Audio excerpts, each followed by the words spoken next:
Welcome, folks. This is our second annual, our second 12-hour live stream, Bama-Palooza or Substack-A-Palooza. But after a year ago when we did it and it was so popular and went so viral, I decided that I would torture myself again. Luckily, I have Steve Schmidt here to start off. So just so folks know, this will be going 12 hours. We're going to talk about how the midterms are fucking happening. And how Donald Trump is not going to cheat, steal, lie. Basically, what he's done his entire life, his way to staying in office. And Steve Schmidt here has been a strong voice. He's been played by Woody Harrelson. I mean, we all, wish we had that, obviously. Okay, I got a little smile out of you, Steve, but not too much. But no, Steve, huge Republican consultant for John McCain. And Arnold Schwarzenegger and numerous other figures. I think George W. Bush, if I remember correctly, and broke away from the Republican Party as a never Trumper over the fact that Donald Trump's fucking nuts. And originally with the Lincoln Project, and now doing a number of other things. Welcome to the show, Steve. Thanks. I like the video, and I like the music on the video. Good, man. You can use that if you want. I dug it. I liked it. We're very Americana here is what's important. You should play it again at some point over the 12 hours. Should I do it right now? I may just do that. I mean, you could, but it's a good video. I really like it. Yeah. Well, I'm going to send you a copy, and maybe we can write a campaign ad together around. Yes. I like it. So what do I saw you. I got to meet you the first time. I think we had exchanged messages over that little Meghan McCain brouhaha. Yeah. But I get to meet you for the first time. The State of the Swamp. The message there was, full steam ahead. We're having the midterms. We're going to mock Donald Trump. Yeah. Those of us who understand politics, which sadly often is not that many people on the Democratic side, I hate to say, at least how to fight, when it comes to not just fighting, but mockery, psychological warfare in politics. And certainly Donald Trump is an easy target when it comes to that kind of thing. From your standpoint right now, we're winning these races huge. Iran's a disaster, as it could have been predicted. The Epstein files are going nowhere. So what do we do? How do we make sure that these sons of bitches don't send ICE around certain polling places or don't do various other things come November? So I was talking pretty recently to a Democratic member of Congress, and she says, well, if we have elections, and the reality is we're going to have elections, that we can't countenance this at all. The idea that Donald Trump holds within his hands the power to decide whether we get a say over whether he and his faction continue to have power. We get a say, and we've had an uninterrupted say for 250 years through Great Depression, World War, Civil War. Had the election of 1864 gone the other way, the Civil War would have been lost. Yep. These elections have enormous consequences, and the election of 2024 had an enormous consequence. But here we are. We're barreling towards the midterm, and wherever you look, there's chaos. It's the price of his depravity and his degeneracy. This Epstein debacle, it is a moral sewer. We could talk about that, but sure. In the end, he promised prosperity and he delivered record high prices, and he promised peace, and he's delivered a war, and he has no idea how to get out of the war. He has no idea how to stop the war. He has no idea how to declare victory in the war, because he has stepped into a trap that there's no way out of. Right. And so he either has to escalate or he's got to withdraw. And all the Iranian regime has to do is hold on to power to be able to claim victory. And that's a bad result. And the reason we're going to have a bad result here is because Donald Trump doesn't think, He doesn't plan. Yeah. He doesn't care a whit about what comes next. And so the American people live with the consequences, and specifically the hundreds of soldiers that are wounded and the 11 killed already. Their lives Right. were ended by the consequences. For nothing, right? I mean, again, For as you nothing. just said, he doesn't. I mean, when I keep hearing people, it just frustrates me. They're like, he didn't plan for this war. Like they're shocked. And I'm like, character will predict a lot about people. This man has never planned for anything. He's never been competent in anything. He lost money in casinos where people just hand you money. He's cruel about how he does things. I mean, these things are predictable. That's why algorithms work, right? He is who he is. And so, there's no thought in Iran. I mean, Strait of Hormuz, he had no Strait of the Horn, Strait of the. I'm sure when they tried to explain it to him, he had no clue what the hell it was. And yeah, Iran knows they've got us, quite frankly, because they know that we rely on cheap gas and they can harm us in numerous ways. So, yeah, there's no way to declare. So you think we just sort of hang out there? Are we gonna? I mean, we've got these Marines. We put some boots on the ground. We're going to lose people. That's going to make it more unpopular. And don't get me wrong, we shouldn't lose one person. I don't want that.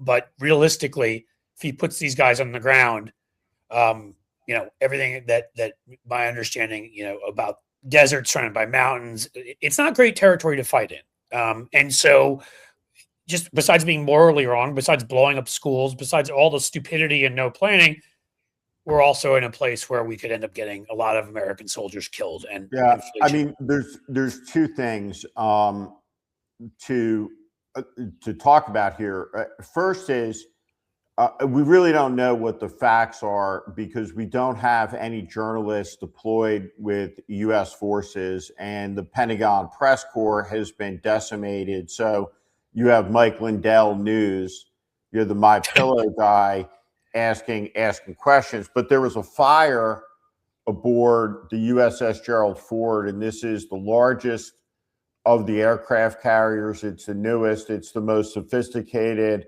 warship in world history, and it is returning to port in Greece because of a 30-hour fire that burned on. And there's some reporting, some speculation that the fire may have been set by a crew that has been at sea for 10 months. Jeez. And if you have a U.S. Navy aircraft carrier that's been disabled by its crew and has to leave an operational theater, that's a very, very big deal indeed. That would send a signal that something is breaking profoundly in the U.S. military. So you have a potential mutiny going on. Okay. The second thing is that Lindsey Graham and others are talking about Karg Island in the Persian Gulf. And this is a facility. On this island are the facilities where about 90% of Iran's oil ships out of, and the threat has been the Marines will land on this island. And so couple ways for them to get there. They can helicopter assault, but that's not really what the Marines do. The Marines, and specifically these Marines, are trained for amphibious landings, and this amphibious landing would have to transit under fire through this very, very narrow strait between Oman and Iran, the Strait of Hormuz. And before all this began, a couple of us were doing a weekend show, Malcolm Nance, Ken Harbaugh, and myself, and I Malcolm's coming up right after you, so that'll work out well. We had the conversation, and when I asked Ken, I asked Malcolm, I said, have either of you two sailed in your naval careers through the Strait of Hormuz? And they both said yes. And I said, would you like to describe the Strait of Hormuz for everybody that's listening? And they said it's very, very narrow. You can see across both sides. And there's sort of like hills on the side, right? They like a lake. Yeah.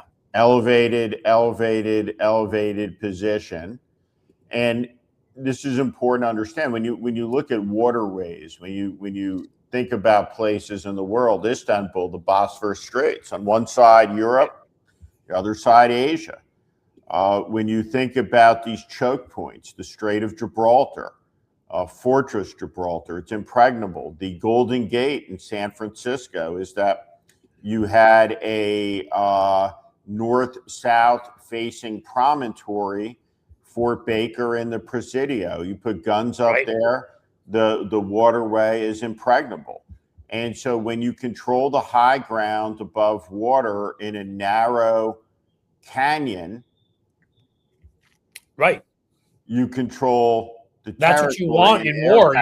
You've got the position. You've got the air power doesn't change that. And so they killed Ali Laranjani, and you can kill all the Laranjanis and all the Ayatollahs in the end. We've killed 1,000 Iranians, but we've produced one Ayatollah Khomeini with another Ayatollah Khomeini, a younger, more extreme Ayatollah Khomeini, and apparently the Eric Trump of the Ayatollah Khomeini family. The Ayatollah who was killed, was against his son ever holding power or having any control because he's a nitwit. And now he's the supreme leader. The one that you're sort of shocked because he's the dumbest one, and you're like, how is there one dumber than Don Jr., right? Yeah. Right, exactly. I think for people that I could sum it up simply if you saw, Revenge of the Sith, where Obi-Wan says, I have the high ground, Anakin. Anakin didn't trust that the high ground was going to take care of it, and you saw what happened to him. So little just reference there. But so obviously we're in real trouble, and we're looking at 92 million people. We're not looking at a country the size of Iraq or Afghanistan. Big country. Yep. I mean, so he has no options in the end. So he needed this to take everybody's mind off of the Epstein files. Is he going to need to now come up with something to take people's mind off of Iran, which takes people's mind off of the Epstein files? Like, is there something else that he's got to do to now get us not to look at the horrendous situation in Iran? Because again, people see it at home, whether they're not watching the news or not. I mean, the gas pumps. I'm in Cincinnati here. I think we got hit the hardest. I don't know why in the country. Like, it was insane how much the price went up. And for a lot of people, like that is a breaking point, not to mention other inflation affecting groceries. That word that Donald Trump made up, a new word that only he uses, groceries, right? That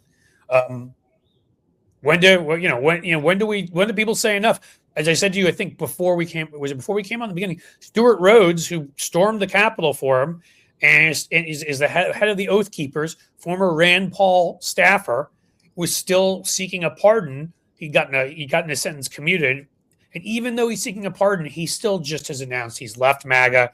It's not America first. It's not whatever. You think more high-profile defections like this? Well, I think it's splitting their coalition. The one thing that he unequivocally ran on was this virulent American nationalism, this America First ideology, which is isolationist. And he is surrounded by people who are interventionist. And you see it with the bloodthirsty cries of Lindsey Graham. And it's like the children's game. It's the round peg and the square hole. And you can bang that round peg over the square hole as many times as you want. It's not going to fit. And what it exposes but can't you see Trump as a kid when he went in and he did those tests in kindergarten? He probably just kept sitting there trying to bang it in there for like 2 hours. There's one movie I always think about with Trump. I think I'm a little bit older than you. But Jackie Gleason and Richard Pryor, The Toy. Yeah, I saw that when I was a kid. Yes, it's a great movie. And probably not politically correct today, but we'll go with it. Trump always it would not be politically correct today. We were just talking about this weekend. Some of the movies that would not be politically correct. You should come back. We should have a conversation. We do that often about that. Some of these movies. But go ahead. Sorry. But that's who he is. This petulant child. But what he delivered was war. And at the end of the day, it will forever be the case that it was Marco Rubio who explained at the beginning why we went to war. If as a matter of the historical record, if George Marshall, if Atchison, if someone had said at the beginning of the Korean War that we are at war because, that stands. And what Marco Rubio said was we're at war because the Israelis were about to attack, and our calculation was once that happened, it required us to do this. And so all of the response, does that make any sense, by the way?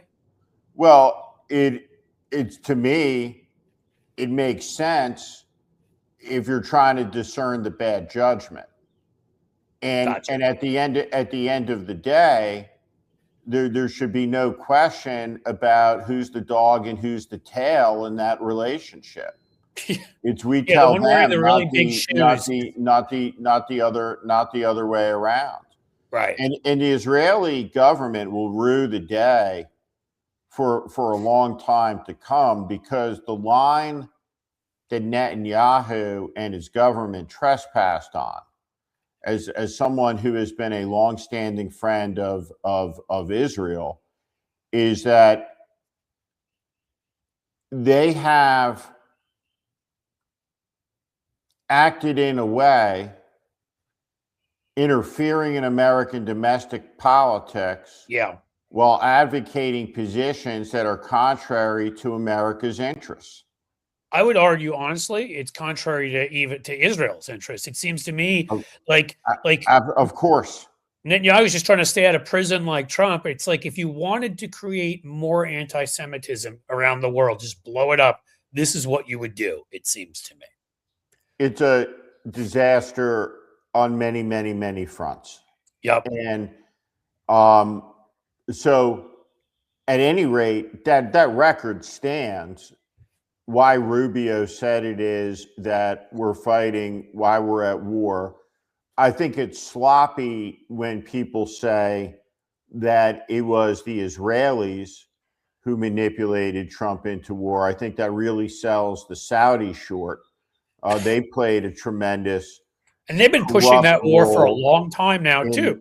In pushing Trump to take action, as Jared Kushner is raising billions in Saudi money, carrying out the Saudi diplomacy as their. That's because he has all that experience managing money, right? With all of his experience, and it is a pit, and in that pit you have the right-wing media, and you see the division in the right-wing media. They all love Trump. And that's what binds Mark Levin and Megyn Kelly and Hannity and all of these people. But Levin, also a love for money and fame and basically careerist Nazis. But I agree. This is, but Megyn Kelly is attacking Mark Levin for having a micro penis, and Trump is taken to defending Mark Levin, right on his Truth Social from Megyn Kelly bullying him. So he's defending his penis. That's where we've gotten to. And it's just incredible, right? Just how the filth of it all. And so at any rate, here we are, and we're about 200 days out from an election, and the American people have the ability to repudiate this. And I kind of feel like in a big way we must, and not just, I don't even think winning back the House and the Senate is enough. You're somebody who's worked on a ton of races, a keen analyst. We're looking originally at North Carolina. We're looking at places. Sherrod Brown is doing really well here in Ohio, is ahead. And he came out 8 points ahead of Kamala. He only lost by 3 here in 24 because he's such a good candidate. So you've got that, a couple of those races we were talking about, but now suddenly, Texas is being, and I don't want to get into the excited about Texas and then let down again, but I think we have a legit shot there. We're Alaska with Mary Peltola getting in. I mean, now with Bodnar as an independent, we're going to be talking to John Tester today. That should be interesting. Running as an independent in Montana. I mean, Trump's numbers are, you see it, right? Like he's losing a lot of his own people. His numbers are in the crapper. There are states that wouldn't be in play, Iowa, right? That are in play. So, I mean, to me, I kind of feel like we need to come forward with Democrats need to come forward with a bold vision that unites people. I mean, I view this as an FDR potential style election. It could be a 1930 or a 34 even if we could do that. But the question is, our leadership doesn't seem to be able to message their way out of a box sometimes, and it's kind of a challenge. So I don't know if you have any ideas on that. Well, I had Seth Moulton on the other day, and he knows how to message. And so Seth Moulton is a Marine combat veteran, 4 combat tours, a couple of Valor Awards. He's been in the Congress for 10 years, and he's challenging Ed Markey, the incumbent senator, in a primary. Markey is 80 years old. Yep. He's 80 years old. And Ed Markey's not a bad guy. Right. But he's a guy who doesn't know, obviously, when it's time to hang it up. And with all sincerity, especially after the debacle of 2024 and the problem that the Democratic Party has with a cohort of its politicians who just are forever politicians. Right. What great accomplishment. Clyburn running again at 85 what Lincoln-esque achievement. What is it that you can point to that makes you the necessary man? Right. Right. To take it now to your 87 years old. And I think it's obscene. And it opens the gateway to a question of a meaningful victory. So I honestly don't know what any of these labels mean anymore. I was a moderate Republican. Right. I grew up in New Jersey. My personal politics have always been right about on the 50-yard line. Yep. I am a pragmatic, centrist person. I am the right wing of the Democratic Party or the left wing of the Republican Party, however you want to see it. That was always Nicole Wallace and I. Yeah. In the room back in those days. But I don't know what any of those labels mean. What I know is that you have a group of federal officials, and you can obviously organize it by category. So we'll look at the Department of Homeland Security. Homan, Bovino, Lewandowski, Kristi Noem, Tricia McLaughlin, the aide who's running for Congress in Ohio. These people were lawless, and right. Americans are dead. And every decision, every email, every abuse, every corrupt act, every contract with every company that they intended to turn a warehouse into a concentration camp has to be known, has to be investigated, has to be prosecuted. Do you think a Truth and Reconciliation Committee type thing? I think that was appropriate for South Africa. I think that we need to see prosecutions. Yeah. And we need to see prosecutions, if not at the federal level, at the state level, with the cooperation of federal prosecutors. But these ICE agents who murdered American citizens will need to face justice. The DAs and the state's attorney generals have been talking about that. They can prosecute. We're going to need to have a season of disbarment amongst a lot of the nation's corrupt lawyers. But beyond that, more than anything else, but the Democratic Party has to stand for the taking back of power from the billionaire class, yes, from the corporations, from big the monopolies. powerful monopolists, and returning it to the people. Has to confront it. So it means breaking up the tech companies, taking away their privileges, taking away their legal immunities. It means breaking up these media companies. It means breaking up the big banks. It means confronting Elon Musk. And so I don't know what label apply to me, but if I'm advising the next president, I think what we need to do is to nationalize SpaceX, Couldn't agree more fire with that. the That's what board, NASA should be doing. fire the board, reconstitute a new board, and make it a public offering on the stock market, but have a company that functions as a contractor. The Palantirs of the world, the I was going military to bring that up with industrial you. Yeah. complex that Eisenhower warned about has come to full bloom in this administration. Right. And then the media consolidation with Ellison too. Absolutely. And you can look at the 3 warning speeches, right? You can look at the Morrow speech, Lights in a Box. Yeah. You look at George Washington's farewell speech. You can look at Eisenhower's farewell speech, and you can look at Reagan's farewell speech.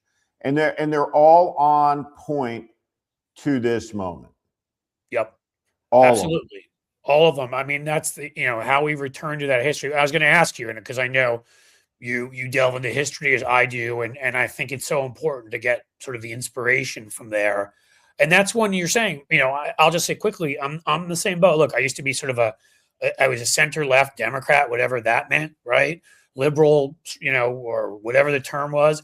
But the current situation is, and I think we talked about this when we were at the State of the Swamp, we have a group of billionaire predators who are predators on little girls. They're predators on our economy through their private equity and stealing pensions. They're predators on our democracy, stealing your vote and gerrymandering. They're all around. They're just used to doing what they want with no accountability. So it's just frustrating when you see a tax proposed on billionaires. I think it was 5% or whatever. We need to have those kinds of policies because these billionaires, it was Louis Brandeis who said you can have great disparity of wealth or you can have a democracy. You can't have both. I mean, these billionaires aren't. It's not even like, oh yeah, the millionaires. It's just this group of billionaires. Everybody else, they're extracting from millionaires too. Like it's this group of parasites, and they're there. And then these monopolists who control industries that don't have to compete, don't have to pay workers because they know you need them.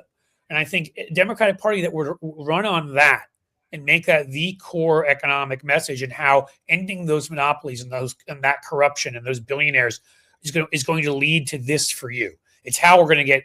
We'll make sure everyone has health care. It's how we're going to make sure everybody has family leave. It's how we're going to, whatever it is. I just think they're on the other side, and this fear of taking these guys on, be FDR, welcome their hatred, right? 100%. I mean, I am not a sophisticated business guy. And it's only within the last couple of years I understood something. And I didn't understand it fully until I watched a scripted series that I think was on Netflix, and it was about WeWork, and it was called We Crash. Yeah.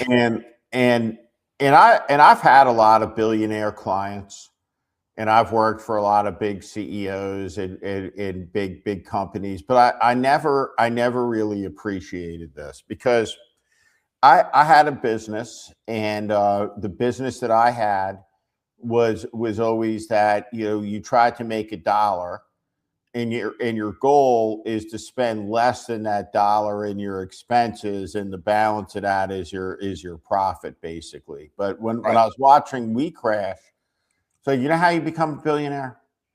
You got to figure out how to make $19 billion, right? You have to figure out how to make $19 billion in revenue while losing $21 billion. If you can figure out how to do that, then you're a billionaire. It's all set. I mean, that guy was running such a a scheme. I can't think of his name, but and so what this moment requires, I think, is to appreciate that if you're an ordinary person in this country, it's you are being taken advantage of by a rapacious class that has made their move fully. None of this is academic anymore. None of it is in the sense of, well, if they could, would they? Right. Well, they have. And when you see the totality of the conduct of the taking in this moment, that it is the equalizing power of government that the Democratic Party has to embrace here, and has to Absolutely. ask for power, has to ask the American people for power to clean up the ethics morass, clean up the insider trading, clean up the open air bazaar of corruption, clean up the Department of Justice. And this is why it's so important that it's just like a sports practice. You have to be able to get the team to do the simplest first thing together. Right. Doesn't matter what the team is.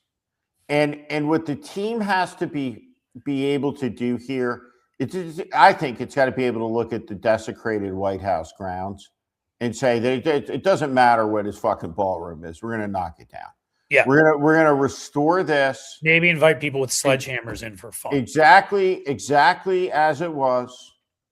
And we have every confidence that no president in the future will ever dare to knock it down again. And that's how you have to be. I absolutely agree. We have to make it just very clear and that's why we want to do this today, about we are having the elections and what we can do, what people can do, what people can't do. No more relying on tradition and, what was just a wink, wink, nod, nod. We need to put these things in law.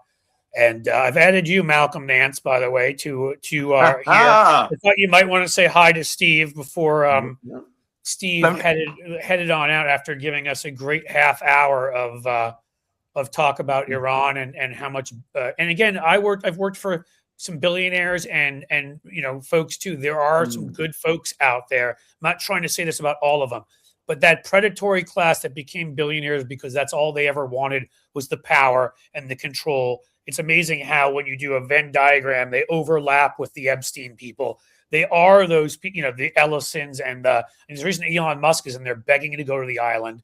Peter Thiel is in there, these guys. So we need to stop them and stand up for regular folks and make it clear to people through a message.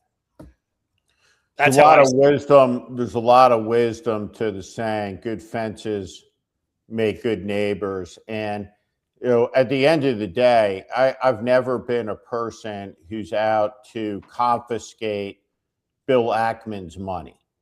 Yeah. He's worth $10 billion. Good for him. Good for him.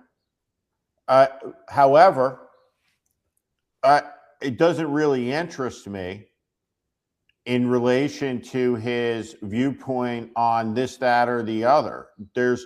That this guy is the world expert in all things and has decided to use his money to impose his expertise on all of us through the corruption of our political system is what the problem is. And when you've been transgressed upon or trespassed upon, as the case is in this instance, and you're an ordinary person and politics has found you and you have to become engaged in it, your engagement in it is not for the purposes of trying to restore some status quo that's gone. It has to be able to build a future, right, that you can invest in. And the bottom line is this: it's not in the interest of the country to have thousands of people in the country worth $10 billion or $20 billion Absolutely. or 40 or 50 or $60 billion who all live as lords with their duchies ruling above and over the rest of us, not in this country. And so, Roosevelt talked about this inventive genius of mankind, that we got rid of the king and we got rid of the monarchy, but there are new people who aspire to build new kingdoms. And we've seen the people who aspire to build a new type of Trump kingdom, like that have come to power, and we're not going to stand for it. We're going to burn it down in this election. There you go. And we ought to burn him in effigy on his birthday on June 14th, which is the anniversary of the date that George Washington took command of the Continental Army. And before I go and say off to Malcolm, I say one last thing. You know, Malcolm and I were on a program like this a couple of weeks before the war started, and the first thing we talked about, like I mentioned earlier, was the Strait of Hormuz and how narrow it is. It's amazing. You guys actually have foreign policy and strategic knowledge, which you want in people who, you know, go to war. And if you want to engage in a regime change war with Iran, it starts with seizing control of the Strait of Hormuz. You can't control the country without controlling the strait. And you can't control the strait without putting boots onto the ground. And so here we are. And as the American people get a chance to render a verdict on how Trump's doing here in about 200 days, it's going to be brutal. And we are going to have an election, and his guys are going to be voted out of power from dog catcher to governor and U.S. senator up and down the ballot in all 50 states and places that blow people's minds. Well, that's awesome. Let's do that. Steve Schmidt, where's the best place where people can find you? I know you're on YouTube, you're on Substack. You can find me at the Warning and all of these places. But it's good to see you, Cliff. Good to see you, Malcolm. I see you. Take care. Thank you for all of that, Steve. I really appreciate it. And Mr. Nance, how are you? Wow, coming in after Steve Schmidt. I was listening so intently. I didn't even know you brought me on. Well, I know I saw that. Steve Schmidt, it's me and Steve Schmidt, and we both kind of talk a lot. So now I'll bring you in, Malcolm. You're not bad at talking, and you understand this intelligence stuff about Iran.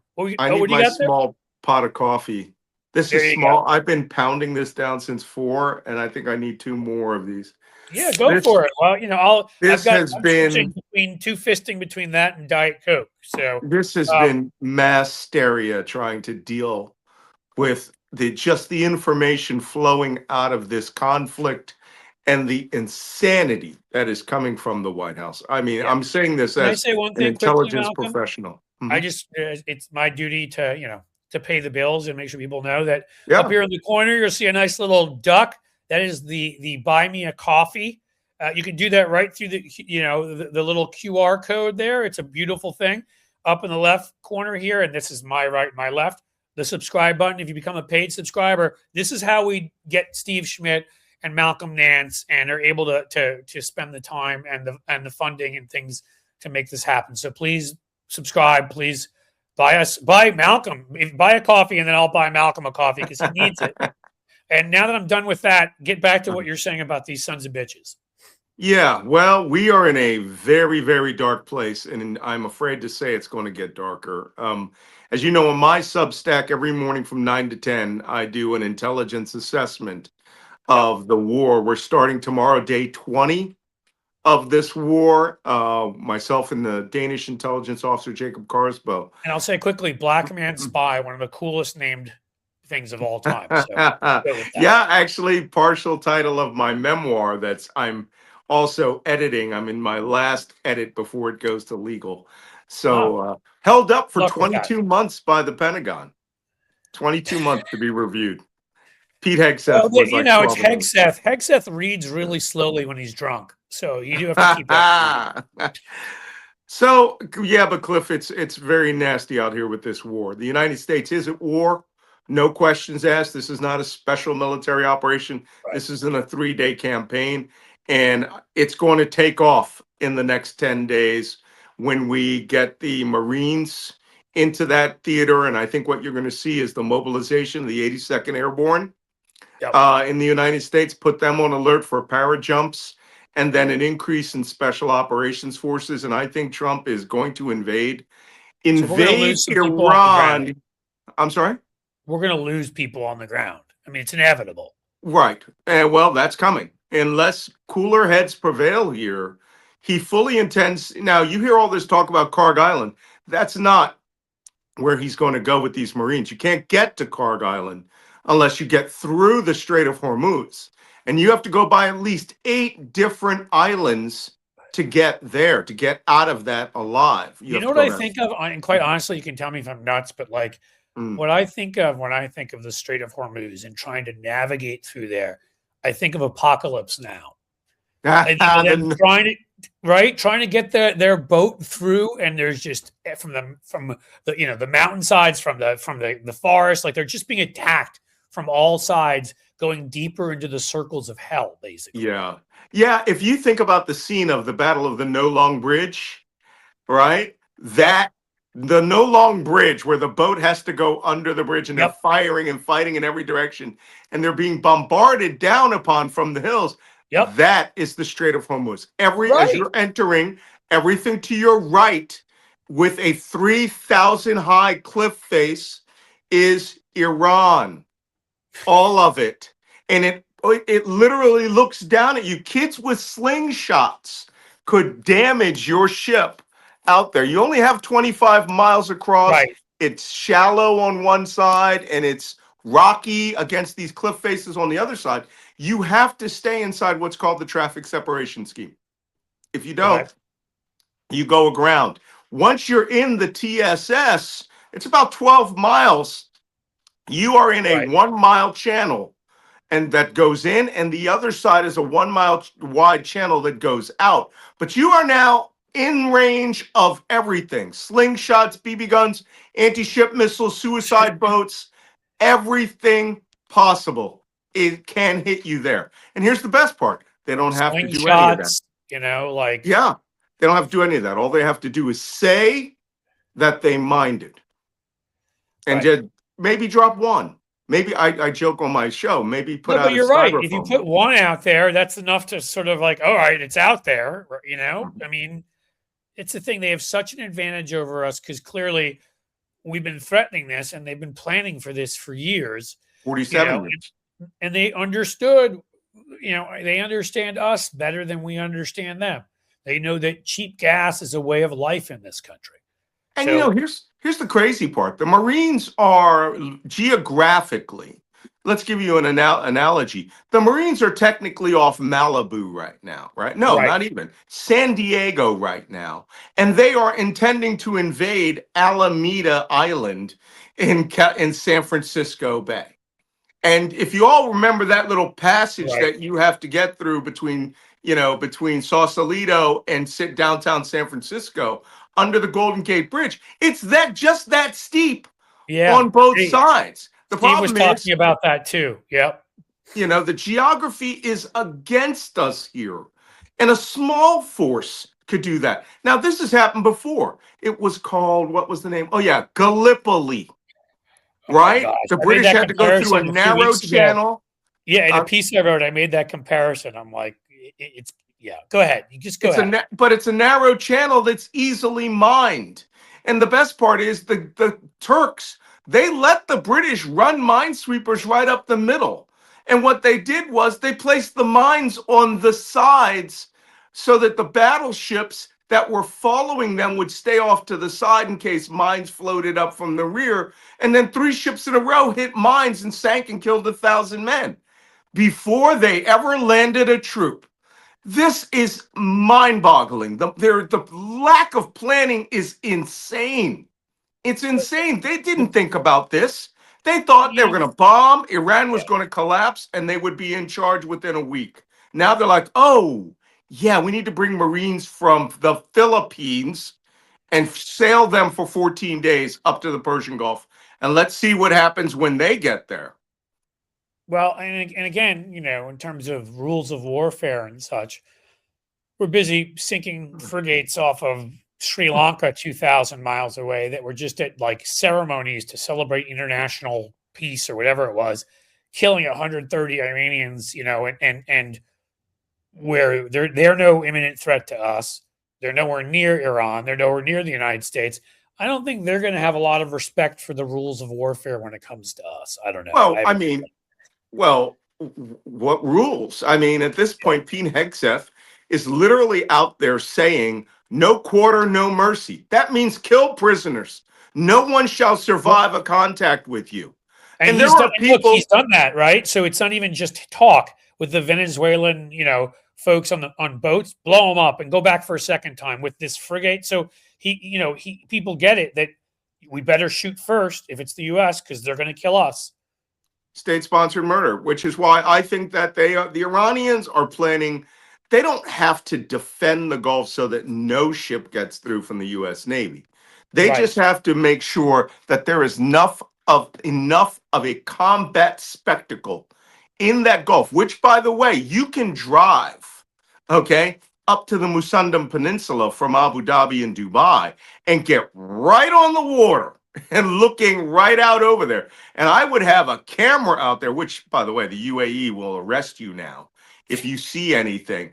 But I would have a permanent ship cam up there watching U.S. warships to see what would happen as they try to run this strait.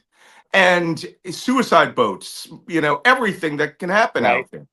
So, why Donald Trump is doing this now, he feels that, he thinks in baby steps, right? Little baby shoe size thoughts. He doesn't put together complex thoughts where one thing follows another and there's causal relationships, and it's all too complex for him. The man is having imaginary presidents talk to him and give him double thumbs up on these things. And my problem is, all 4 live presidents have denied it. So maybe he's talking to dead presidents. Maybe it was Lincoln that came to him and said, good job, go do this war. This man is demented. I think it was more likely Warren Harding or Andrew Johnson, if we're going to be honest. The president was coming to talk to him. Johnson loved the Ku Klux Klan. Maybe even Woodrow Wilson. Maybe he tells him to replay Birth of the Nation in the White House. Woodrow Wilson. I mean, I'm glad, by the way, just a side note, that history is doing a reevaluation there, because as a foreign policy guy, I get it that his foreign policy, initially, although he was a jackass and wouldn't, wouldn't sort of agree, wouldn't get along with Cabot Lodge, so they didn't get into the League of Nations. That whole story. But at least he had the idea initially, and other, progressive income tax and all sorts of ideas. But my God, he's such a fucking racist. Oh my God, he was a horrible racist. And we just ignored that for years to look at the achievements. And I'm sorry, but that's a part of the record. Is Princeton's School of Foreign Policy still the Woodrow Wilson School? I think they changed it. Did they? I think so, yeah. Well, I would have changed it. You should have just changed it to the Dwight Eisenhower. But I think you had to be a graduate of Princeton to get something named after you. But that being said, the United States is in a very dangerous way right now. And we are continuing combat. And many Americans, including Trump supporters, think, success is the fact that you have the ability to drop bombs. And that beating a country is based on how many bombs you drop. And if that's the case, then, those losers, the Vietnamese people and the Taliban, 2 nations that beat us while we had full air dominance, right? Yeah, isn't it amazing that after everything we did, after all of that, sometimes you're going to have to have a discussion on what the right strategic plan and move would have been in Afghanistan. I have my own ideas that basically are special forces for 6 months or something of that nature. But maybe, obviously you know much more than I do. I just know that 17 years or whatever, and then we leave and the Taliban is back in control, is sort of like, okay, glad we did all of that. We gave the Iranians an upgrade. We killed the 89-year-old guy and replaced him with a 56-year-old guy who is smarter, faster, more adaptive, combat commander in the Iran-Iraq war. We gave them an upgrade in leadership. True. We're still stuck with Donald Trump, who's like 112 and has the dementia of like a 160-year-old, and they got rid of their old guy.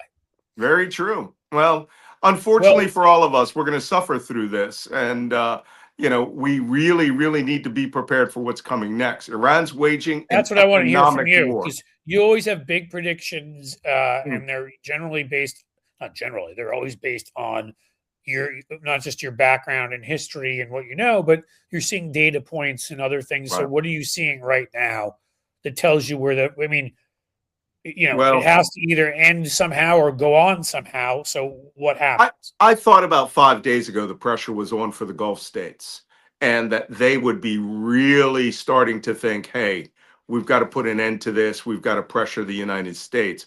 I've been getting reports from that are coming out of the foreign policy community, the diplomatic community, that Saudi Arabia, the Emirates, and Qatar, they want the United States to keep attacking until Iran has no capacity to hurt them again. That's never going to happen. And only thing that's going to do is now that ties them to whoever dies from this point onward. Right. Iran is going to punish them for a very long time to come. And they have the capability to do it. Yep. They have the manpower to do it. They could successfully invade Saudi Arabia. They could. They have I enough think that's what manpower Saudi right now. Arabia. That's You what they've don't been have to scared have, about.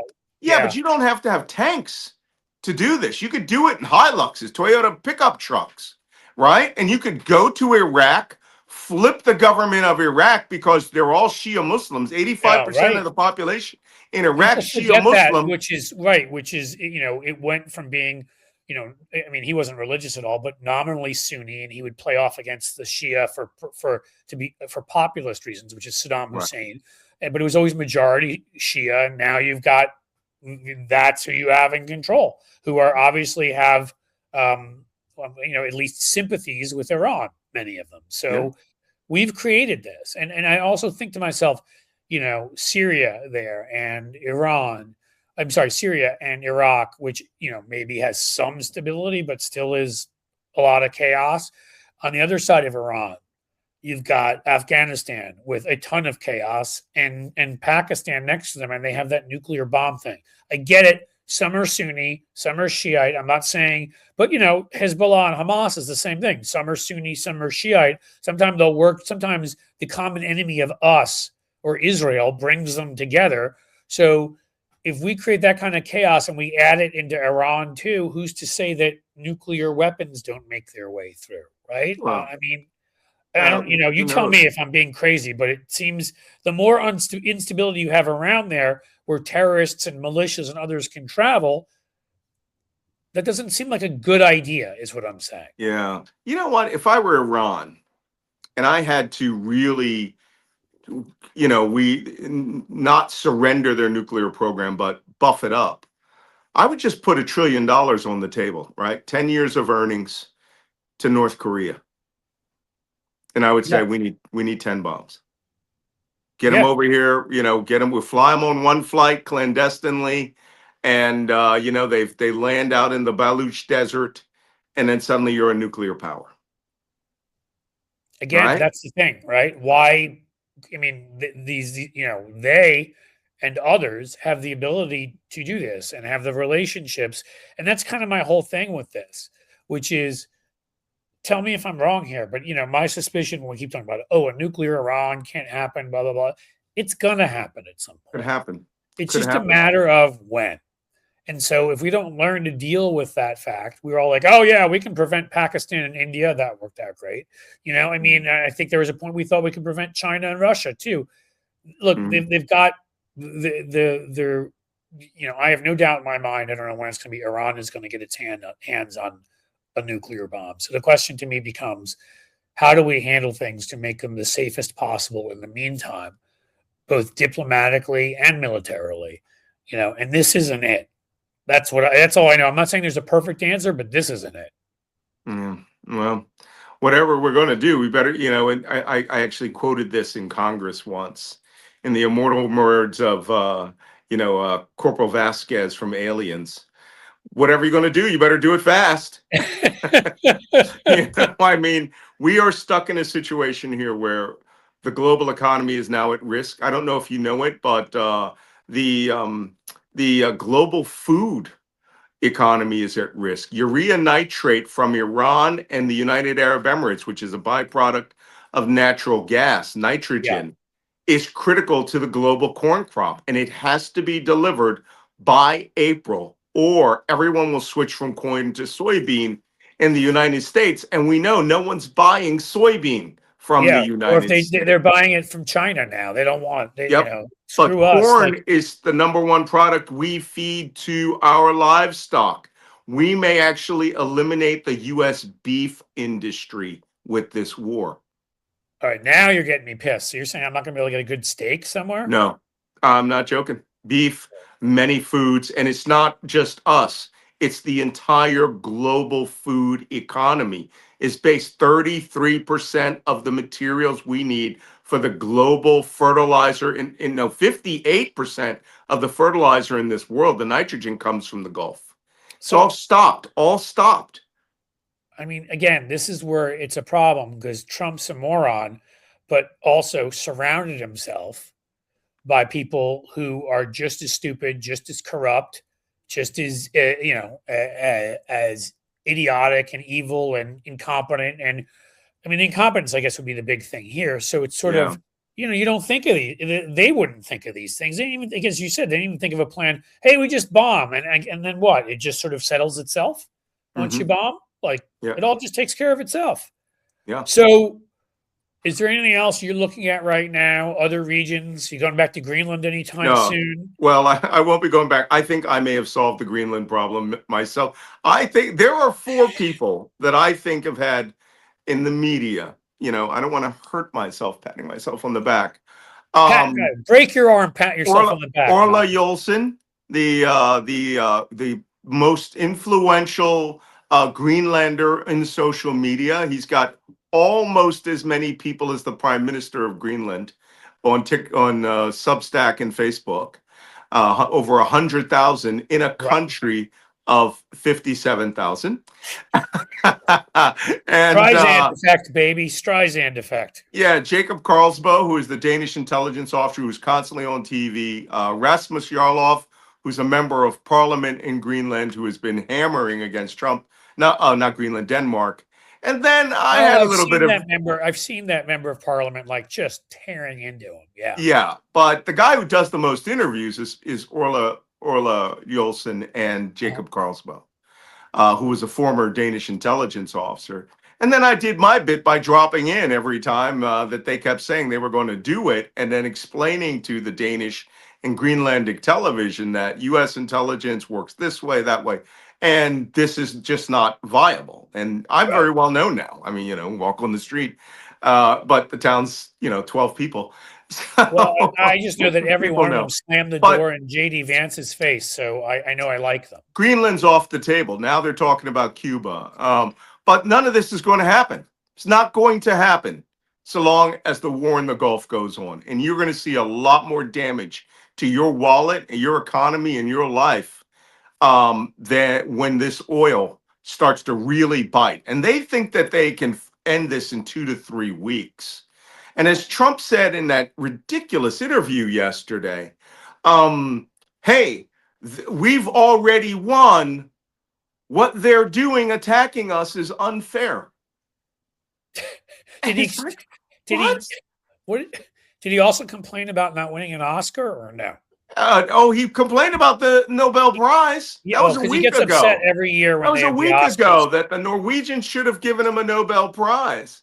I'm sure he'll be on Melania next week about the Oscars, but just absolutely madness. We have, lions led by donkeys.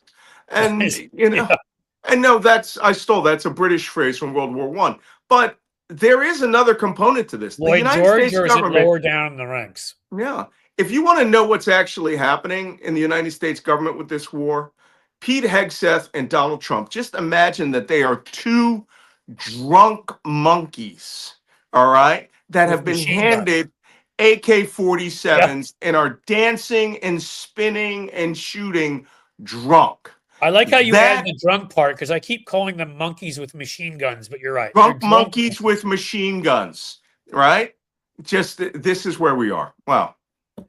Well, as usual, you've been both informative and entertaining, which is why I love talking to you, Malcolm. So Black Man Spy, because that used to be the name of the YouTube, but now it's the YouTube and the Substack, right? Black Man Spy is the YouTube channel, and my 99% of what I'm doing is on Substack. Hey, and if you're on Substack, subscribe to me. I have 95,000 followers. I'm trying to get to 100,000. As you How know, would you that not changes do the that? algorithm. Subscribe to this man and get this man over 100,000. He deserves it for what he's doing. So it's malcolmnance.substack.com. And every morning at 10 a.m., we do the U.S.-Iran warcast, where we analyze for an hour everything so that you should never watch another show for the rest of the day. Do not doom scroll. Just watch us for an hour. Tom get and the Jerry, information, maybe, and you can just go chill, and watch some good old-fashioned TV. yeah, go do something else. Do not follow this war with great detail. Well, I We'll see do it for Chris you. Matthews and David Schecter waiting for us to come up. So Chris Matthews, he's one of my favorites. Well, then you can say hello to him. Let's add him to the stage. Oh, where is he? Chris Matthews. I haven't seen you in forever. Well, then watch me in the morning. I'm on Morning Joe a lot. Oh, you are? Oh, okay. Well, you don't know. Well, you don't watch it. That's why. You don't know. Here's the kicker. You don't know it because you don't watch it.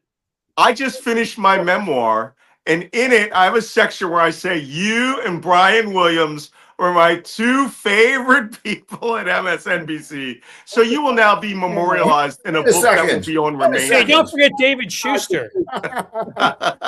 Oh, yeah, there's Dave. I'll throw you in there, Dave. Okay. I'm sure I can get you in the epilogue. That's all right. You can Mine- just make Chris me one of your Matthews was my favorites. favorite person. Would you say, David? I say Chris Matthews was my favorite person in MSNBC, and Brian Williams is up there. So Malcolm, I'm right there with you. Oh, man, just amazing. I love being on with you guys. I love Chris because, like you, Malcolm, he's a Philly guy. And Yeah.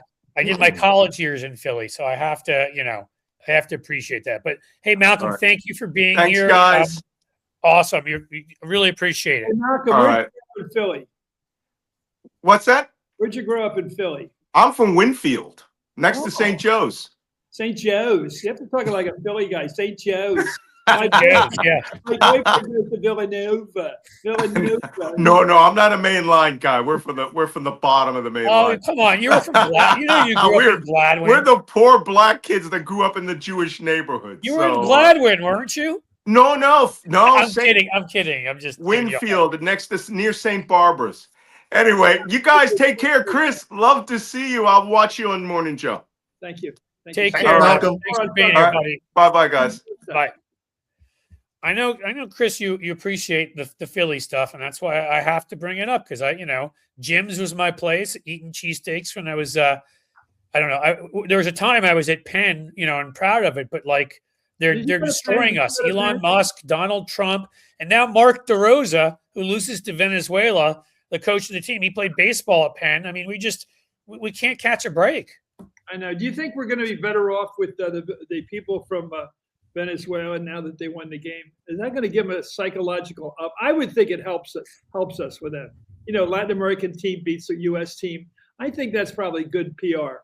I actually do. I agree. I think that'll make people there happier to a certain degree, and I think it'll embarrass Trump because he likes to claim credit for every win, and then people are like, "Well, why did you lose to Venezuela?" I mean, I would rub that in if I were, Yeah, if I'm I were waiting Vance. for Vance. I'm waiting for Harper and those players to play well in the playoffs. Excuse me. Well, that's the thing is that in the United States, Chris, Americans care about the playoffs and the World Series. We don't care about some World Baseball Classic. So if it means more to the Venezuelans, great. I'm glad they won. Hit a home run in the ninth when we're playing the Dodgers, something like Yes. that.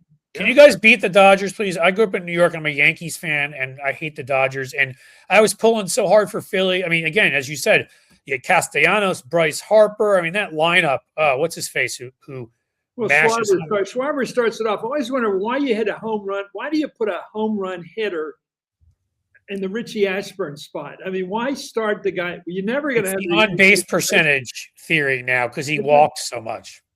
Oh, I see. You'd want to have a couple people on when he hits that homer. I agree. Hey, Cliff. But David, you want to ask Chris? I want to ask Chris a question, but I want to set it up this way because here we are a nation at war. And one of the great stories that I was part of at MSNBC was Chris Matthews ahead of the curve in terms of questioning the intelligence that led us to the Iraq war. And that Chris used to use the analogy of an alley-oop. There was Dick Cheney and Condoleezza Rice and George W. Bush. And it was set up for them, and all they had to do was slam it in and say that Iraq had weapons of WMD. The way it worked was Scooter Libby on assignment meets with Judy Miller of the New York Times and gets a story I hate this term, planted, because Yes. I guess some people can plant stories. Was that the aluminum tubes story? Yes. So aluminum tubes. So it's in the New York Times on Sunday. Great placement. I think A1. So Cheney, and his name is pronounced Cheney. I'm sorry. Check. That's what I remember. You always made a big deal of that in the show. Ask his wife, ask his daughter. It's Cheney. He doesn't care, Cliff, that you mispronounce it. That's how arrogant he is. I will call him Cheney from now on. I promise. Cheney. So Cheney shows up on Tim Russerd's show. And Tim was very respectful of authority. And I hate the whole thing. It's a good thing, but for people, not for me. More respectful of authority than I would be. So he asked him about it. And in his avuncular way, and that's how Cheney talked, like he was Leon Panetta. The press always fell for Cheney because he talked like Leon Panetta, a regular guy who seemed honest with you. He seemed honest. He wasn't. He said, well, as we know, Tim, as we read in the New York Times today. What? You placed that freaking article. You put it in there so that you could do the alley-oop play. And the alley-oop play in NBA is you're right near the basket, you're 7 feet tall, and the guy throws the ball pretty near the basket, and you put it in. That's called the alley-oop play. Yeah. And that's all that Cheney had to do because Scooter set it up. The whole thing was set up. We got into that war. You know, I've never understood entirely why what took us into war. I know all the neocon op-ed writers were all for the war. But, you know, I don't think Net Line said anything. But there was so much push for that war. And it was like the country western music drove me crazy. You know, remember how you felt? Well, I remember how I felt. I wasn't angry at Iraq. I was angry at the guys who blew up the World Trade Center. I mean, I wasn't who were like Saudi for the most part. So given that backdrop, they were packed onto that airplane so fast after that thing happened. You know, and I got that. How can we be so culturally stupid as to fall for this number here? And okay, so given that, Chris, what do you make of the Iran war, how we got into it, how it's going, the lack of planning, the lack of anticipation by Trump that the Strait of Hormuz might be blocked? What do you make of it?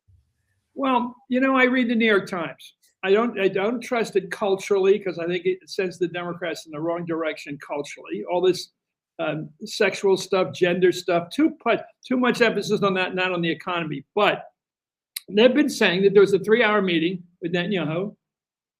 Whether Ron Dermer was in the room or not, I don't know who was the Trump influencer. But in that hour, Netanyahu convinced Trump to go for it, to shoot the moon. That's my phrase for this war. Shoot the moon. You're probably not going to win, but what the hell? Shoot the moon. Go for it.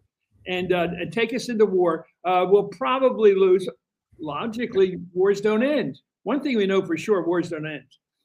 Well, that's the thing, right? It's not a bite-sized war. It's not a bite-sized war. It's not going in and grabbing a guy from Latin America and taking him, putting 92 million people in a big country. It wasn't an operation that a big country should have pulled. We shouldn't have gone to war with that country. There is a problem, though, and I don't have the answer. How do you stop a country that is mad dog to get a nuclear weapon? And the clerics, by the way, the clerics are leading a war. So you can't really argue with the clerics. Why do they want to do this? Well, they've wanted to do it since 79, maybe since 53, when we overthrew their democratic government with Mossadegh. But they have determined to be the number one country in the Middle East. Israel is the number one country militarily. They've got the nuclear weapon. And I understand exactly why they're afraid of having to live under the sword of Damocles, that anytime some crazy cleric or religious cleric in Iran says, push the button. In Tel Aviv, with all the congestion and all the modern people living in Tel Aviv, all the modern people, not the ones living in Jerusalem, all the people modern who want to be good leaders, who would like to just be a regular country. That's all they want. Can we just be one of the countries in the Middle East? That's all they want. You know, they don't need to be aggressive. Just that's all we want. Just leave us alone.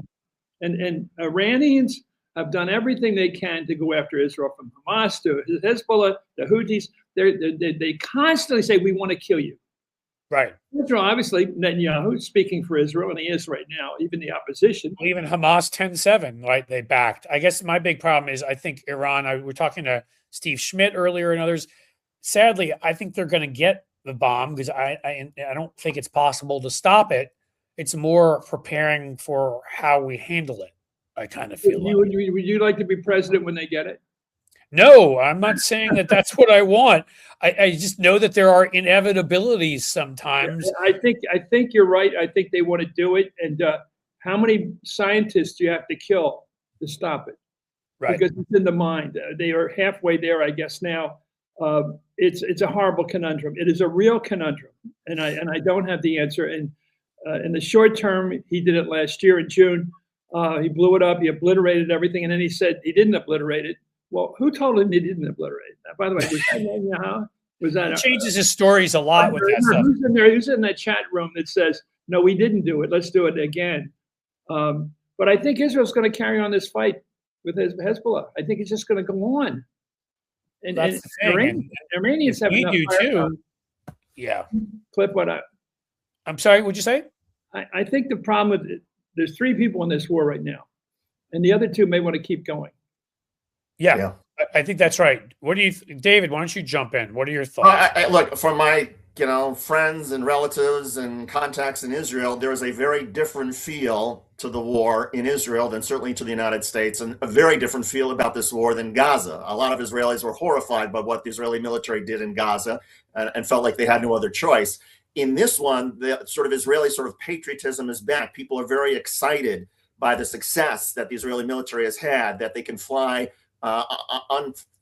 untethered over the skies of Tehran, and that they can go after and finally eliminate, all this military equipment that has been pointed at Israel for so long. So Israel's very gung-ho, and there are a lot of Netanyahu critics in Israel who are saying, we hate Netanyahu for everything else, but on this he's right, and we finally have to do it. I think the Chris, what you were getting at in terms of the conundrum that faces Donald Trump and faces Israel, I just wish that had been better explained to the American people, and that Congress had given an opportunity with hearings and to say, okay, look, here's the conundrum we face. Iran has these missile capabilities. It's getting out of control. They have nuclear ambitions. We have to do something. And it may be the case that the American people are going to have to pay more for gasoline, and we're going to have an economic oil shock. That's the cost that we have to pay. You prepare people for what's coming. Prepare people. The lack of preparation and just sort of sneaking into it, that's where I have an issue. And there's another corollary here, which is I'm a Europeanist.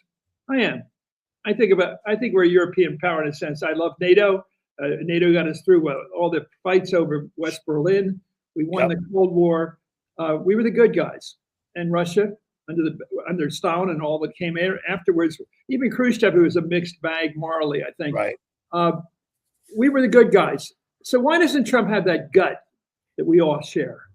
I'm 80 now. I got to tell you, if I grew up in the 50s, that's what you believed in. We're the good guys. Russians are the bad guys. How does he not have that? You never sense from him. Chris, you believe in, and you made that clear often on your show that you believed in the United States, that your service in Congress is important. David has made that, he talked about that as a cable host. I talk about that. What'd you say? I wasn't in Congress. Oh, working for Congress. Yeah. Working in Congress, there's a certain guy, famous guy who used to, go out with Reagan, and they're opposite parties everybody always talks about. And you wrote stuff for him, I believe. Yes, I wrote for Neil. And I have to tell you, there was when he went over to meet with Gorbachev, it was the first sign, we got this from Maggie Thatcher, of Russia's actually electing a leader that was not a Molotov robot. Yeah. First time we had a human being we could actually talk to. And in fact, Tip, in his interesting way, came back and said, what do you think of Gorbachev? And he said, he reminded me of a New York lawyer. Talking. It wasn't exactly ethnic, but it was kind of funny, a New York lawyer. And I said, okay, in other words, he's a smart guy you can talk to. He's a human being like us. And I think that was a big deal. And Tip told his whole delegation, we're going over to meet Gorbachev before Reagan met him. And we're going to tell him 2 things. One, we only have one president. Don't come sneak into the Congress and try to work around this guy. And number 2, this guy really wants to get rid of nuclear weapons. Right. And there's been a lot to a lot of people that he couldn't get it done because nobody wanted to make that deal, but on Star Wars and all that stuff. But I think he was a national a patriot, Tip. And there's a wonderful story, by the way. Hey, Chris, I just want to say quickly, because I didn't finish the thought, and that's my fault before. You were asking about Trump. And I just think it's not about the age he was born in. It's about his own I would call them psychological difficulties, of which there are many. But the Yeah. narcissism and all that means it's always about him. You may remember when he went to Russia, in the 80s, he came back and he wrote these articles attacking Reagan, which made them very happy, and put him in the New York Times. And I think, again, I don't know if they've got pictures a la Epstein. I don't know if there's other stuff. I don't know what they have, but the point is this guy has never been loyal to the United States. He's loyal to himself, and that's what differs him. That's why he would be willing to do all of this. I don't understand it either. It's in the conundrum. I think the press made the mistake in the first Trump term to think that we had it. We had a lot of dots, but nothing connecting them. Everything said to me, I kept saying things on the air like, every time you go to a meeting, there's Russians there. I've been to Republican conventions. I've never met any Russians. What are they all doing? Why are they all around us? Why is there all? What's this up? What's going on here? And I can't quite figure him out about Russia. And the story that went around forever about two women at a hotel, and that was, I guess, disparaged. But something out there seems to be waving a wand in his direction. Don't come out against us. Yeah, I definitely think so. I mean, they've always had something, many things, and they apparently even now. I mean, what blows my mind that there's the Trump solution to the oil crisis is to lift the sanctions on Russian oil, which is going to produce billions and billions of dollars that Putin can then spend on the war in Ukraine. And by the way, most economists say that's really not going to affect the price of oil anyway. Why isn't he rooting for Zelensky? Why is he trashing him when he comes to the Oval Office? I mean, most people associate Zelensky with Winston Churchill, with a guy with a representative, a small country coming face to face with Germany and Hitler. And this guy seems like that to me. He seems like he's taken a country which has never proven itself militarily, but has proven itself militarily. The people are standing up to the Russians. They're fighting a man to man. They're outnumbered in every way. Yeah, and they keep fighting for their existence. And Trump doesn't feel for them. He doesn't. No. And most Americans felt for the Hungarians in '56. We rooted for them. We couldn't do anything to help them, but we were sure as hell rooted for them. And all the Hungarians that came here were well received, I believe, because they were the good guys. Yeah. Well, I think most of us are rooting and have been for Ukraine. It's just, again, he's compromised in whatever way, which someday we'll know. And whatever Putin wants, he's paying for one war with another. He says, we're going to give up the sanctions, and we're going to let them sell all the oil they want with the West, and I'm going to do that so I can win in the Middle East. Right. He's making trades of that sort. You can tell because he's already attacked two allies of Russia, and if he attacked Cuba, that would be a third one. Yeah, I've been thinking about my career on television, which was different than the work I did for Tip and writing speeches for Jimmy Carter and working on the San Francisco Examiner all those years, writing a reasonably moderate sort of center-left column, mostly center. And helping teach David Schecter, of course, how to be such a That's a right. good anchor. Yeah. But I think on television, I'm a tumler. It's a Yiddish term for the guy up in the mountains. Up in the mountains, and you go up there on a rainy day, and the women are all upset because there's bad weather, and the kids aren't outside, and they're inside, and they're driving them crazy. And so you got to go up there and shake them up, tell them, Joe, you got to be funny, and you got to cause trouble, and you got to be a tumler, which is how do I get to you? How do I get this crowd razzed up? How do I razz them up? And that's what I've done on television. It's dangerous as hell to do it, very dangerous, because you go right up to the edge of normality and sanity, but it's fun. It's what I did. It's hardball. It's what I try to do. I don't know if I do it successfully, but I have a lot of fun trying. But when in doubt, do you leave it out or do you bring it in? When in doubt, and it's in your head, you say, I just thought of a great, I'm Bob Dole here now. And I'm just thinking of a great line, a real zinger. And I go, oh my, some people won't like this. Do you do it or don't you? I would say 4 out of 5 times I do it. I do most of the time. I think Larry King used to not do it. He said he used to think of what he should say or could say, and he'd say, I better not say that. Well, and I think this is a little bit different than cable anyhow, right? In terms of, the regulatory structure is different, but also independent media is a little more freewheeling. I don't know. I just tend to do it more. Maybe it's David's influence. I'm not sure. There's also leave it out. Where are you on the leave it out, David? I'd say put it in, but I'm also, to your point, Chris, I'm sort of oftentimes amazed and amused by also the business side of television, that none of us are really 100% pure all the time. And I remember, back in the day at Hardball, and every couple of months we'd say, okay, let's goose the ratings. How can we do that? And Court Harston would say, well, let's put on Britney Spears. Well, we couldn't put on Britney Spears, but we could do a segment about whether Britney Spears was a good influence over young women, and that would give us the excuse to run, the video of Britney Spears with the snake around her neck dancing around, and our ratings would skyrocket, and that would pay for our politics coverage for another few weeks. I know. We can never. When I was over in Vietnam, doing something over there with myself, I was over there visiting a friend. But Jack Kennedy Jr., John F. Kennedy Jr. died, and it was a very sad day. So I go on television. And I get a really good rating because he'd just been killed in an airplane crash. Mm-hmm. And everybody was rooting for him. He's the nicest guy. I knew the guy's the nicest guy in the world. He was not like this thing on television. He was a nice guy. He wasn't that troubled. And so he wasn't RFK Jr., you're saying?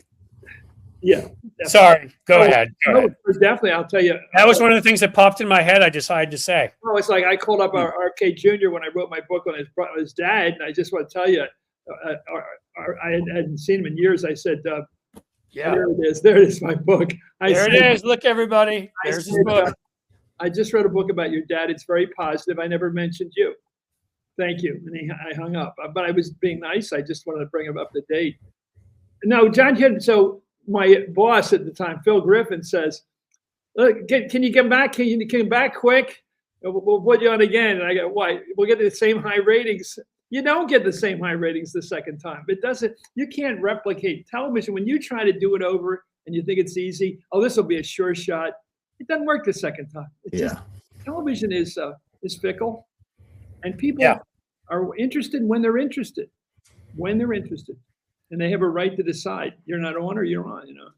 Anyway, well, I think you can also. I mean, what David was saying there is, look, if you're trying to do good work, you also have to pay the bills. So there are going to be times where, you have to skirt it a little bit and a little bit, be a little bit more provocative and put stuff on that maybe you don't want to or whatever, but that's what makes it so you can do the rest of the stuff, right? For the record, Cliff Schecter, I always wanted Britney Spears to be on Hardball and on MSNBC. Or maybe she was just on every day and I didn't see. So that's what it was. You sound like James Mason in The Verdict. This old-time money-making lawyer in Boston. He said, you do what you're doing right now, getting Paul Newman's client in trouble, screwing this client, this person got really hurt by doctors in the hospital. You do that so that you can do this goodwill thing you do, this pro bono thing. And it's like that avuncular way of saying, well, we do that so that we can do the other good stuff. Right. And here's your check. I like the reference to that movie, though. That was a classic. Yeah. So what a lot of people don't know is Chris Matthews is a movie buff. He knows more about movies and cinema than most people realize. So the one Bill McRae last night and Barbara Stanwyck in the Pacific Union or whatever it was about the building of the Intercontinental Railroad. Interesting movie. It's good. Yeah. And at the end of the movie, I'm thinking about movies that led us into World War II, which were good movies. At the end of the movie, the bad guy who's been trying to corrupt the railroad system, get everybody drunk and playing cards and ruining the people building the Irish, basically building the railroad. He's still at large at the end. And Joe McRae says to Barbara Stanwyck at the end, we still have to face him. And the movie ends. I've never seen a movie end with a bad guy at large coming out to get you. I think it was a way of saying we've got Hitler after the war has just began in 1939. This guy's still there. It's still a dangerous world. And it says it's your deal. And the other guy says, one of the other good characters who dies says, it's your deal now. You have to make the decision. It was really a provocative statement. If we had to make a decision, before Pearl Harbor, we had to make a decision about what to do. It was really well. Let me ask you this: which movies that you have seen that have portrayed Washington do you think have done it the most accurately? You can be biased if you were in a couple of them as a newscaster and say it was those. I get my checks. I love those checks. I'm trying to remember what were you in Dave? Yeah, I was in Dave. That's what I thought. I was not in Mr. Smith. Mr. Smith with Jimmy. That's a little further back. The real 1939, which is the key year. Jimmy Stewart was not the real main character in Mr. Smith Goes to Washington. The real character was Claude Rains. Right. Claude Rains was the silver fox. The old senator had been around for years, corrupted, was brought in by the political machine, was basically on the payroll. This guy, from the very beginning of the movie, starts to watch Jimmy Stewart. He's the son of the guy who was my partner, who ended up being shot by the railroads, the bad guys. And he's watching his career and watching his guts. And by the end of the movie, he wants to shoot himself because not the public, he changes. He says, this guy's the good guy and I'm the bad guy. How did this happen to me? And it's a wonderful movie about a change of character. The protagonist in a story is the guy who changes, who goes through a change. And that's Claude Rains, who was also in Lawrence of Arabia and Notorious. Other things, The movie that's any good for the next 40 years, but a lifelong alcoholic too. I read that about him. His whole life he was a boozer, but he still could perform. Amazing guy, Claude Rains. I'm trying to think of, what did you think of something like The Candidate? Did it predict our future? That was really good, and I think the guy who wrote it was a Gene McCarthy guy, and he had been in campaigns. I think it's so good. I think that's I do too. I felt like in the same way, which one? Network predicted a future in certain ways in TV. MSNBC. Oh yeah, definitely. It was. What do you think, David? I mean, it was about the pork. Remember the show called Pork about big government spending, and it shows about crazy. Am I crazy? Kind of stuff. All that's been predictive.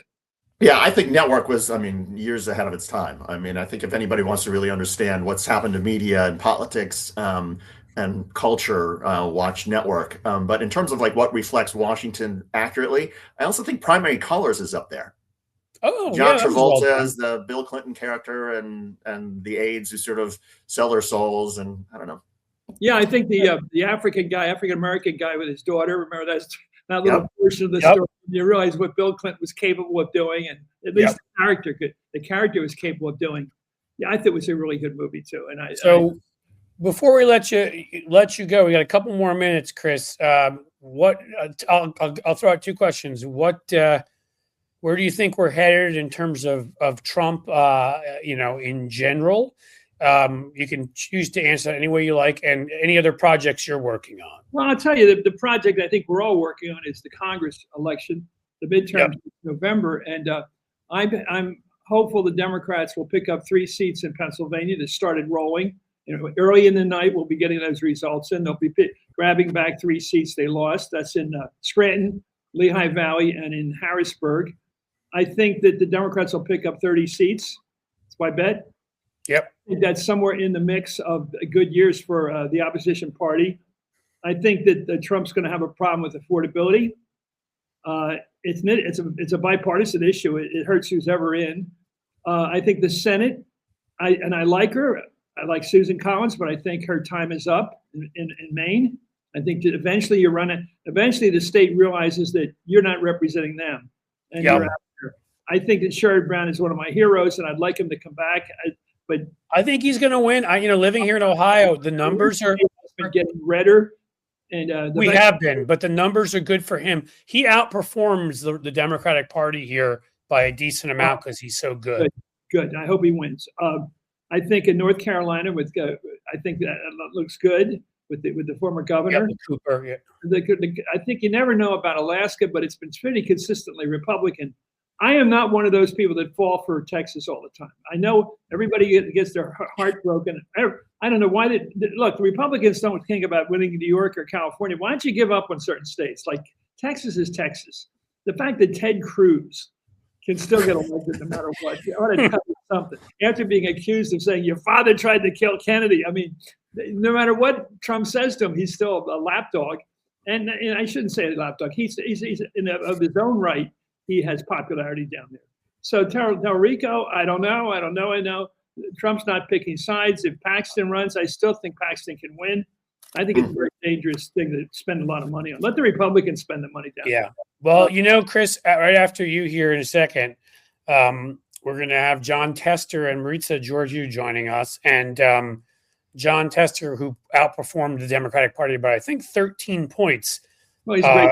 You know, and still it was so tough to win up in Montana. So he may have some ideas on this for Democrats too, I hope. Well, Mike Mansfield represented Montana. We've had some pretty good heroes from that state. You know, Carol O'Connor went to school up there. I mean, it's a state that is potential. But I think Texas is just unbelievable what it is. It just is Texas. Yeah, we just never seem to. Well, Chris, where should everybody find you? I think on Substack, and I think I'm very happy to be on Substack. This goes back to that original book, Hardball. Very happy. Oh, no, Hardball. I had to read that when I was assigned that in school. And actually, hang a lantern on your problem is still one of those things I quote. Bobby Kennedy's line. If you have an affliction or something wrong in your life, bring it up first. So the other guy can't jump on you with it. And Schecter's one of my buds, and I think he's great. And I think he keeps coming at it on this network. Keep trying. And so I'm doing that, and I'm teaching in Vietnam every year. I just came back from there. Oh, cool. I do it every year. And I went to Australia, which I had never been before. I loved Australia. Oh, beautiful. Sydney was a killer. Yeah. So I'll do some other things. I got to come up with, if you can give me a hero, Cliff or David, give me a hero. Bobby Kennedy, Jack Kennedy. I've always been able to write about heroes. I need another hero. I don't understand why journalists are not Michael heroes. Collins? Well, see, Michael Collins would definitely be height of my list. In fact, see, I know as an Irish American, you got, Irish. Let me just say it. That movie should have started with him being driven by a police car on the way to being the Irish guys on the Easter Rising.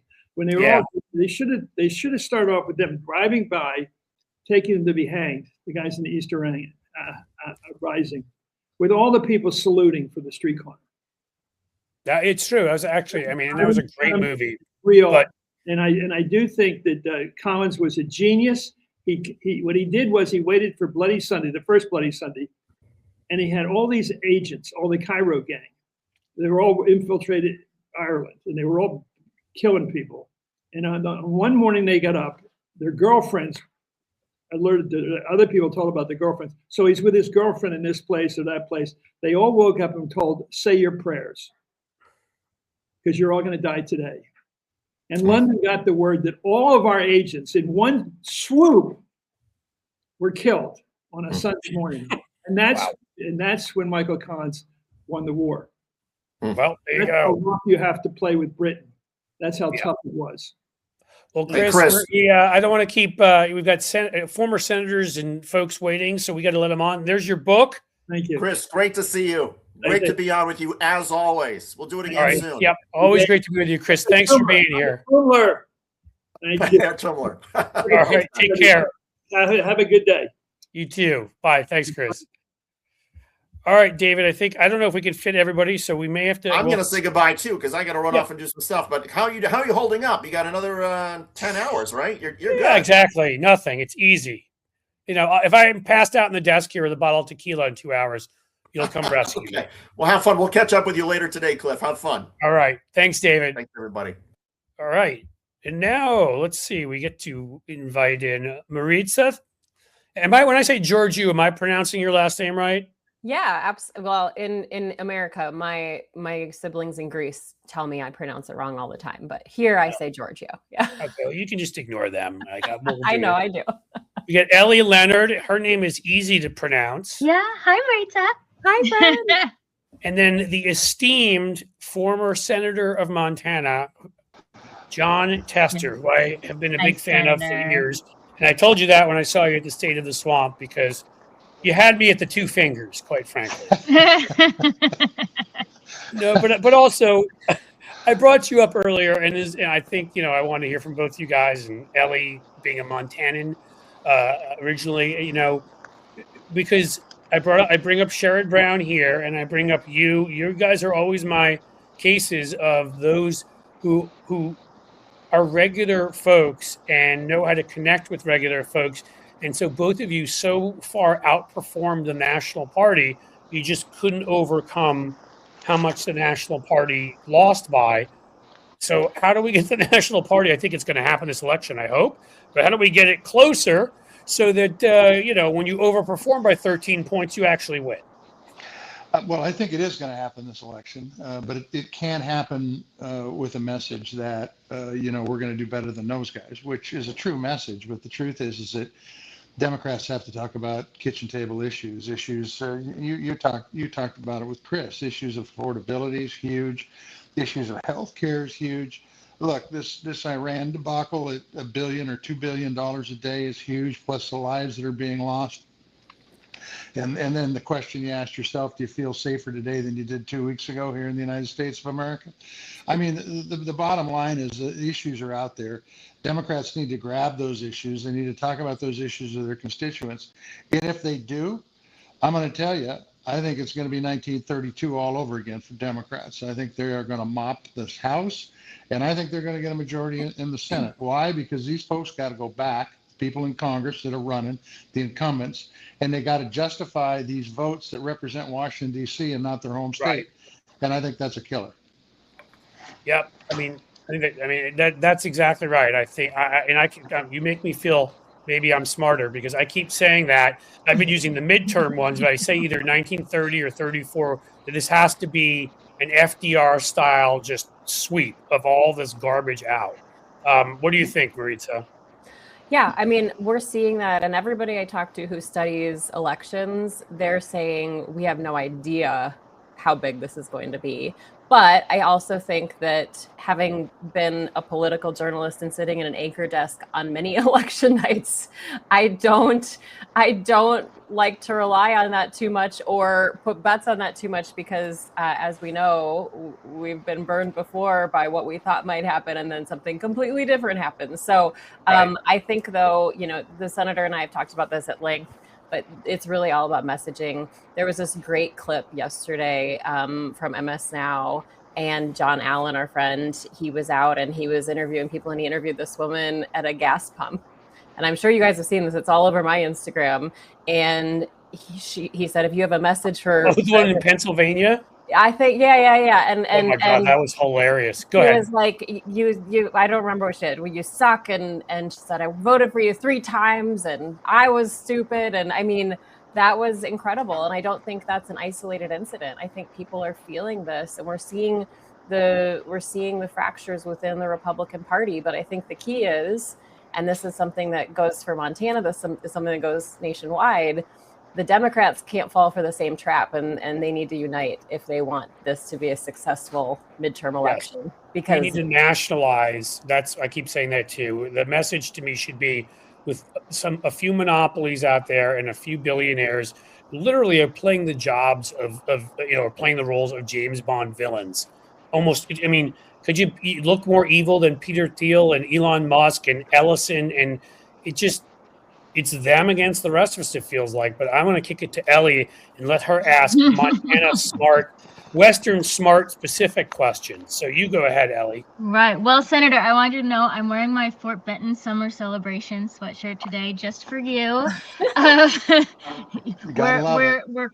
We're from the closest areas in Montana, but I think that really reflects the importance of politics in a place like Montana, or a place that's a farming state, and how important it is to have people who represent you. So, for example, we went to State of the Swamp a few weeks ago, ended up hanging out with Maritza and the senator and former Governor Steve Bullock. And, I've never hung out with you guys before, but then, I heard Bullock had a few drinks or something. I'm not sure. It didn't come from me. I won't go into that. Anyway, but like John Tester's like, oh yeah, I know your uncle. Oh yeah, I know your other uncle. I know your grandpa's car dealership. And then Steve Bullock's like, oh, I know your cousin. Oh, I helped your cousins get a scholarship. And it's just that idea of being a part of like a kind of a family community. And I get that that's not the same in every state. I now live in New Jersey. I'm not going to know everybody's uncle in New Jersey. It's a different environment, but it is so important to have politicians who represent where they live, like even down to the missing fingers, Senator. Like that is such a reflection of, like, you know, how they cancel school for opening weekend. It is. for We high school. joke Like, about it, but that is. that is Yeah. that is such a reflection of, like, the people of Montana and meat grinding and all the things that we grew up with that were important and part of the culture. And so I just think that the idea of bringing people into the state to represent the people of the state doesn't work, and it really matters what you are doing and what the next generation of politicians out of Montana are doing and representing the people there. Well, thanks, Ellie. I will tell you, Yeah. Montana is like a small town with very long Mhm. streets, and you're right. The degrees of separation are very, very close. And I do think it's a state that where there's, you know, working people. Agriculture is the number one industry, and people appreciate hard work in the state, and they also appreciate the policymakers, the politicians that come back and meet folks eyeball to eyeball and have town hall meetings and talk about issues that are important to them. Unfortunately, the delegation we have right now isn't doing any of those things, and I think they will pay a price. Well, look, one of them is, well, two of them aren't going to run again, but the other House member is. He may be safe, he may be not. I don't think there's any safe seats this election cycle, quite frankly. But the bottom Can I ask line you is, quickly, Senator? Like, yeah. do you think that those two looked at how bad the numbers are? Because I will say this: we've got later Mike Madrid coming up. I know there's not a big, or I may be wrong. I don't think there's a big Latino population, but he looks at Latino numbers. I've been looking at overall numbers and used to do polling, and I've never seen numbers like this before in my professional life. How bad Republican numbers are. Do you think they looked at that and they got scared? I think it's twofold. I think they looked at that and it got their attention, and then they got to thinking about what they were going to have to do on the campaign trail, and they were going to have to face their constituents, and they were going to have to answer questions around things like tariffs that have decimated rural America and decimated our agricultural community, and they'd have to ask questions about the war in Iran and what's going on there, where we're seeing energy prices go through the roof. And I don't think they wanted to deal with it anymore. And I think that's why they got out. Now, I don't know. I haven't talked to them. I don't know for sure. But the fact is that you're right. The numbers are bad. There's not a lot of people that are happy. A lot of them are like that lady in Pennsylvania that Maritza talked about, that John Allen interviewed. But the bottom line is this. The economy is not working for working families and small businesses or family farm and ranch agriculture. And that is the state of Montana. Can I just jump in though and talk about how remarkable it is? I mean, Senator Tester and I have talked about this at length. We don't know what the backroom conversations looked like around that. But for a senior senator in Montana to withdraw from the race a year after he became the senior senator, he's only 12 years in, which isn't that long when you're in the Senate. And that is remarkable to walk away from that. That is remarkable in a place like the United States Senate, where you walk down the halls and the power and the control and it's just palpable. You can feel it, and it's what people run to do. And so I think it's a remarkable commentary on where we are that Steve Daines said, I'm not going to do this again. And last minute, like incredibly last minute. And then with Zinke, you know, Representative Zinke cited some health stuff. He needs some surgeries. And I don't doubt that. But, you know, this is a guy who was Interior Secretary and wanted to get back in, ran again for U.S. House, probably the lowest ranked seat in the House. So that's how much he wanted back in. So I think it speaks to this moment we're in.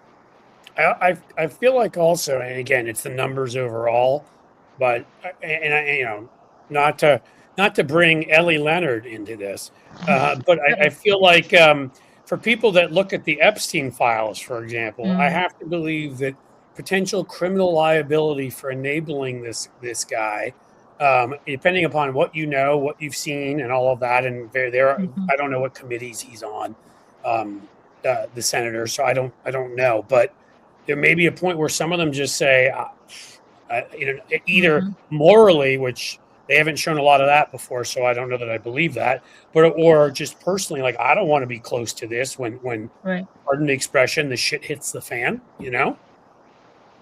I don't know. Just a thought.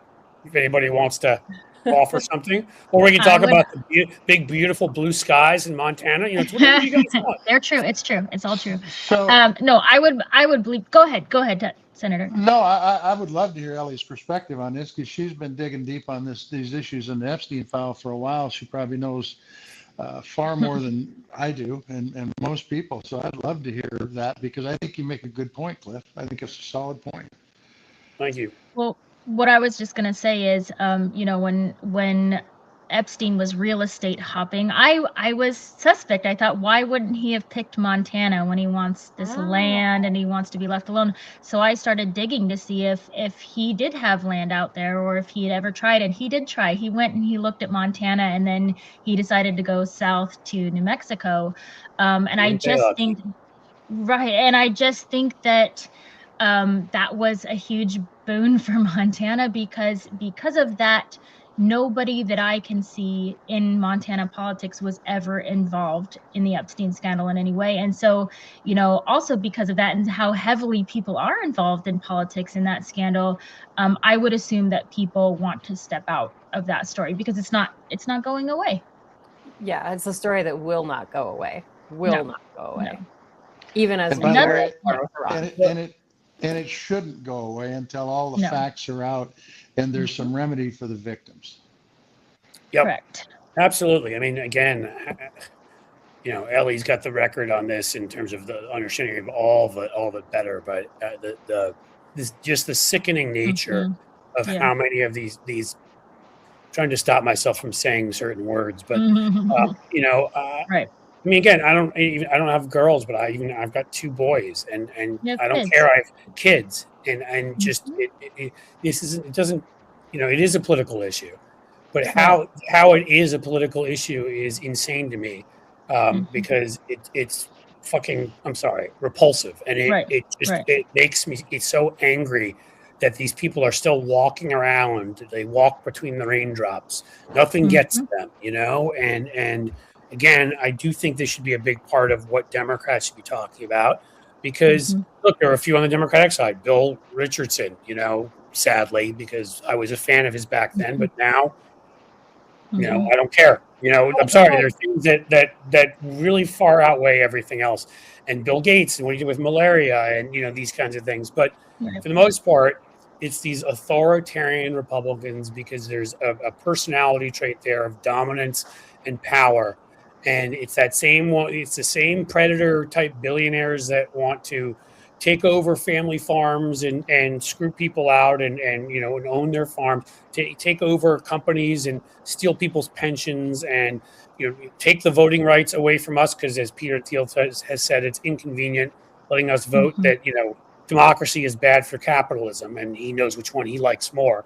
That kind of stuff. I mean, this is who they are. It's a mindset. They are these billionaire predators, and this should not be a hard message, I think, to sell, to talk to regular farmers, to cattle ranchers, to folks working in factories, to talk to people all over the place and say, is this what you want? I mean, we do have a couple regular folks running. The one Osborne running in Nebraska, who's also kind of seems like a pretty, regular dude. And I don't know I know the name Bodnar. You could tell me. It's an independent. I know you guys are laughing, so I'm sure there may be even an inside joke here. Did you endorse him? Am I correct in that, John? No, I haven't yet. There's been a lot of information that's come out. It's Bodnar. It's Bodnar, not Bodnar, but that's okay. I apologize. No, you don't need to apologize. Look, this guy's got a resume that's second to none. I'll just tell you that, point blank, period. He's a Montanan, Green Beret, Rhodes Scholar, worked in the private sector and has worked in the public sector. He's got a great family. So, I mean, the bottom line is that he's certainly would do a good job representing Montana if he got in. But no, I haven't endorsed yet. We're going to wait and see how he's working, and if he's getting out there and busting his butt, then we may do that later on down the line. But I just want to bring up one thing you said because I think it's really important. Did Peter Thiel actually say that democracy is bad for capitalism? Yes, because it is. If I can find the article, I'll put it in the chat here. It's a quote. If he did, he needs to go to take his fucking business to mainland China and see how that works out for him. Yeah, I agree with you. I mean, just to have a conversation. Here it is. True democracy is incompatible with capitalism. Quote: Democracy is bad for capital. But capitalism. Excuse me. I'll get you like an Well, article. But yeah, he made it very clear that if he has to choose between the two, it's capitalism, and it's not even a choice. Like democracy has so harmed capitalism to him. yeah, so he's going to take away my freedom, my privacy, because it's bad for his business. Look, there's a lot of dictators around this world. Move your company where there's a dictator. That'd be the best thing you could possibly do. And then when the dictator takes away his company, he can come back and bitch about democracy. Right. I like where you're headed with this. See, you have passion. This is why We like a spicy John Tester. Yeah, we do. If you don't like the Well, F word, don't invite John Tester on. You're right. I know for a fact that he dumps a lot of money into these elections, and he buys a lot of senators, and he buys a lot of House members, and he buys their vote, which is exactly what's wrong with democracy. Which is exactly why we got to do something with campaign finance in this country to get it back in the hands of the people, of the working folks, of the small businesses. Because quite frankly, it's assholes like him that are destroying this country.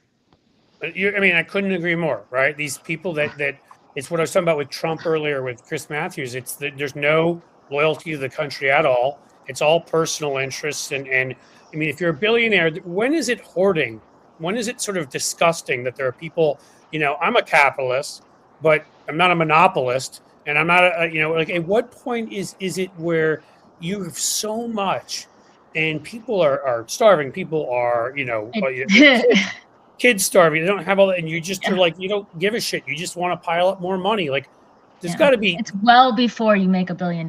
So. Well, it is obviously. Thing, whether we're talking about Epstein, whether we're talking about Iran, whether we're talking about losing subsidies for healthcare, nobody in the administration is ever talking about the people who are affected. They're not expressing remorse for the victims and the survivors of Jeffrey Epstein. They're not expressing remorse for the scores of school children we killed in Iran. They're not expressing remorse for people losing their health care. They're just defending. Predators. That's why I call them that in every way. That's the thing here. Like, yeah, humans are terrible. Like, humans are terrible. John Tester and I talk about that all the time. Humans are the worst. Humans are, but there's some very specific humans right now I feel like are far worse than the rest. That things happen, yes, but if you can't see the humanity in people, if you can't express remorse for these things, I mean, that's the really difference. America has done really terrible things throughout its history. But to do this stuff and just say, well, that's war. But if you notice, though, that's part of what they've gotten rid of. They don't want us apologizing because so it's like, Trail of Tears, what's that? They're trying to get rid of teaching these things now. They don't want the Tuskegee experiments, huh? We don't know. I mean, that's what they're doing. By the way, I'll quickly, and any of you respond, but just so you see it in the chat here, I'm putting, if it works, my thing's acting weird. There is Peter Thiel's quote about the inconvenience of democracy when it comes to, Yeah. I just wanted to say really quick, sorry, John, did you want to go? No, I was just going to say, how many $1 billion does this dude make? And he's bitching. He doesn't have enough money. I mean, what the fuck is wrong with these people? Honestly, what is wrong with them? Well, that's what I was going to say. It's important that we're talking about the Epstein story. Obviously, we need to find justice for the victims, but we also have to remember that the reason we're probably talking about it is because it involves wealth, because it involves fame, because it involves whiteness, it involves important people. If you look at a state like Montana, they have the Missing and Murdered Indigenous Women Project, where hundreds and thousands of Indigenous women go missing every day in these rural states, and nobody knows their name. Nobody's ever heard of them. They get no news coverage. They just disappear. They don't even get an investigation. And that's an important thing. We look at the Gabby Petito case and how in searching for Gabby Petito, they found all these Indigenous women who had disappeared. That's an important thing to remember is the people who will never get any kind of news coverage for having gone missing, having been abused by wealthy people, but just not the right wealthy people. And so I think that's something to bear in mind when we talk about this story is this story isn't just the Epstein story. Like, this stuff happens all the time, but there's a reason why we see some stories and why we don't see some stories, and where we need to pay attention and where we could put our funds, that actually make a difference. There's so much work being done too in Montana and across the West for the Missing and Murdered Indigenous Women and Children Project. And it is very important to look into because it is a serious crisis here. Serious, like that. I mean, I'm glad to hear that they're doing that, because again, I mean, in this case, but even the Epstein thing, it's sort of like we have different classifications, and sadly, Native American, most minority groups, nobody cares. You're just way down here. Even little white girls, Epstein even only white girls who weren't wealthy, still compared to the wealthy white guys. John Tester has become a black screen. He'll be back. I know. This is like par for the course. If you if he's not, there he is. Yeah, we got him back. Get him on a tractor. So it's a funny thing about these iPhones. If somebody tries to call me, it blocks me out. I don't know. Maritza, would you quit calling? Gotta put yourself on do not disturb. My bad. It was a butt dial. Yeah. I blame Tim Apple for that. And we weren't giving $25 million tributes to like Trump, like Trump's Ming the Merciful or something. Maybe you could actually, if anybody got that reference, and is as old as me, then maybe instead he could actually do something better and make a better phone. Just fine. I wanted to say something really quick. Oh, go ahead. We could teach John Tester how to put his phone on Do Not Disturb. Yes, we could do that. We could do that. I spend half my day talking to my dad about his iPhone, so we could do that. What were you going to say, Ellie? I was just going to say, I don't think it's possible. Just telling you, I don't think it's possible.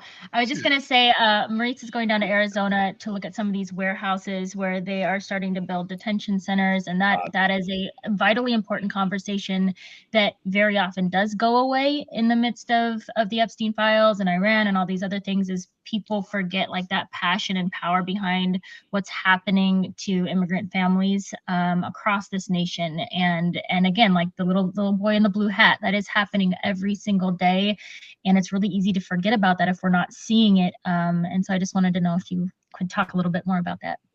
Yeah. Can I ask just quickly, Maritza, before you say, are you doing that for Scripps? No, I'm actually partnering up, and we'll be posting it on our Grounded podcast Substack. Oh, great. We coordinate, but I'm partnering up with the Save America movement again, with Steve Schmidt and their group. And then also Defiance is part of this too. So everybody we're having on to Steve Schmidt is beginning. Miles Taylor's coming up, I think, next or soon. So I'll be on with Miles and Steve later this afternoon. I mean, I don't want to take viewers away from the Substack-A-Palooza. It's okay. But we'll be talking about this. By then I'll probably have passed out and I'll be on the floor. So don't worry. This is a crazy endeavor. I'll just say that. But the deal is we're going to go down. We went to Social Circle, Georgia. Gosh, was it last month? It was the weekend before State of the Swamp. And, that warehouse there that the feds purchased for $100 million more than it sold for, just like a few years before, more than it was valued at. And just really looking in the windows and talking to people down there and how it's just like not a feasible plan, much less what they want to put in here. They want to put 10,000 people in there, and they thought they could get it built out in 60 days. Well, we went down and did reporting on that, and other people did reporting on that. And just this week, the city manager of Social Circle, Georgia, said, we're not going to put water to that facility. We're turning the water off. We're cutting the connection. We're locking the box because, we don't have information and we're not getting information. And so that's an incredible act, right? That's an incredible act of defiance and pushback that is trying to hold this government that's railroading projects and railroading people and pushing things ahead no matter who gets in their way. And that was an incredible act to stop them. We're going to go down to Arizona and kind of look at the efforts there too. There are lots of religious groups. There are 2 proposed facilities there. One's a warehouse and one's an existing prison. But basically just talking to people, because as John and I talk about on our show, the whole point, Steve Bannon laid this out, it's flood the zone strategy, and they're throwing everything at us, and it's impossible to keep up. But we have to keep up, and we need to like find our lanes. Like Ellie, you're doing such incredible work with the Epstein stuff. Thank you. We need to find our lanes and really shed light where we can, because if we're not talking about this and we're not getting people talking about this, that's when stuff does happen in the dead of night, and that's when stuff does go through. So John and I did a recap last time when I was in Georgia, and I'm sure we'll do the same this time when I'm in Arizona. He loves when I bother him. Like John loves when I bother him. Look, I just want to point out one thing that Maritza said. Maritza, this isn't critical of you, but you passed over the fact that they paid $100 million more than this place sold for, this warehouse sold for 2 years earlier. That's years of my tax dollars, by the way. That's DHS. And if you remember how this administration started with that great South African Elon Musk going in with Doge and cutting out waste, fraud, and abuse. Right. And now look what we've got. We got warehouses that are selling for way, way, way to hell more than they were worth. We got a Secretary of War, Secretary of Defense buying $100,000 Steinway pianos and lobster tails and shrimp and steak. You want to talk The about Japanese waste, flute fraud, was a abuse. nice touch, I thought. What's that now? I thought the Japanese flute was a very nice touch. Yeah, I mean, it's just 26,000 or whatever. Yeah, it's so much crap. If you want to talk about waste, fraud, and abuse, look what these guys are doing. They're wasting so damn much money. Our national debt's going through the roof. They're supposed to be conservative, and they're not. And, No. you know, it's why Democrats are going to do well this election cycle. Absolutely agree. I just hope that we, again, if we come together and have a national message about who we are and who they are, hopefully one that leads with economic populism and points out the billionaires and the monopolists and what they're doing to us every day, I think it could be a truly enormous election where we do win Senate seats in Alaska and Montana and even Nebraska and places like that. I absolutely think that's possible, but we have to do our part. So yeah, and I'm gonna say, we had an explosive political news week a few weeks ago in Montana. Yeah. I think it just shows like we don't know what's coming next, and anything can happen this cycle. Don't count any state out right now. Do the work. Go talk to people. Talk to people who even they say I don't want to get involved. Like those are the people we need to be talking to, because that's where we're going to move the needle and make a difference and open people's eyes as to, do you know what they're doing in this warehouse? I do have a really funny cell phone notification story about John Tester, if I could. Absolutely. We can get that in before we okay. No, you have to get Cliff, you need to cut us off right now, don't you? I mean, sorry, everybody. Wait. Yeah. Yeah. So when we launched our podcast, we both got fired the same week. I got laid off. John Tester didn't win his reelection. We said, okay, let's start a podcast. So we did, and we joined all these channels, and Substack was one of them, but we really didn't make any traction. We didn't go live yet. And so our very first live was with Heather Cox Richardson, and we didn't know what to expect. Right? Like, it was incredible. And of course we know she's incredible, but we had never been on a live Substack really. And so we thought, okay, like, let's do this. And so we're going through, and it's just like ding, ding, ding, ding, ding of all the notifications. And it was just incredible. And we had like tens of thousands of people watching. We get off, and I just felt like so good. And John calls me and he goes, well, we can never do that again, because my phone, we can never do that again. My phone wouldn't quit. And I was like, we're going to fix the notification settings, and we're absolutely doing that again. We can't have her on again because of the phone settings. Yeah. I'm the same way. I got her. I tried to reach out to her this time. She joined us for the first one a year ago, and it is quite an experience after that. But I will tell you both now that I sometimes I start getting these Gmail and whatever, bing, bing, bing with new subscribers. And I'm like, oh, Ellie must be doing her show again because she does a show on her network. Is that's nobody has quite the Heather Cox Richardson, but I'm telling you, like subscriber for subscriber, if you count how many Ellie has, every one of them is like tuning in. Seriously. Well, and because here's why, because they're both real, they're authentic. They're providing incredible information. They're doing it for the right reasons. Like that's a really easy to understand. Oh, we have a black hole with John Tester again. Someone's calling. Not me. I'm not calling him, guys. It's Heather Cox Richardson. Yeah, yeah. Heather's like, John. No, I think it's really easy to understand why we crave authenticity. In a world where there's so much bullshit, we crave authenticity, and it's not something you can try to do. You either are or you aren't, and that's what Ellie Leonard is, and that's what Heather Cox Richardson is, and that's what John Tester is. And when he called me about all of the when he called me about all the notifications, I left out a few F words, but you get No, I think, I mean, again, whether it's our media right now or politics, I mean, they're both related in both of them. I have a feeling that's probably why your guys' podcast is doing well, and why it will keep and probably do even better, because you both are down to earth, like you're real people. And, you know, I hope we've assembled some of that here at Blue Ant Media. We have tried to, you know, like I remember the first time David Schuster was on earlier, the first time I met him, I was like starstruck. That's the guy I saw on MSNBC and all that. And he was just as regular. I mean, he just was as regular a guy as could be, you know, and we all are humans, and we need to be human, and we can act like humans. Yes. Yeah. That's right. Somebody put in here, thank you, note, that Jeff Ammond of Pearl Jam supports John Tester. So I'm going to have to, when he comes, if he ever comes back again, I need to hit him up for that connection, because he'll come back. So Jeff Ament, I know you got to go, but Jeff Ament, founding member and bassist of Pearl Jam, he and John Tester are from the same small town of Big Sandy, Montana. Yeah. How this town produced. How did I not know that? And so Jeff is amazing. Go check out our episode with him. I learned so much, and he broke some news in that too about the Secret Service. But Jeff has been a huge supporter. He's a wonderful guy, and Pearl Jam in general. They let us use their music for our show without it's just they're. Are you serious? That is so cool. They're so generous. That really is. Well, listen, I would like to thank. I see we've got Julie Roginski waiting, so we're going to go to Julie next. In fact, Julie, if you want to say hi to everybody, we can. Hey, hi. Good to see you. I guess we have lost John for now. He may be with that meat grinder he still has that. He's telling us that story that he still has the meat grinder. So he's missing these 3 fingers on his left hand from when he was a child on the family farm, and his hand went into a meat grinder. I think he was 8 or 9, and he still uses the same meat grinder because he explained it.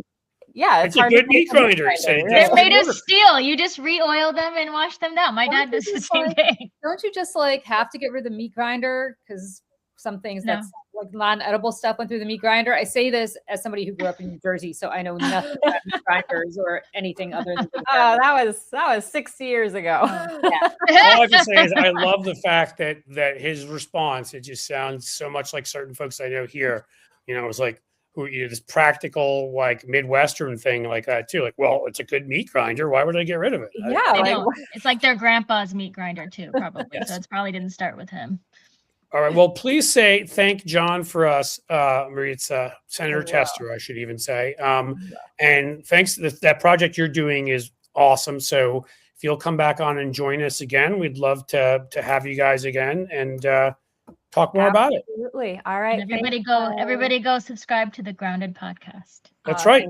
Thanks, seriously, go subscribe. It's awesome. All right. Thank you. Bye, Rita. Bye. I'll just say one thing quickly, because it's my job to do this which is, hey, see up here, guys, up in the right-hand corner, there's a duck in the middle of a QR code. I don't know. There was a joke we said about somebody in a duck, and I don't remember who. That is if you want to buy us a coffee, which we never mind. The other side, you can get paid subscriptions. They are now at 75% off. It's like less than $2 a month. If you get it, $19.98, please do. We this is how we do this and have all these wonderful people on. Can find the time and the technology, whatever, to do it is by your support. So that is my pitch. And now we get to talk to the eminently talented Julie Roginski, who I already really, really liked.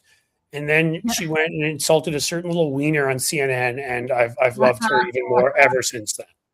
That's so funny. Hi, Julia. Nice to meet you. Ellie, it is so good to meet you in person. I'm such a fan of yours. So. Oh, thank you. Thank you. All your amazing, amazing work. Oh, thank you. You guys are both pretty brilliant. So, Julie, what's happening? Are we going to win in Iran? Sorry, I shouldn't even joke about it. I mean, again, I don't know. You want to bum people out at 1 o'clock Eastern right now? I feel like we're kind of like in World War III. It's not even a question of Iran. Like, I think this is just the newest stage of a war that began 4 years ago in Ukraine, and it's just expanding around the globe. Yeah. So that's how we're doing. Oh, yes, that's not so good. There's a lot of inflation and everything, gas and all of that stuff, which really was the only thing Trump had going for him. He kept bragging about the low price of gas. The Epstein thing is still going on. We know because Ellie keeps writing stuff about it. No, seriously, and it's not like some of these other things have disappeared. ICE is still ICE, and programs he still cut, and kids they still are starving, and Medicaid they're taking away from people, and the corruption is ridiculous, and we go on and on forever. I mean, this guy that just left, what was he?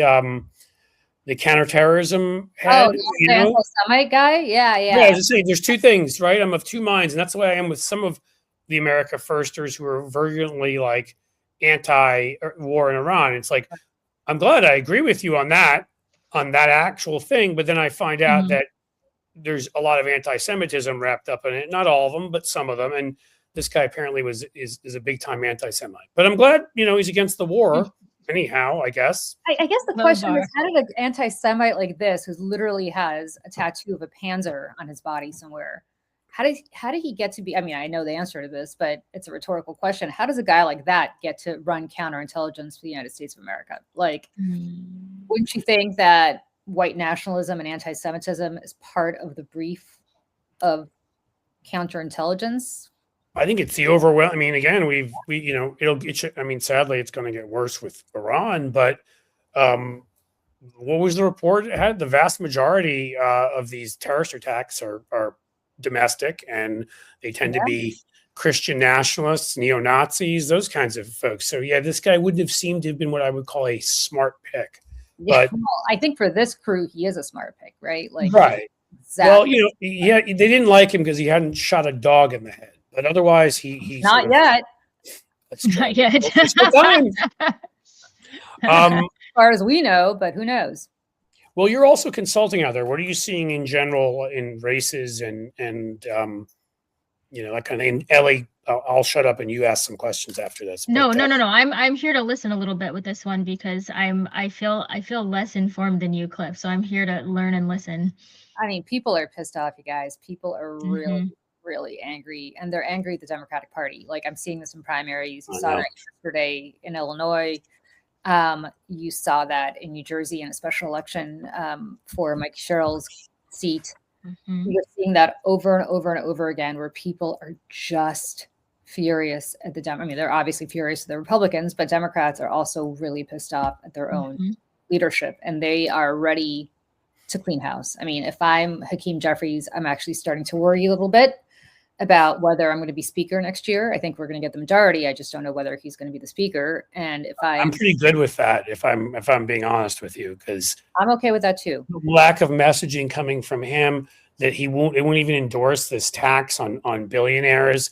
I mean, there's just all this is sitting there right there in front of them to grasp and build a message, and it's not even difficult. But I guess they don't want to piss off their billionaire donors, or I don't know. They can explain why it is they refuse to do what Marketing 101 would tell you to do, but it's pathetic and it's harming us.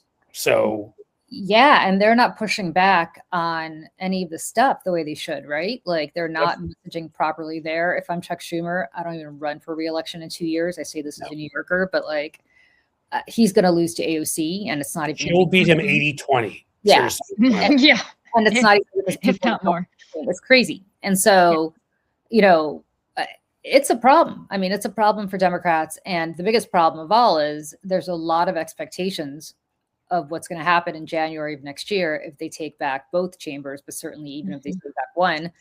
And I don't know that they're prepared to meet them, right? Like, there's so much that needs to get done.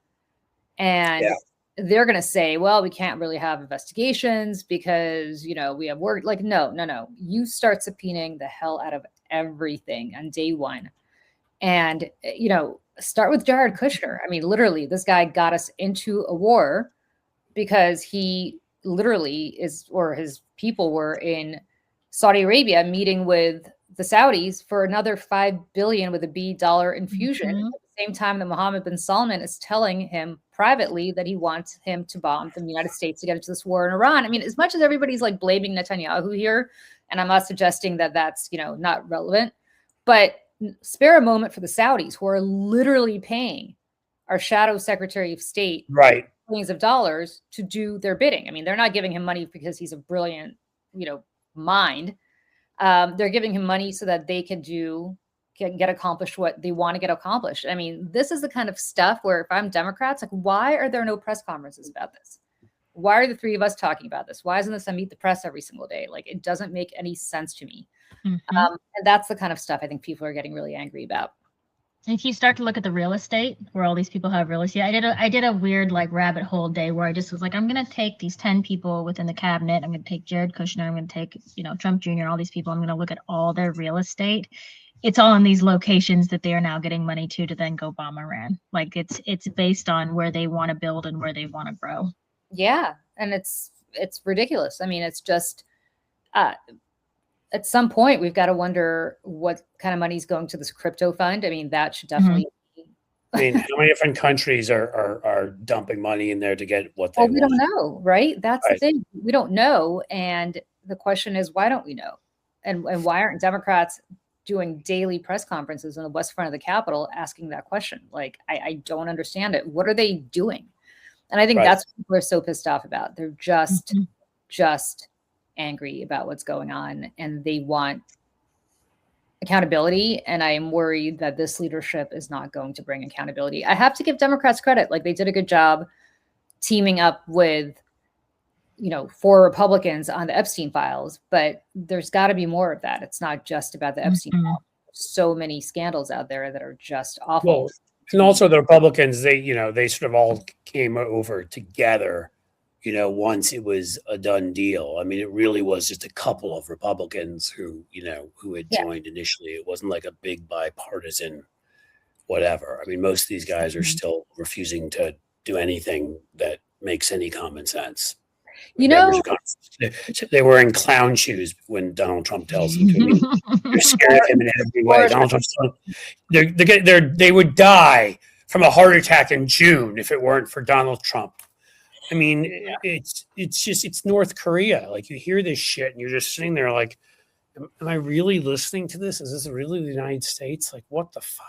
How do you go home if you're Marco Rubio and you know better? Like, how do you go home and look at yourself in the mirror with your clown shoes on? Like, how do you, like, at which point do you just say, I guess ambition's like a hell of a drug. I don't know what else to say. I just maybe don't have enough of it where I would be humiliating myself that way. But it's really pretty remarkable to think that these are people who know better and yet are going home and are like, oh shit, I've got to put like 20 Band-Aids on the back of my foot, on my Achilles tendon because gotta take the bandage off my ear, right? Right. Huge maxi Oh, that's pad. right. The maxi pad on his ear that was like 47 times too big. And again, I've said this, and we've seen enough footage now. Like, at some point, I'm sorry, I don't believe for a second that anything about that was real for 15 different reasons. But the biggest one being that I used to shoot, on a riflery team, and I know a bit about guns. And the gun that was used, if it had come anywhere that close and nicked his ear, his entire ear comes off. Like, that's science speaking. That's not. So take all the rest of it aside. What happened, what didn't happen. That's the part I know scientifically not possible that it hit his ear. Yeah. I live in New York City. I know nothing about guns, so I will defer to you on that. I grew up in New York City, but I went to my parents wanting to get rid of me out of a small New York City apartment in the summer would send me up to camp in New Hampshire. So there you go. Yeah. You shot guns in camp? They had a riflery team. Not really. You were allowed to shoot on a riflery team, and they did. So okay, so I live in New Jersey now. I Okay. am from, I'm from Montana. My kids started school in Montana, and they had gun safety classes for kids, but they had to be, I think, 11 or 12, and they would teach them after school. So you'd like drive down the highway and see all these little kids with like guns. And thankfully we were not there when that happened. And I get that it's a hunting state, and I get that that's part of the culture, and safety is key. But it never sat well with us. We were not a gun family. We had a baseball bat under the bed. That was our form of safety. My family too. I mean, there are no guns in the house. It is very common. Like, everybody's got a gun safe next to the bed. And I just think, like, when someone's breaking into your house, are you like leaning over and doing your code on your gun safe? You know what I mean? I don't know how that works, but I gotta ask Kelly, like, how's it going from Montana to New Jersey? I say this as a huge Jersey fan. Right. So how's that transition? We've been here since 2023. Okay. I think my kids are probably more settled than I am, just because they're kids and they adjust. But it's been really good. It's been really good as far as like the opportunities. The schools are financed. Like we're in public schools that are fully funded, which I've never seen in my entire life, which they still think they don't have enough money, but it's like the food is better. The supplies are better. All their friends are immigrant families, which has been really good for our kids. Oh, that's really cool. Like I always say, like my little boys have these like theological conversations about Santa Claus with their Muslim friends. And like it's just such an experience that they never would have had growing up in Montana. Montana has a lot of amazing things, like the outdoorsiness, you cannot beat it, but it was a bit of a vacuum, right? We didn't see diversity. We weren't talking about immigration there, right? Because you don't see it. You have native tribes, but you didn't have, a lot of Hispanic kids. You didn't have kids from different places. And so this is a conversation now that they have every day. They talk about it when they get home. They know that their friends look different from them. They believe different from them. They speak different languages at home. But then also just like the pace is also wildly different, as I'm sure you're aware. And we're also slower in Montana. I mean, a little slower. I think they make the signs. That's what I learned, So right. Well, I think those signs on the streets of New York that are like, "Don't tie your shoe on the sidewalk," "Don't stop." I think those are for us. But I think also we're in the most New Jersey, like quintessential New Jersey part of New Jersey, and so we're getting like the North Jersey. Yeah. So we're getting we're getting a good education, and it's been great though. Like they've just had a great experience, and the sports are great, the food's great, culture's great. New York's 20 minutes away, so it's been good. But we go back during the summer. We go back to Montana. Nice. I am from Central Jersey, the Narnia of New Jersey. So I am. It's all different. I drove through the whole thing when I went down to the state of the swamp. Yeah. I mean, because the suburbs of I've lived in both New York City and Philly. The suburbs of Philly are their own thing. In Jersey, the suburbs of New York City in the north, and in the middle, you've got certain, as you head some industrial kind of places, not right in the middle, but like on the way there from New York City, you're like, oh, look, it's Elizabeth, New Jersey. I don't think I'm going to go there. Yeah. You get more in the middle, and you get like I'm for Elizabeth, New Jersey. You should go there because they've got a great Portuguese community. And okay. They have a lot of industry comes from Elizabeth. I'm an asshole already. Who are insulting people? Go there. Don't listen. Well, it is. I mean, that's a key thing though. Like, that is a different thing, is like when you think of like poverty and demographics, like you can go from a very wealthy town like Montclair and you can go a mile down the road and it completely changes, right? Like the poverty level completely changes. And that's a wild thing to see, because in Montana, like when you get out of a town, you do not see another town for 100, 200 miles, but you could stand on a corner and see 4 different towns. So that has been a really interesting thing to just see, see people from all over, see different demographics, obviously different economic class. I will say the interesting thing that's very different to me here is people can work at like the post office or McDonald's or something and still drive a Tesla. And I don't get how that works. Like they will have the nicest car in the driveway. And I'm like, we can't afford that. How are you doing that? Or like $1,200 shoes. Minimum wage. Because New Jersey Transit sucks. So you have to spend all your time in cars. So you might as well spend all your time like on cars. Right. In a nice car. Yeah. SEPTA, New Jersey Transit, when there at times is how I got back from Philly to New York. And we would take a trip that you could do on Amtrak when I wanted to splurge in like an hour and 20 minutes and turn it into like a 3-hour, 4-hour. Yeah. New Jersey. You switch in Trenton and We're and used that's to it now, but well, and that's what I was thinking again. And a lot of these places, so many places have changed. I mean, people moved outside of New York City to all sorts of, because it got so expensive to places and they changed too. So I didn't even mean that. And I certainly didn't mean it as a socioeconomic slight to Elizabeth. It was more just, what I knew it growing up was just a post-industrial town that there wasn't anything to see there, right? I just didn't know of anything to go there for. Like there are towns that were socioeconomically more lower to middle class, but still had like this museum or this whatever. They have a big so my husband works for the railroad, and they have a big railroad hub there for more of the oil, gas, coal, that stuff is out of there. So he's worked out of there several times, but we wanted to be able to, we lucked out and moved to a small towns where our kids can walk to school, which was, we considered moving into the city because now he works at Penn Station, and I'm glad we didn't. I'm glad we kind of stuck with the small town vibe because I think that was a better transition for them. But it's very different. Our kids went to a birthday party in Newark last week, and it's like the vibe in Newark is totally different from the vibe in the next town over. And it's just, it's very different from the one when I was growing up, when it was. So I would better before Julie is gone. I talk about like the certain neighborhoods and areas forever because I think it's fascinating, but we have to look up for some more political knowledge and that kind of thing. So what can you tell us that we don't know that's cool? Well, I don't know what you don't know, so that's kind of a hard question. I don't know anything, but you write, I read so many of your pieces. You write so much good stuff. What don't you know? I'm trying to think of what I wrote about today. I'm trying to remember. I'm going to click on my salty politics thing here. Oh, I wrote about MAGA's big grift. Do you know that they're now grifting off of death? Do you know what they tried to do in Arizona? Do you want to hear about this? This is insane. Yes, this is exactly what I want to hear about. Yeah. Absolutely.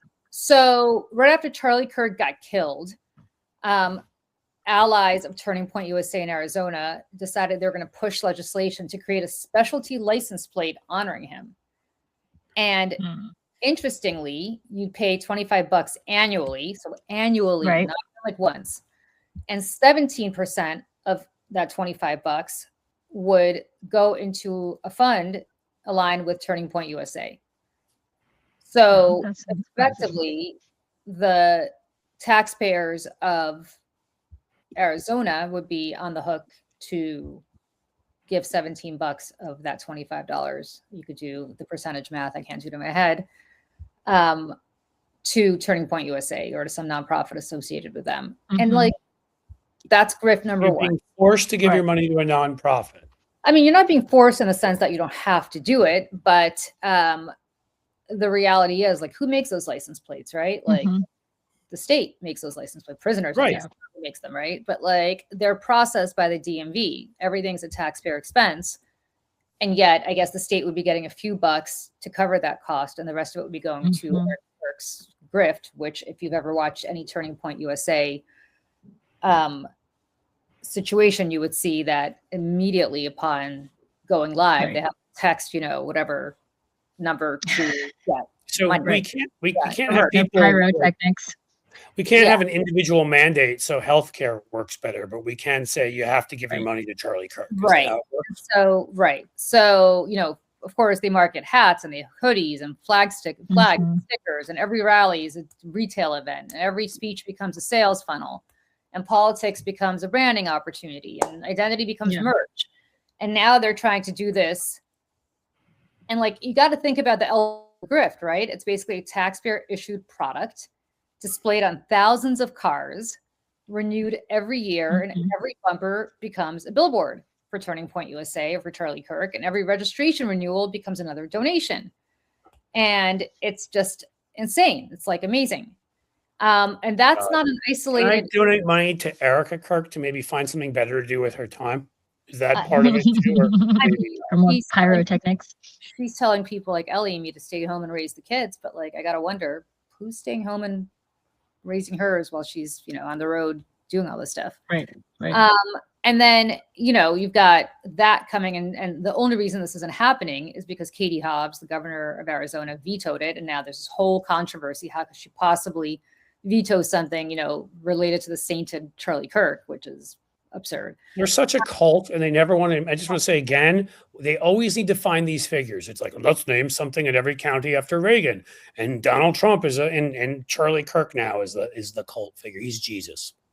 Yeah, I mean, it's just insane. And then on top of that, you've also got Trump's Political Action Committee, which it's called Never Surrender Inc. What it means is never surrender any of the dollars that go into Trump's pocket. Exactly. So they just recently urged supporters to donate money in exchange for what it described as access to Trump's, and I quote here, private national security briefings.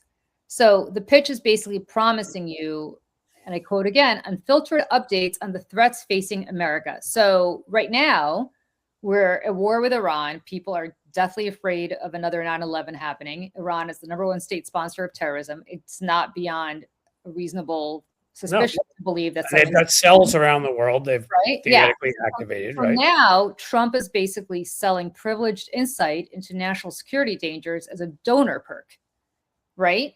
There's just nothing. The man, I mean, he'll be like, do you want to know who's going to die next in America in a fiery? He's just. Here's the sales pitch, you guys, right? Give us money and you'll be better informed about terrorist threats. And if you don't donate enough, maybe you'll know something before everyone else does. Maybe you'll be safer. Like, here's your gold shoes. Right? You're just. It gets even worse. It gets even worse. Yeah. Then the Pentagon all of a sudden is basically putting out this thing, is attempting to hire Wall Street bankers with a promise of privileged access to defense and national security discussions, which we as ordinary Americans don't have. And even most elected officials don't receive. And the pitch, this is literally from their headhunter, and I'm quoting again, this is what they promise, quote, unmatched access to top-level government officials and privileged information flow. Whatever you need, you can get it. And then here's the kicker, they add, if you ever want to raise your own fund, you will gain access to fundraising channels that include royal families and foreign sovereign contacts. Awesome. Gee, I wonder who they could be talking about in there. Right. So the point is, Bonesaw McGee over there. Yeah, exactly. Exactly. So if you want access to Bonesaw McGee, you can go work for the Pentagon and then use your year or however long you're going to be working the Pentagon to go raise money from people to whom the Pentagon is going to introduce you. But only if you work on Wall Street and only if you are already a master of the universe.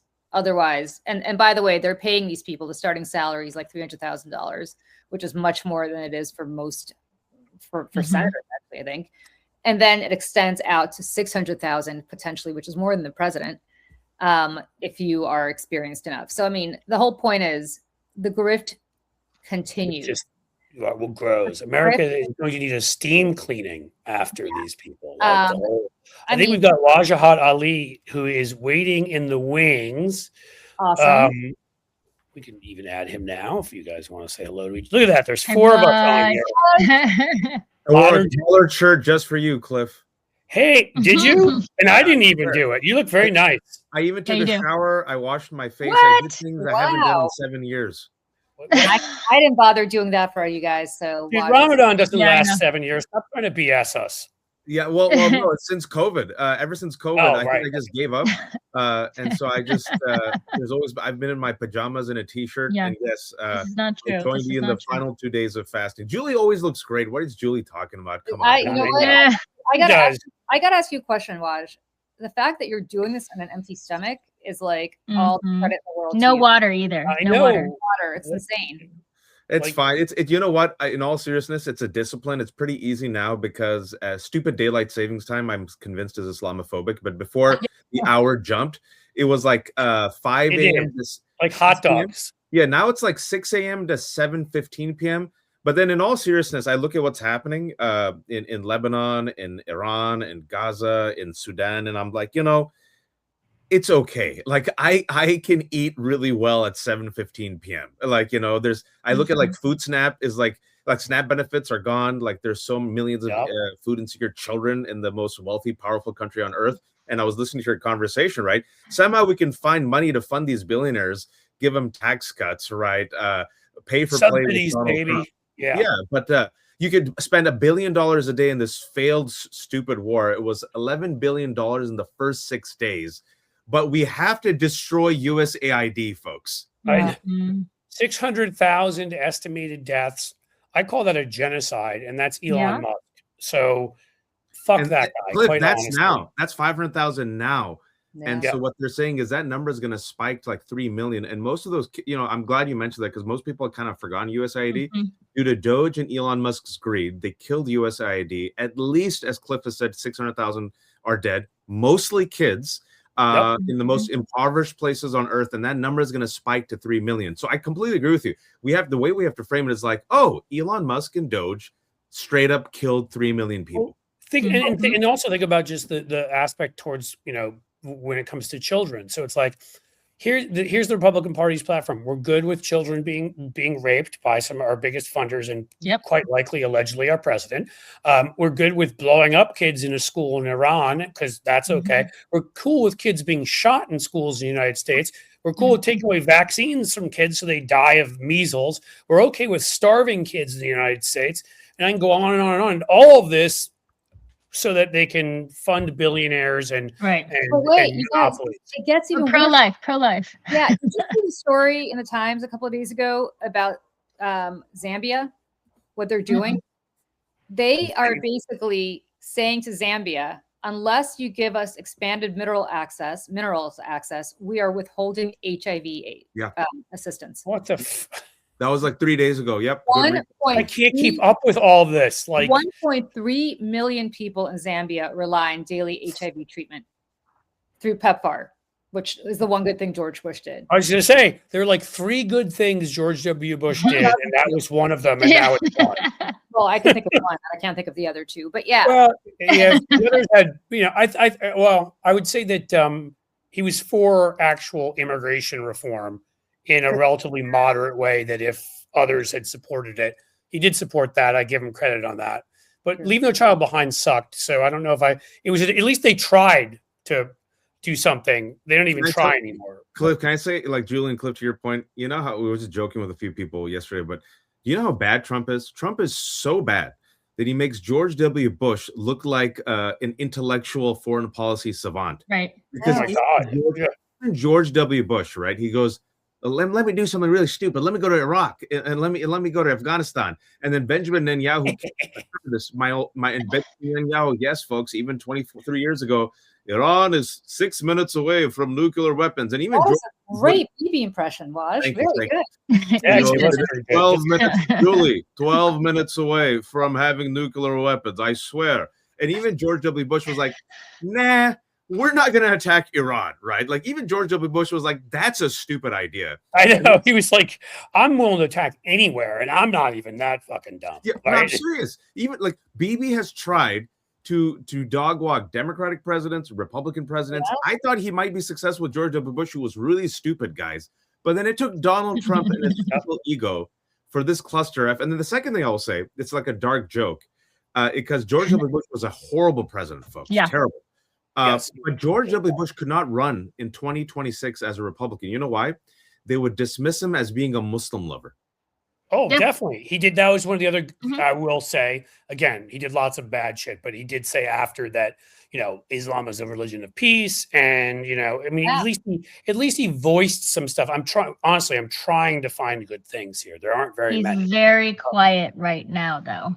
Yeah. He's painting, Ellie. He's painting. Yeah, that's right. He's painting his feet in the tub, and that's important. I think it's actually unforgivable. Like, why? I think it's unforgivable that Obama's not out there more, like Biden. I agree.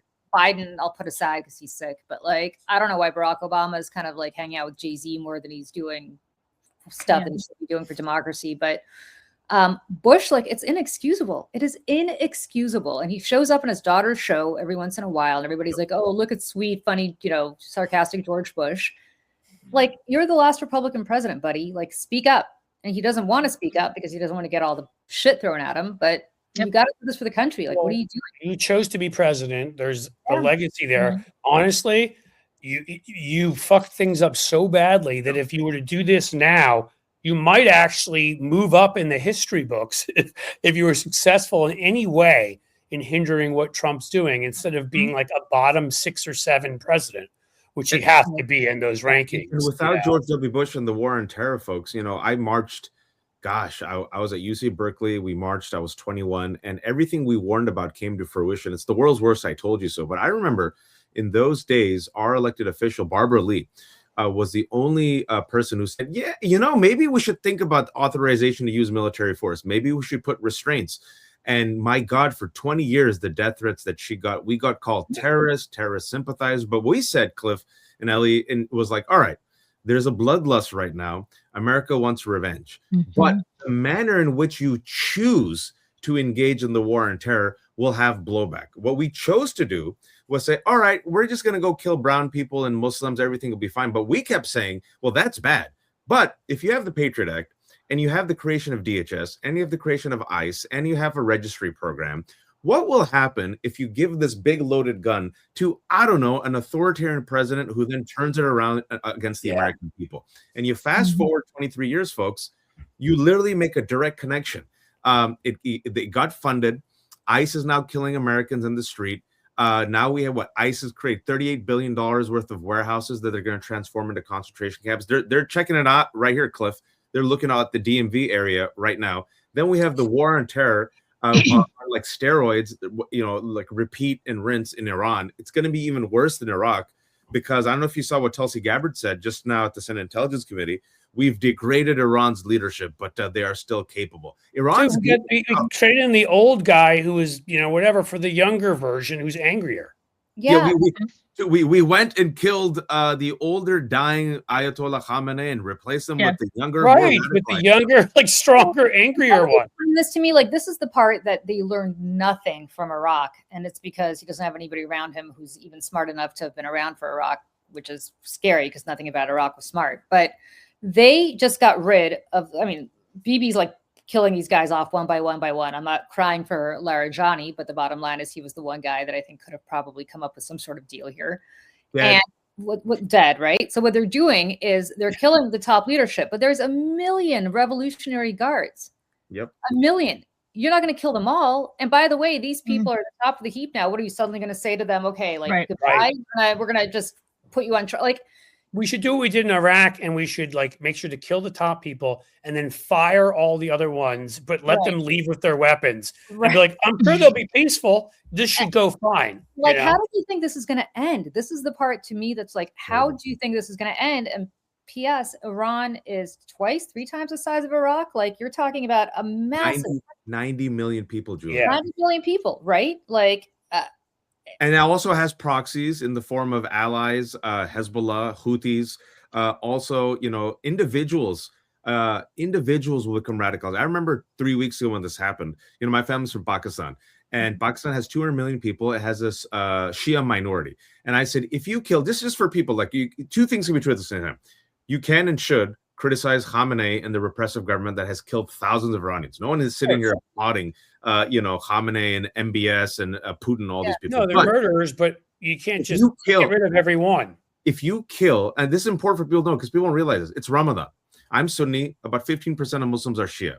If you assassinate Ayatollah Khamenei, who for many Shias is not just a political leader, is a religious figure, and then you combine with Israel to do it, and then you gloat about it, and then you systematically start decapitating the leadership, just like Julie said, it's going to radicalize people. It's going to radicalize people who actually hate the regime, but they're going to circle the wagon and say, okay, you're attacking us, much like what happened with George W. Bush. Remember that? His favorability rating went up to like 92%. Yeah. And then speaking about the latest individual they just killed another individual today, Ismail Khatib, who was the in the intelligence. Financial guy. When they killed the two folks yesterday, Ali Larijani, right? He was the de facto leader. They did his memorial today. Guess what happened? Hundreds of thousands of Iranians came out for him. And you know what they chanted today?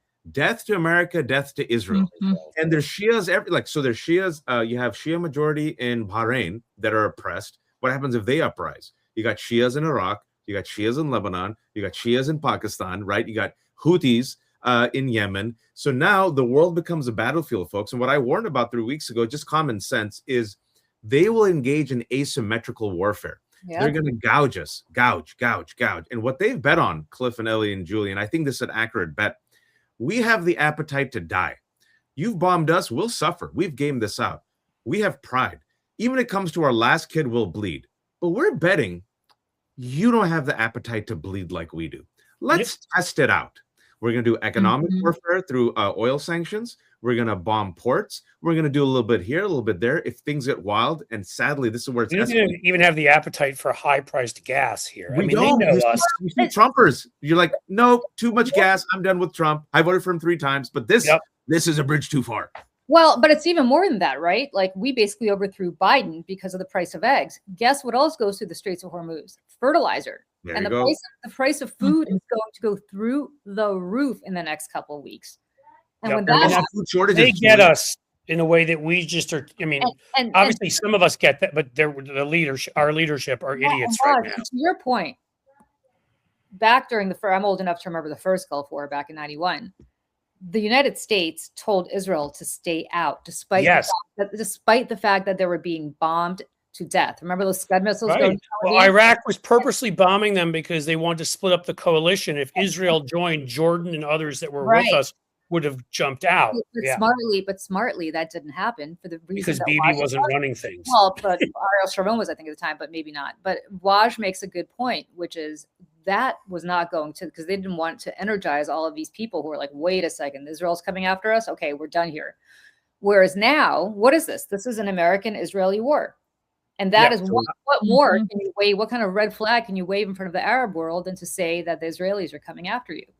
Right. I think Bibi has actually successfully spiked anti-Semitism. I'm going to guess to its highest level. Well, I'm not going to say the history of the world because there were times there was just, it was bad back in the little worse back in the day, but yeah. Yeah, and around 2,000 years ago wasn't so good, and then there are other times in between, Spanish Inquisition and stuff. But point being, right now with social media and with everywhere, like all the stuff the out there on Bibi and whatever, a lot of people will just conflate the two, and this isn't everybody. I mean. I think Bibi Netanyahu is a war criminal. So let me be very clear. There's the criticisms of Israel are deserved. There are many of them and whatever, but there are a lot of people, on both, certainly on the right, and there are some on the far left who want to take advantage of it to push anti-Semitism, and they are. And there's and Bibi has helped enable that. So he sucks. What I was going to say is a few things, and they're doing it, and I can't believe this is happening, but this is what happens when people become so obsessed with a type of belligerent supremacy and a narrow-mindedness. You saw Lindsey Graham openly call it a religious war. And you saw Benjamin Netanyahu come in and, use biblical terms of Purim and Amalek. Then you saw the actual actions themselves, the United States and Israel's joining proudly in killing all these Muslims. And now also in Lebanon, 700,000 people displaced. And Israel says, yeah, you're not coming back. That's ethnic cleansing. And then to make it even worse, you see Jonathan Greenblatt of the ADL comes out on television and says, if you criticize Israel, that's a Jewish state. And if you criticize a Jewish state and blame Jews, then that's anti-Semitism. And I'm like, why the hell are you equating Israel with Judaism and all Jews during these war crimes? That's, first of all, that's the definition of anti-Semitism. That is actually anti-Semitic. And number two, you're literally putting the frame out there that, yes, it is the Jews who are killing all these Muslims. It's like, no. And then people like me are like, no, it's Israel. It's the Israel regime. It's not the Jews. Right. It's not the Jewish people. Like, I'm trying to do what Jonathan Greenblatt should be doing. But Jonathan Greenblatt is like, let me pour gasoline on this fire. Well, let me say this to your point. I was in Israel last June, actually during the first Iran war. We had to flee for our lives. Way back during the first one. Way back during the first one. Yeah, we got to Tel Aviv. We're having drinks on the beach, and all of a sudden it was like, here come the missiles. So that was a great time in my family's life. Anyway, but the point is, nobody is more critical of the Israeli government than Israelis. They had protests every single week to the point like our No Kings rallies look like nothing compared to what they had there. And whether it was the war in Gaza, whether it was about the hostages, whether it was about his extrajudicial takeover. And the point is, like, if you can't criticize the Israeli government, and that's anti-Semitic, then you're basically calling millions of Israelis. The entire population of Israel is anti-Semitic. Calling the vast majority of Israelis anti-Semitic, because I wish we had the kind of protests there that we have. Well, and they still can't seem to get rid of him. It's like we can't get rid of Trump. Because they have a shitty system. And he is I've always said Israel is It's also like Israel is like the predicate for what we are. They're always like a decade or two ahead of where the United States goes. It's very interesting. If you want to know where the United States is going, look to what Israel is doing, because consistently, no, I don't like that. Consistently, and it's not good. And Bibi was Trump before Trump. He's just a smarter version. And to say that it's to your point, Waj, to say that it's anti-Semitic to be anti-Israel is to say that it is anti-American to be anti-Trump. And it's not. Right? Like we're all patriots. We just think Donald Trump sucks. And I think part of the reason we think he sucks is because we're patriots, right? I mean, right. And I think Bibi's done more to harm diaspora Jews than anybody. It's insane. Can I say something, Julie, that people don't realize, and I think it's important, and I always try to make the distinction, right? Because anti-Semitism is so, folks, I say this, I'm going to bring the facts. When I said the present and future of the GOP is Nazi, people say, oh, Waj, you're just being some progressive. And then the data came out, right? The data came out that a majority of young, and this was from the Manhattan Institute, a conservative institute, that said a majority of young Republicans are Holocaust deniers. When that data came out last week, college Republicans elected as their president a disciple of Nick Fuentes. When it comes to Nick Fuentes, he is so influential that Donald Trump to this day has never apologized for dining with him post anti-Semitic Kanye. If you look at all the Telegram texts and social media texts that have been leaked, just a couple of weeks ago, Florida University college Republicans love the N-word. And they have to shut them down? They shut them down. When you look at the Telegram post in September, when Politico released thousands of pages of young Republicans, some of these people are in their 30s, love Hitler, want to put us in gas chambers, love the N-word. The present and future of the GOP is straight up Nazi, right? And I think what's important is for the past 2.5 years, and I warned about this 2.5 years ago because sadly have wasted so much of my life in tracking these hate mongers and Islamophobia and how it intersects with anti-Semitism. I tried my best to warn folks is that people who do not care about Palestinians, Muslims, and Jews will use and abuse what's happening in Israel and Palestine as a divide and conquer and to promote their own statements, right? So Nick Fuentes, listen to him out of context, like this is an eloquent young man who's pro-Palestinian. And then people send me these clips. Have you heard of this Nick Fuentes? I'm like, he's a Nazi. They're like, no, he isn't. And then Tommy Robinson, counterpart in England, he's pro-Israel. And he says, look at these Muslim savages. And Jews are like, yeah, Tommy's onto something. And I'm like, no, he hates all of us. And now you're witnessing this happening. And you literally see Benjamin Netanyahu frame it in the worst way possible. And what's going to happen? I'm going to tell you what's going to happen. The individuals who are going to get hit. It's going to be Jews, Palestinians, those who look Arabi and Muslim, and Americans, soft targets. And we're not even removed away from it. Last week it happened. You saw it. A radicalized individual saw a synagogue as a symbol of what Israel was doing, attacked the synagogue, right? You saw after a couple of weeks after October 7th, those 3 Arab kids just walking in liberal Vermont. One was wearing a kefi. A white guy takes out a gun, shoots 3 of them, right? You see, again, this is going to happen, folks. It's inevitable. The longer this goes on, and this is what I really worry about, is we're going to see that asymmetrical warfare actually result in terrorism. All it takes is one person, one unhinged nut who sees what's happening and says, you know what? I got to defend my people. Death to America, death to Israel. He's going to get into a tanker, hijack a tanker, run it through a crowd. Now imagine, Cliff, God forbid this happens. This happens 3 or 4 or 5 times. That causes a shock to the system, right? So yeah, we're not, Iran's getting destroyed, sure. But what happens now if you have asymmetrical warfare pop out, and you're already seeing it in the Middle East, Dubai, which was a sanction of, Dubai was sold this way to a lot of the expats and rich people. Lebanon's crazy. Palestine's crazy.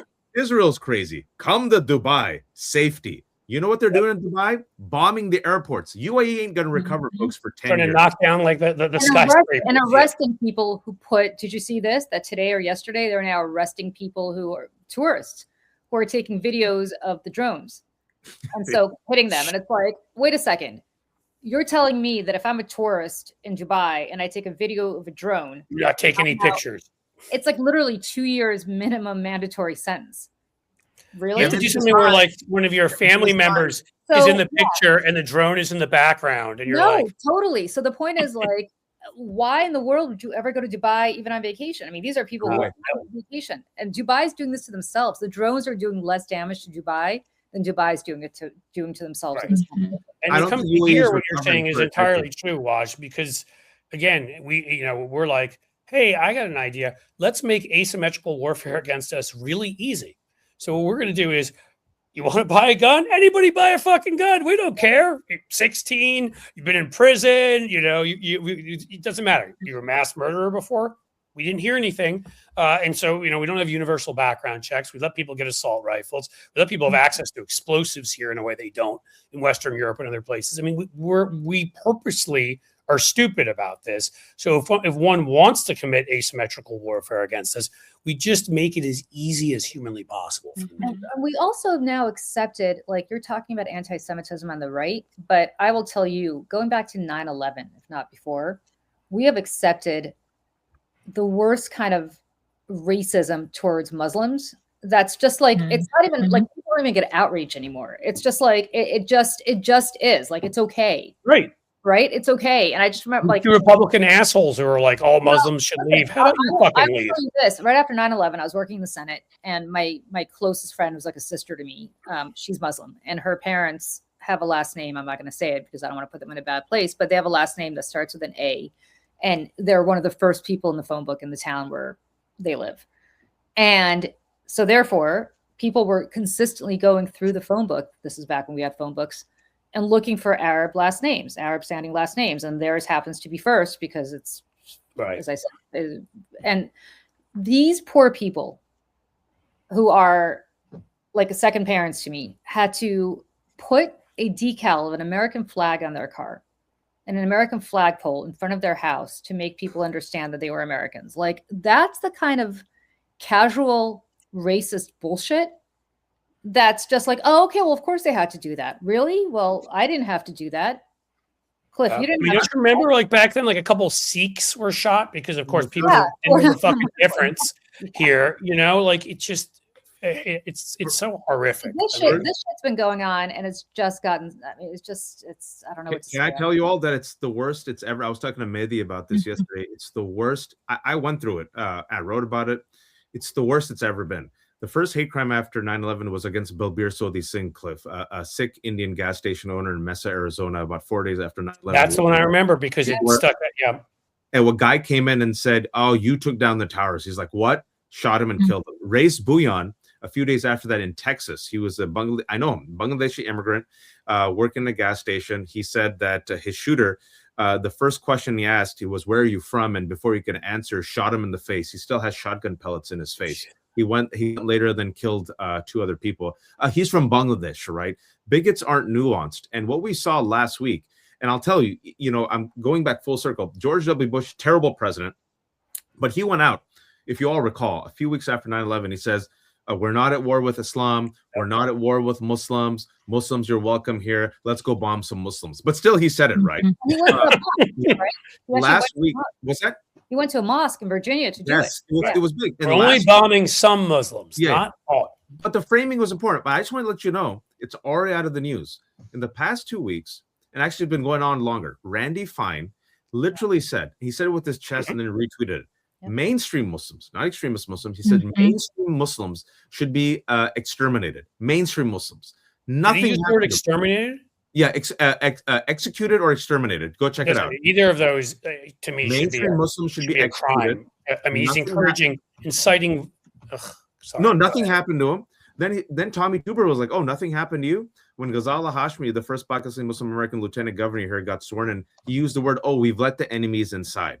After that happened, then they're like, "Oh, Andy Ogles is like, I'll come in on this," and just did nonstop. Muslims should be left out. Then Randy Fine comes back, compares Muslims to dogs, says, "I prefer dogs." Then Lindsey Graham comes in and says religious war, as this is happening right now, folks, right? And then Tommy Tuberville comes back last week and says, "We've let the enemies inside the gates," which is the same language Nazi used, putting Zoran Mamdani's photo as he's opening his fast with a date next to the 2 towers. Now, this is happening in the past 2 weeks, folks, as literally Israel and the United States, it's bombing Iran and has killed Ayatollah Khamenei, which means they're deliberately inciting a religious war. Who's going to die, Cliff and Julie? Jews, Muslims, Yep. Arabs, and those who look Muslimy. Right. Mhm. And you know what was going They on don't know. during that time is they also were preaching certain military officers that this was a religious. We have a piece at Blue Amp about this, a religious and holy war, and that they were fighting for Jesus. Used the word crusade, of course, and told many people that our God will defeat their God. All that kind of I gotta bullshit. say something about this because I have to jump in a minute, but I'm going to just say this. I 'cause got to jump also. Yeah, because I work with Pete Hegseth. I'm FL. sorry. Yeah, I'm sorry. Too. So I can tell you, No, just stay. You guys are stuck here all day. I don't give a shit. he truly believes that this is a crusade that we're on. Like this is not a joke to him. And if you think about what the Crusades were about, they killed I don't know how many Jews on their way to what they call the kingdom of the kingdom of heaven, on their way to the Holy Land. And then once they got there, the insane amount of Muslims that they murdered. And they're like, well, yeah, of course, because we have to get the Holy Land back for, the kingdom of heaven. And they truly believe this. And I remember going on, I don't know, Waj, if you were on that show with me, but I remember It was going the first time we were on together on Piers Morgan. And these crazies that I still get death threats from all these crusader stands. And I'm like, people really there are people out there who's there's a joke that men think about the Roman Empire. There is, I found out from that show, a massive amount of people in the MAGA world who think about the Crusades nonstop. And it's crazy. But ask them when it happened and they have no idea. No, can we? They'll know because they know. All the time. But to bring it full circle, that was the first time Julie and I ever met. And we both bought our receipts on Pete Hegseth. They had no response to Julie. Was very sobering and talked about his experience in Princeton, where he wrote that if you have sex with a woman while she's passed out, it's not rape. They had no response to that. I brought like 3 minutes of stuff where I said he wrote a book called American Crusade. He literally says he's too extreme for the military. He's a man who has a history of yelling, "Kill all Muslims" 10 years ago while drunk. He has a history of abusing women. His own mother said that you're an abuser of women. We talked about that letter from his mother should have been enough, really. The tattoos all over his body. And to Julie's point, it's very important, especially with what's happening right now in the framing, and which is why we need cooler heads to prevail. He has tattoos all over his body that are now associated with white Christian nationalists. The Jerusalem cross, the Iron Cross, Deus Vult, God wills it. And underneath Deus Vult, Julie, this was he added this tattoo after you and I spoke, because I've been calling it out. Underneath Deus Vult, which is what Crusaders yelled while they were taking the kingdom of heaven and killing Jews and Muslims, he's added kafir. Now, if you don't know what kafir is an Arabic word. He added kafir? Yeah, he added kafir right in Arabic underneath Deus Vult. Kafir is one who actively, aggressively rejects faith. Let me give an analogy. It's like an anti-Semite, Cliff, who says, "I'm a goyim," and writes goyim in Yiddish. Yeah. Guys, I gotta jump. I'm so sorry. I gotta get on a 2:00 call. It was so good to see all of you. Very nice to meet you. Great to meet you, Ellie. Thank you for being here, Julie. Cliff, guys, thank people, you. Salty Politics is where you subscribe to Julie. Go find her there. And I will see you all very soon. Bye. Take care. Bye. I gotta go talk about intelligent masculinity with Nick Paro. Oh, very good. Say hi to Nick. Be fun. But see, you're here now just when your face got bigger because there was more space. No one wants to see my face. And then come on. Ellie's coming on tomorrow, I think. Well, Ellie is coming on tomorrow. I've just announced it. So Ellie's coming on tomorrow. Cliff, good luck with this. 12 hours is a beastly thing, man. I will be mostly dead tomorrow, but I'm going to make you invite me on again. Yeah, whenever you want. And then this time you can figure out how to place your camera. Yeah, is my camera fucked up? Last time it was a low angle shot, and everyone was like, "Is he doing that for aesthetic purposes?" Oh, when I was on your thing, no, I forgot it was the camera from here. It was like going up my nose. I'm like, I'm glad everybody knows if I'm. Yeah, I'll get that I said right. it once, but then I don't think you heard me. So I'm like, maybe this is just Cliff's artistic choice. I'm an asshole and an idiot. Just assume I'm an idiot next time and say it like a number of times. People were like, "He sounds very intelligent. I really like this conversation." That's a very odd camera angle. And I'm like, he sounds smart and I like him. I can't tell exactly what he's saying because I'm stuck in his nasal cavity. I said, Cliff is just an old man. Be gentle with him. Exactly. Don't hurt me, please. Thank you all. Bye, Waj. I'll see you tomorrow. Bye, Waj. Thanks for being here, man. All right. That was fun. What am I doing? What am I doing? Am I hopping off? What are you doing? Well, we're supposed to have, I believe, a Miles and a Xander joining us soon. So it's your call. I am happy to have you here as long as you'd like to hang out. Chitter chatter with you. I'm all day long. That's right. So what are you looking at right now? Talk about until they arrive some Epstein stuff. Okay. So what I'm looking at right now is there's something called the Renaissance Weekend that happened on Hilton Head Island. That was a very big woo-woo event for financiers. It was a big deal for like politicians. And it started in 1981 with a group of 60 families. It was very private. The lists of attendees were never known. And there's a connection between Epstein and the family, the Laters, who actually started this event and still run the event. It's very well known now. Now it's moved over to the West Coast. I mean, they've had people like Stephen Colbert and like I remember major hearing about it names back then because Bill Clinton and Hillary Clinton used to go. Yeah, in the 90s. But like I'm trying to make the connection that or find some kind of information about an attendee list or just memories of attendance. So I'm reaching out to people that I know went earlier on to see if there's any kind of a connection to Epstein being on that island in the early 1980s, and if he had been, that he would have attended that event. So it's all pre-internet. It's all very hard to find things, but that is like my main focus right now is this specific event.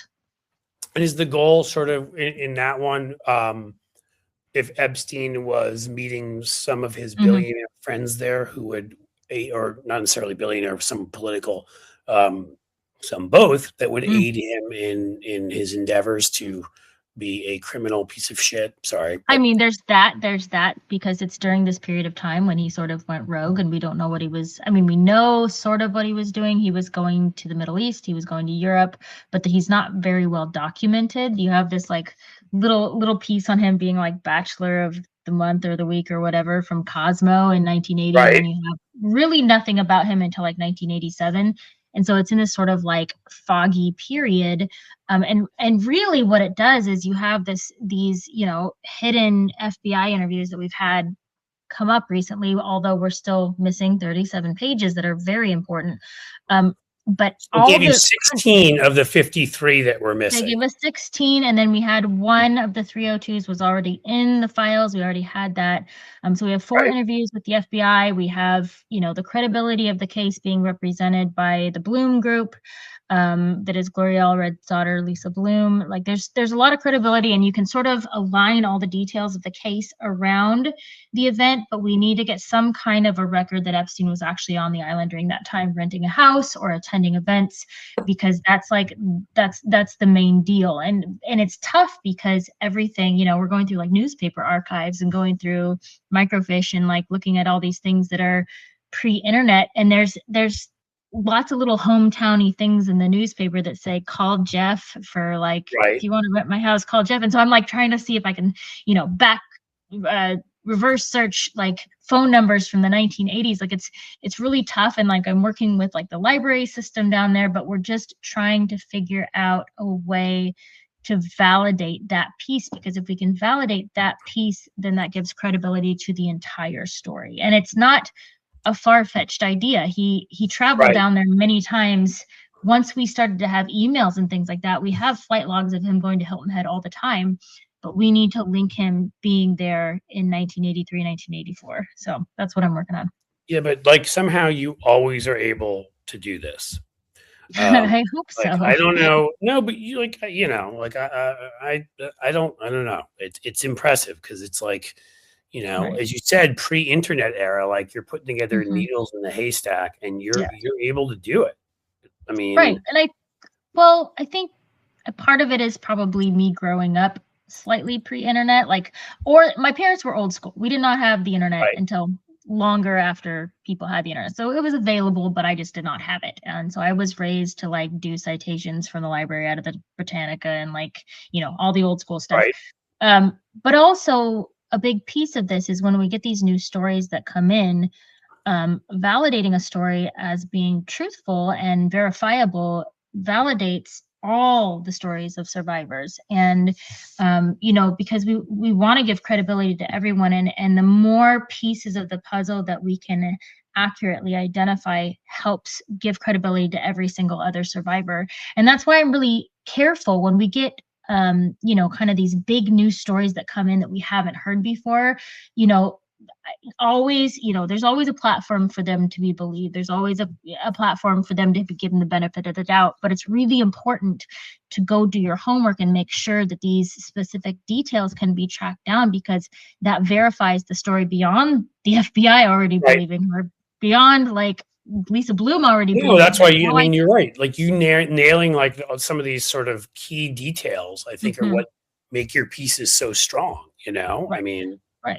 Because we have to be honest that they're limited, but there are stories in the files, because they include every single tip that came forward. There are stories in the files that are less credible, and I always bring up the one. There's some woman who reported abuse, but like the abuse that was reported, every single person in the room was only Democrats, and it was all like recent Democrats. It was like Obama and Biden and like I don't know, anybody you can think of who I've never found in the files whatsoever was the only people in the room. Trump was not there. None of these other people were there.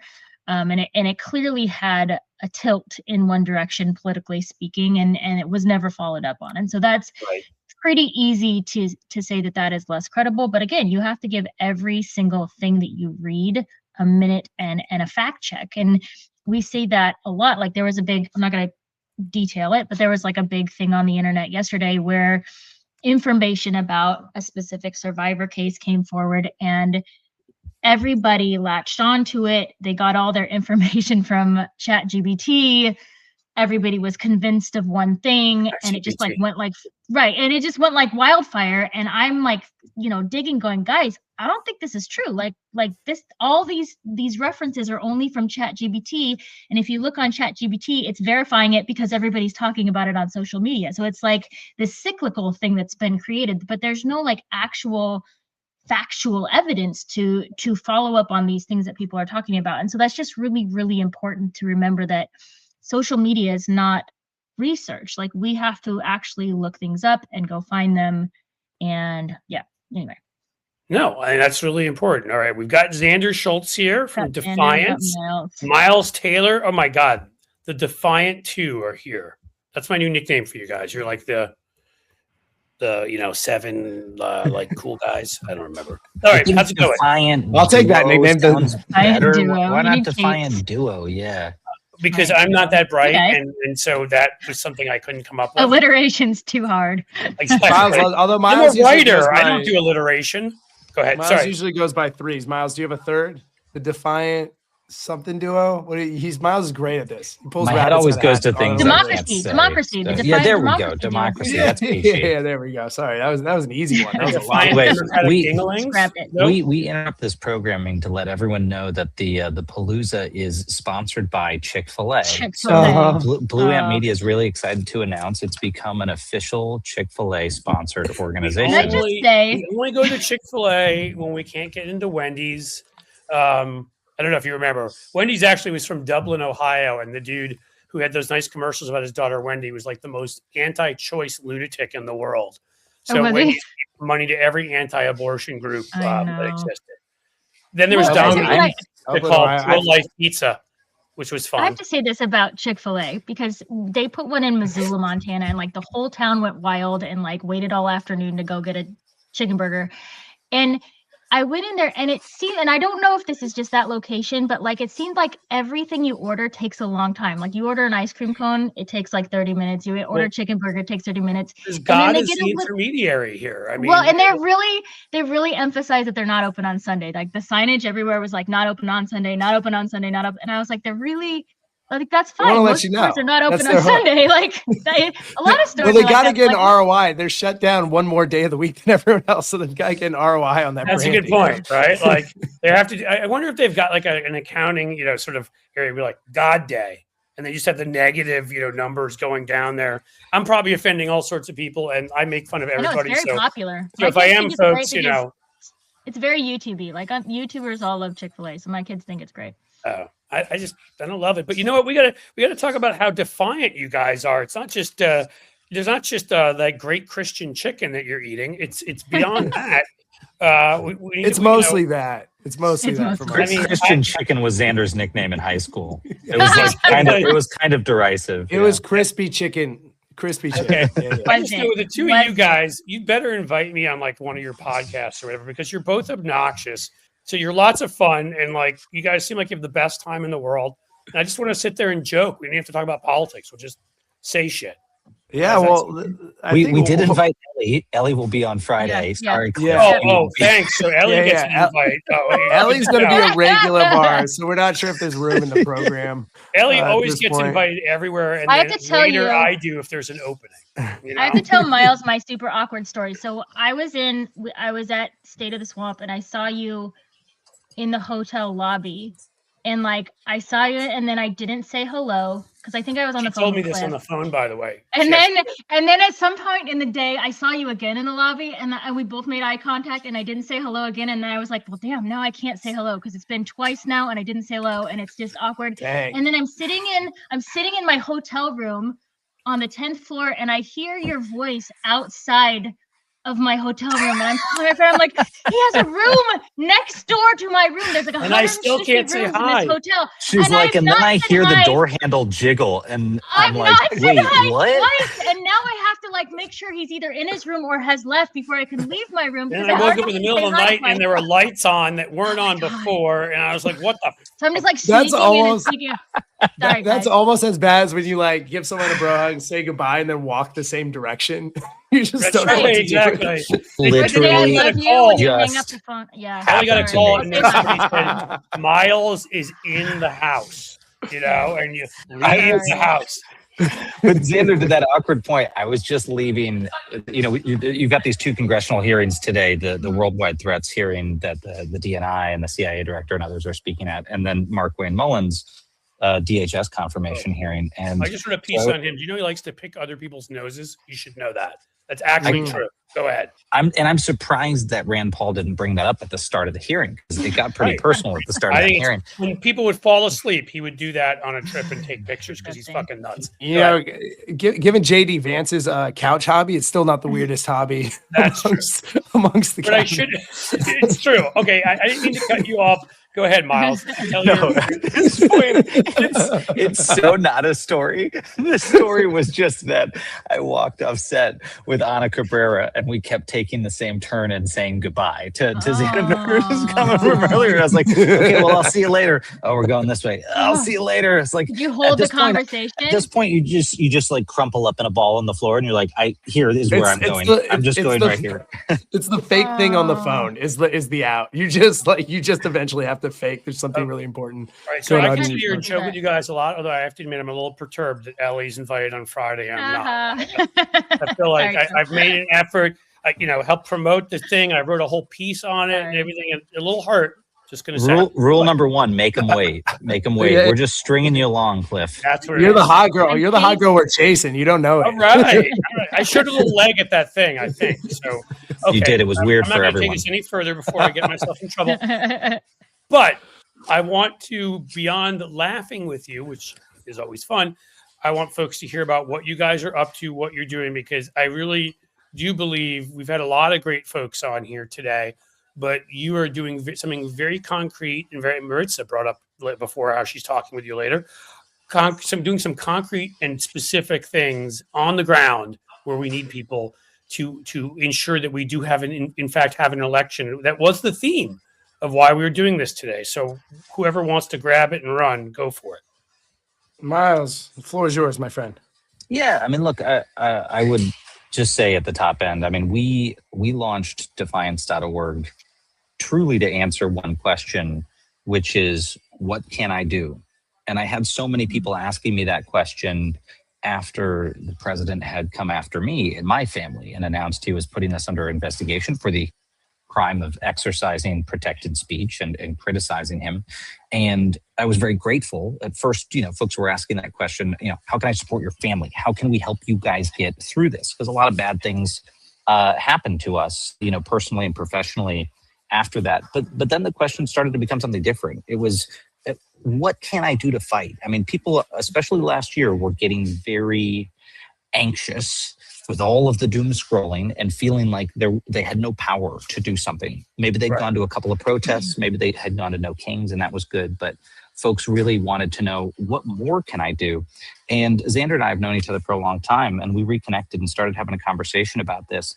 And I had just heard from our friend Robert De Niro, who was basically saying, he called up to say there needs to be someone out there Our basically friend playing Robert De Niro. our friend. Yeah. That makes me hate Was you. that- Wait till you hear him call him Bob. Wait till you hear him call him Bob. Hey, like, damn, Oh. damn, Miles. I have a strong dislike for you right now. Go ahead. Well, true story. We were, me and my wife, we were at a cabin weekend getaway with friends who knew we had the year from hell, and they had booked this cabin, and they invited us, and I'm sure it was a reluctant invite, right? We have a toddler, and they rented this like tiny cabin in the woods. They're like, yeah, come stay with us, thinking we'd say, no, we don't need that. And Hannah said, There's a we tent out totally back. need a weekend away. And so I'm sure they were like, please don't come.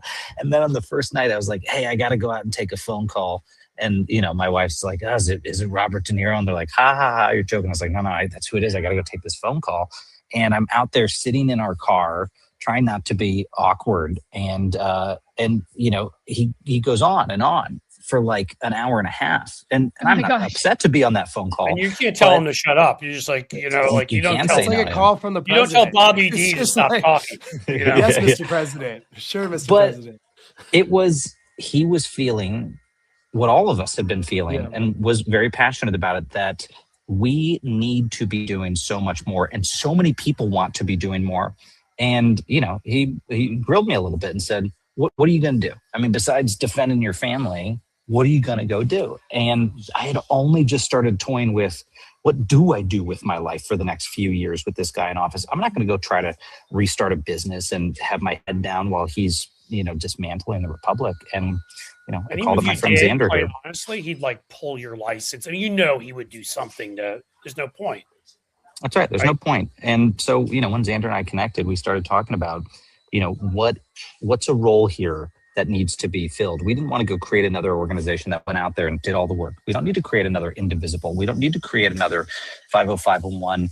And it was clear to us that there were so many amazing groups out there doing great things, but your average person doesn't get up every single day and sit at their computer and look up, here are the 9 ways today I can go fight back against the latest abuse of power that I have seen. There just needed to be someone to play almost traffic cop to say, hey, this week, here's the biggest threat. Let's put our attention here, and to crowdsource the attention among groups. And so we launched defiance.org to go do that. And really, all we do is once a week, we announce a new action to combat an abuse of power from the administration. And we change that action based on the threat, based on the things that they're doing. And we try to move very, very quickly. And that's what it's all about. So we're a nonprofit civic club.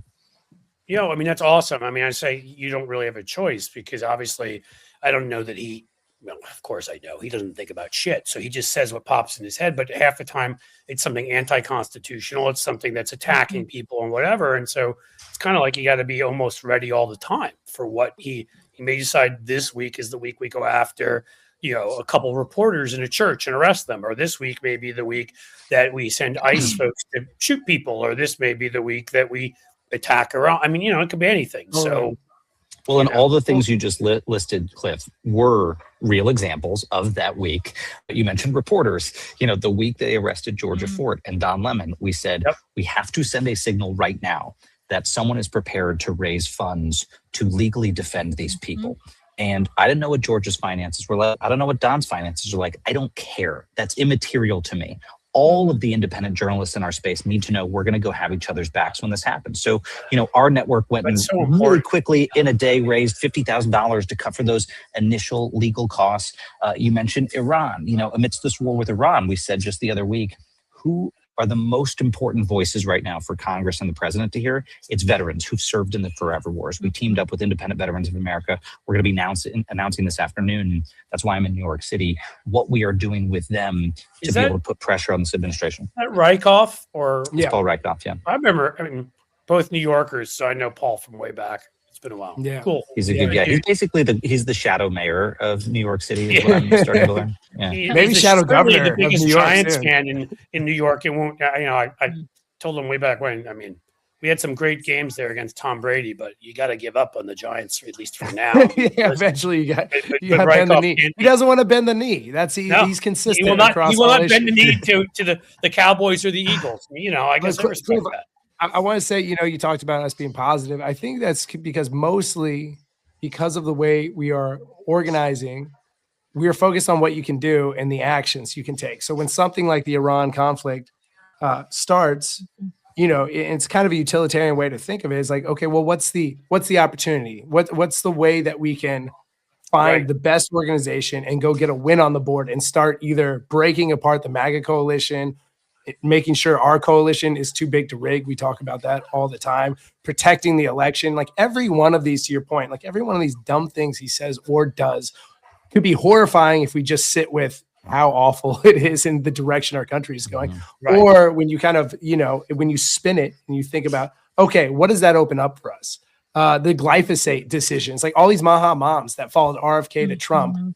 How do we reach out to them, make sure they're part of the coalition that opposes these guys? Because one group after another is understanding these guys are charlatans. They don't mean what they say. They had no intention on following through with their promises. And there's a lot of Americans out there, good people, who had a bugaboo issue, whether it was the forever wars, whether it was their jobs being, you know, sent overseas, et cetera. And all those groups are figuring out they're being lied to. And so we just want to take advantage of every moment and either support something that's existing or collaborate with folks to build something new that needs to be stood up. And we were going to call the organization Bugaboo, but then we felt like maybe that's too flippant. That's actually going to be Miles and I first hit single instead. We decided to turn it into a song.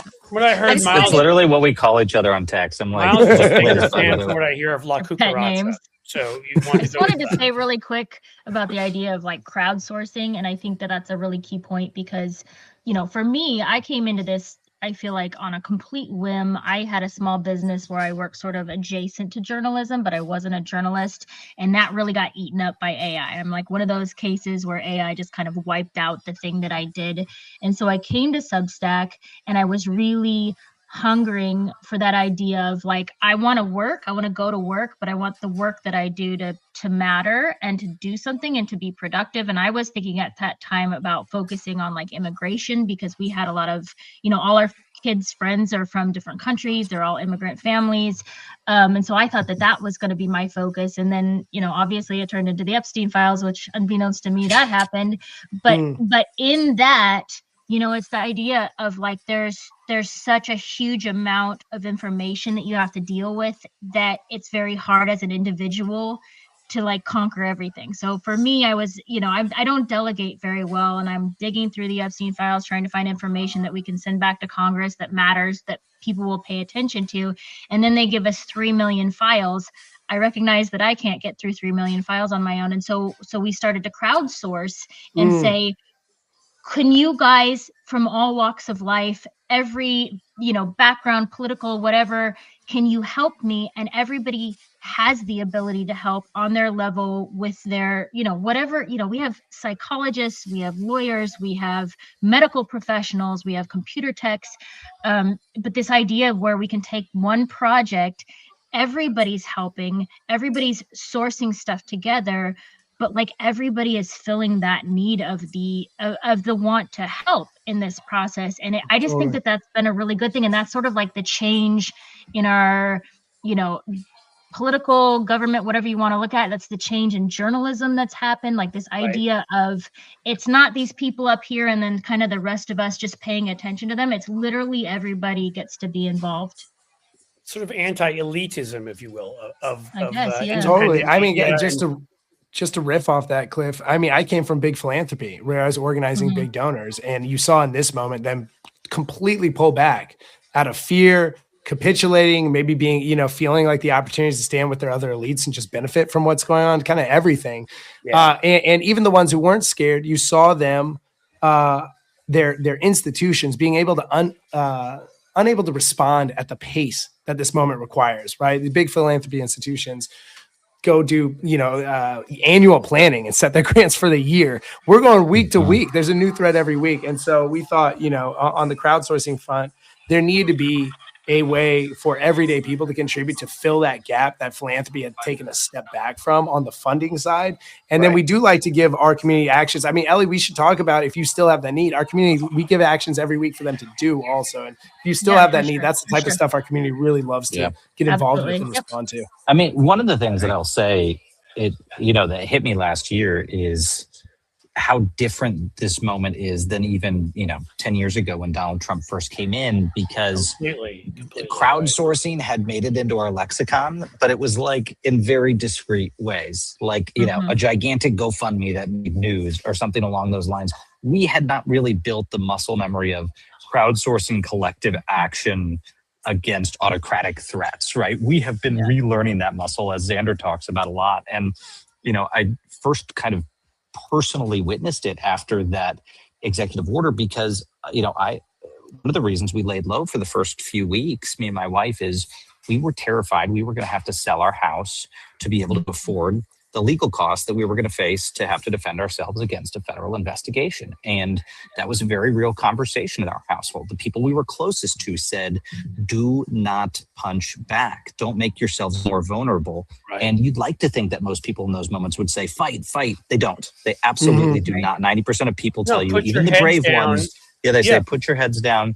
And, but it was the fact that people around the country crowdsourced our legal defense that totally changed what we were doing. It totally changed our ability to get out there and do something, because we no longer feared we'll lose everything if we fight. Right. And so when we launched this, we felt like, look, you guys all remember that Reuters article from last year in November that showed, statistically 1 to 2 revenge targets a day are hit by the White House with an executive order or an action or an investigation.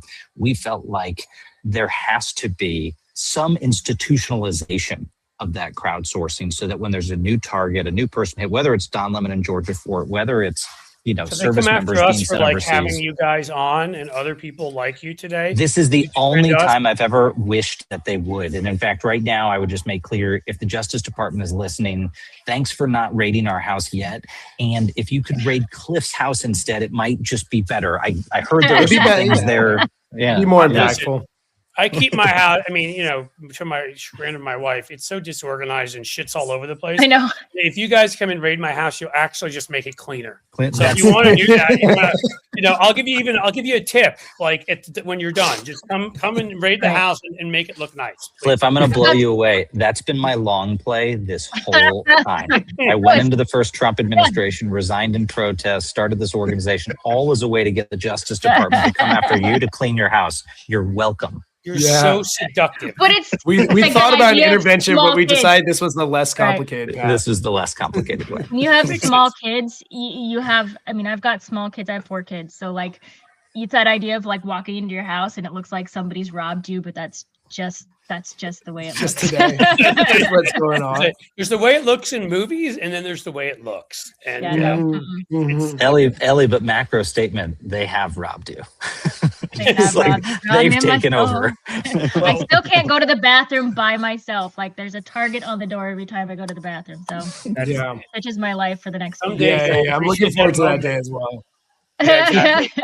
Think of how amazing that's going to be, where you're just like, you can relax. But we won't go any further into that. In any case, so you guys, you're doing stuff every week. You're crowdsourcing. You're raising small dollars. I think from what you'd said to me, you're not going after. If they happen to find you, you're cool with bigger donors, but you're not really pursuing that. So obviously people can. We don't have our next person here yet, so we're just keeping you guys here. But you can go. People can go to Defiance. I'm sorry. Did you mean next person coming on, or do you mean next person like in the grand scheme of things? That's true. Our next person, I meant it in really an existential kind of way. I don't know. Talking about personal evolution. What I like about this program right now is if they destroy the filibuster in the United States Senate, Blue Amp Media will keep it going. The filibuster will continue right here on Substack-A-Palooza. We can keep it going that's what I'm saying. Invite us in, let us take over. Honestly, again, you guys really should you should watch around, I'm going to say around 7, 8 o'clock at night. Like I will be either so punch drunk or into the booze, or I'll find some gummies somewhere or something, because I'll just be like, I've been on air for 9 hours. Why the fuck did I do this to myself again?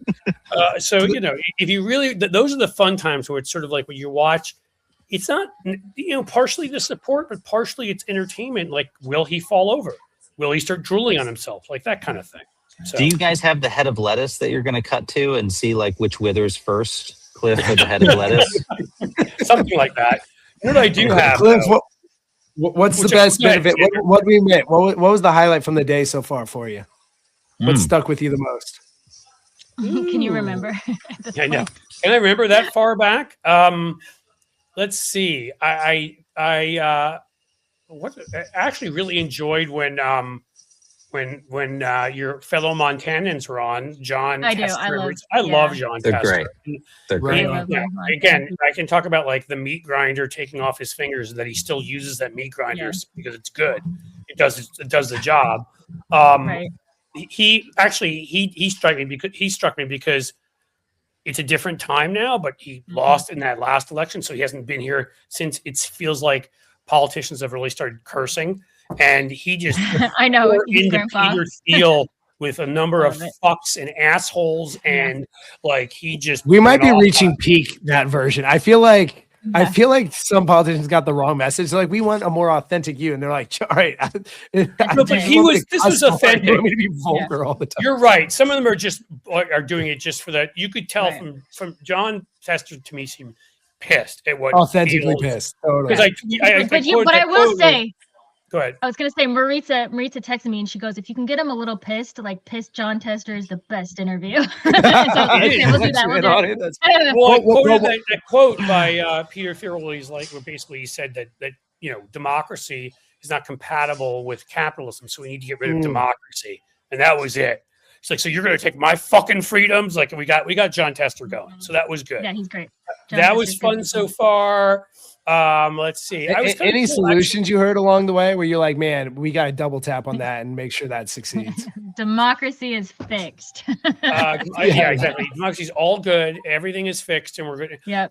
Actually, I thought it was really cool at some point because we usually had Wajahat Ali on, sorry, it was Julie Roginski at first.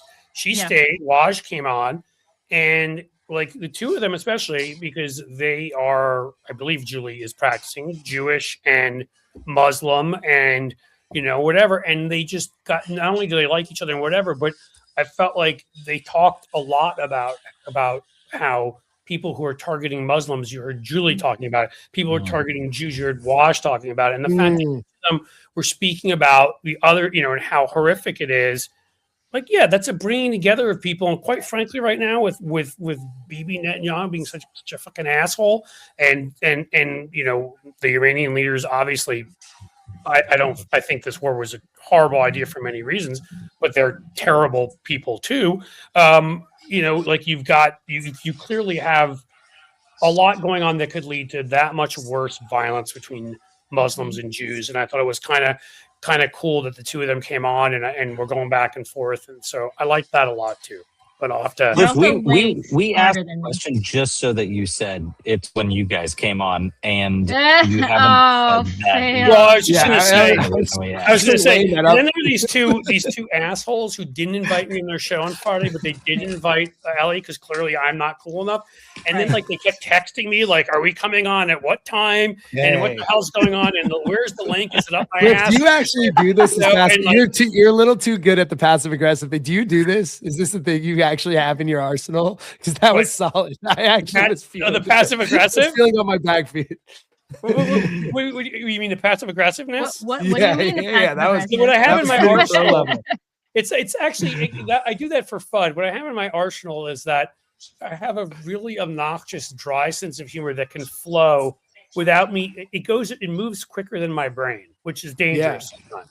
So I can keep going like I was doing there when I'm actually really not passive. I'm not. I'm just fucking with you guys and I'm having a good time doing it. But like it can. That's definitely a. So you want me to call off the feds, or you don't want me to call off the feds? I'm trying to think what I want. No, I'm actually like you guys are doing the work you're doing on the ground. Like you did. You looked at what was missing, and you're like, this is important, and we need to be doing this. And I'm really glad in the end that you did that because I am still hoping, from our side, the media, political consulting, whatever side, we can work with you guys on some things because you bring this on this grassroots capacity that we don't have, and hopefully, we bring this network and other stuff where we can help blow it up and where I can be really passive aggressive the whole time. And 100%. I mean, look, the thing that's given me the most hope during this whole effort is how many fucking heroes are out there. There's so many incredible people across every issue. No matter what comes up, there's the birthright citizenship case that comes up. Democracy Defenders is on it, and fucking winning. Norm Eisen and his crew is on it. Yep. People are being attacked in Minneapolis. There was a local organizing group, Monarca, that we helped fund. Witness was helping instruct people on how to record ICE agents so you can hold them accountable. Yep. We helped stand up a group called Fight Against Federal Overreach, or FAFO, if you know the acronym. That was started because we were talking to Larry Krasner, who was the DA in Philly that was really confident that he could prosecute ICE agents for state crimes. And we asked him, did he have a interstate group of DAs that he was instructing on how to do so? That was the thing that you guys told me they got me into. At first, when I first talked to Miles, because I had him on, on my regular show, and I was like, what are we going to do here if, with the election stuff? Because, already there's so much, the grounds for these DAs and for these attorneys general, to go after these guys, they have it. There's state and local law, and they're not doing it. And how do we get them to feel comfortable doing it and organizing them, obviously? And Krasner spoke out, and then you guys jumped on that, and that's awesome. Yeah. It's And kind of our model is every week when we think we're going to take a slow week and take a break. And, Sandra and I will have this same conversation on like a Friday. We'll be like, okay, so next week we really need to find a group to support where we're just supporting them and featuring them and doing nothing else. We don't need to hustle. They're doing the work. And then we get so animated by the cause, we burn ourselves out completely. We get ourselves close to bankruptcy, and we get right there to the line. We put everything in it, and then we take like a day off and we go back in. I mean, both of us. And then you send out another email. You raise some money, and you're fine. You're good. Well, you're look, back.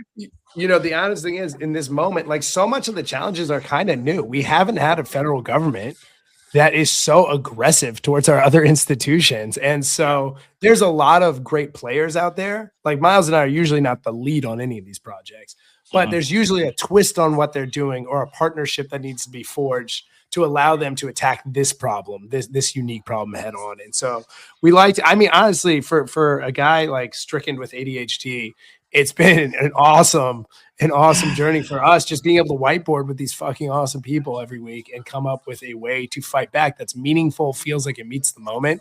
And I'll say the other thing that's great is when we're on our Substack live, we go live every day. I'm looking at the comments. It's positive. People are excited. It's like it can be doom and gloom out there. And so to give people a positive place to feel hopeful and feel like they can be a part of something, that we say, look, you can give $1 a month and you're a part of our club. So it's not about, trying to make sure only X number of people. We want everyone in there feeling like they can be a part of the solution. And it's nice to have a little corner of the internet that feels positive and optimistic. That's really cool. And if you guys have the time, we can keep going. I don't know. Glenn Kirshner was supposed to be here. Yeah, he's here. Wait, but before he comes on, does everyone want to go around the circle and say something been here for a dislike while about Glenn? Yeah, he's been here for a while. Oh my God. Hold on. Okay, I need to add Glenn. You were at the. No worries. Are you sure you want to, Cliff? Are you sure you want to add him before we talk about his shortcomings and his flaws? You assholes out. Find these guys at defiance.org. They're doing great work. I'm a dick, and I'm getting Glenn in here right now. We love Glenn. Treat him well. He's a rock star. Bye. Thanks, guys. Ellie, we'll see you Friday. Yeah, see you Friday. Jerk. Okay. I know. I was like texting. Glenn, I am so I don't even know what to say. Have you been here since 2:30? Dude, I've just been enjoying the conversation for the last 20 minutes, sitting backstage. No, I'm getting rid of somebody else. Maybe it'll be me. This is ridiculous. Because I'm not used to there being 2 rows of, below in StreamYard where people, the green room. So I didn't see the window and I'm like, where's Glenn? And I kept thinking, I'm so sorry, honestly. Cliff, I can't be offended. You can't insult me. I've been called every name in the book by every coach, by every army sergeant, by every judge, by every DOJ official. So no, this is my comfort zone here. We'll have to Okay, think of I, some new I, I ones. will say two things. One, you are a gentleman and a scholar, and I appreciate your response. Two, I'm still a bit of an asshole, and I messed that up, and I'm sorry, and I want to make sure that we get to talk to you, and maybe we'll have you stand a little bit late, and we'll see how we work that. But thank you, first of all, for being here, and second of all, for all you're doing right now. I just, if you can, we can sort of share with folks. Obviously, this is about protecting democracy and making sure the elections happen. You are a legal whiz, and what do you see right now in terms of the atmosphere of what we can do, and either if it's legal or non-legal, because these guys clearly are coming after the elections. Now we've got JD Vance with this fraud committee that's going into mostly blue and purple states, of course. I mean, they know that the numbers are horrific for them. I've seen numerous ones like that aren't even public that are horrific. They know they're going to get crushed if there's anything close to a fair election. So what do we do to stop them? Yeah, I don't think there's anything that can stop the blue wave that's coming. Donald Trump is going to try to interfere in all kinds of ways, and he's going to fail. Look at the track record recently in the last year or so, the special elections. He's going to fail. He only has but so many masked marauder federal agents that he can send to try to intimidate people at the polls. Yes, he's going to try to send the message that we're going to be at every polling place, so y'all better stay home. Right. He's going to fail. The courts have been holding strong. And if the courts have to get involved in last-minute Trump shenanigans to make sure people get to cast their ballots, in the midterms, the courts will hold strong there too. Now, I know but the Supreme Court, but even the Supreme Court, it looks like may have had enough of Donald Trump, because look at the ruling in the tariffs case. I mean, They sat on that for so long because they were scared to go against him, but now they have, and even John Roberts is speaking out about, how presidents really shouldn't threaten the lives of judges and justices without having the courage to name the president. I think he's talking about Trump. But listen, I'm not going to say the tide has turned. I'm not going to say we're out of the woods, but I'm telling you, Cliff, things are trending in the direction of, if not justice, in the direction of the rule of law beginning to be prodded into wakefulness, beginning to come out of its coma. The federal trial court judges are kicking ass from coast to coast, whether they were appointed by a Republican or Democrat president, whether they were appointed by Trump, with a few outliers. We have a few, Judge Aileen Cannon types. Just one of those. We'll survive. We'll survive her, and we'll survive a couple of the appeals court judges in D.C. The federal circuit courts of appeal have been standing strong, and I think even the Supreme Court. And what I've been trying to say all along, and I have to believe the Supreme Court knows this. Donald Trump said, "I'm going to be a dictator on day one," right? But only day one. Yeah, right. And there is one thing that a dictator has absolutely no interest in. It's a Supreme Court. Inferior courts are great, where he can push them around and insist that they rule the way he wants them to rule. But, if the Supreme Court really lets him expand presidential power such that he is a de facto dictator, guess what? Supreme Court's done. They've cut off their nose to spite their face. How stupid, because you know what? They like their power and position and supreme authority. So I was surprised when they went the way they did in the presidential immunity case, because they really were only working against their own power at that point, taking the power away from the federal courts and giving it to literally a criminal. I know, the worst person you can give it to. Yeah. Insanity. And as Yale law professor Akil Reed Amar said, that ruling, Trump versus United States, that was the Supreme Court ruling that the Constitution is unconstitutional. The hell do we do with that? We can't appeal a Supreme Court ruling, but maybe they will see the error of their ways. And I don't want to start at the 30,000 foot level, but we have overturned horrific precedent in our nation's history before. It usually takes us, at least a couple of decades. But if we couldn't revisit, they wouldn't let me drink during certain years. And there you go, bad Supreme Court precedent. If we couldn't overrule it, we'd still have Dred Scott. We'd still have Plessy versus Ferguson. We'd still have Korematsu, right? So my fever dream is if we can get a case and we can get it back up to the Supreme Court in the coming years, we can potentially undo presidential immunity, because that is a recipe for the end of the republic. If you say a president can commit all the crimes against the American people he wants, including sending SEAL Team 6 to kill his political rivals with complete immunity from being And this is a prosecuted, guy held who would do accountable, it too. he would do it. But I'm telling you, he's circling the drain. You know, I don't want to get ahead of ourselves. He is circling the drain. He gets weaker by the day. Look, I'm a rule of law guy, not a political guy. But man, with every time a grand jury stands up and tells Jeanine Pirro or Lindsay Halligan or those of their ilk, go the F, I was going to say it, go the F You can on away. here, but you don't have to. Get the fuck out of this grand jury room. We are not going to indict a sandwich thrower for an 8-year federal felony. Have you ever heard the saying, don't make a federal case out of it? Jeanine, yes. Get out. So what did Jeanine do when she couldn't get felony indictments against the sandwich thrower? Sean Dunn, who happened to be a paralegal at the Department of Justice, who was so incensed that his city, my city, our city, had been militarized by Donald Trump. He was yelling and screaming, and he lost his cool, and he threw a sandwich, which bounced off the police officer's chest. Public service announcement. Terrible crime, that is. Yes. PSA, don't throw sandwiches at police. I mean that as a career prosecutor.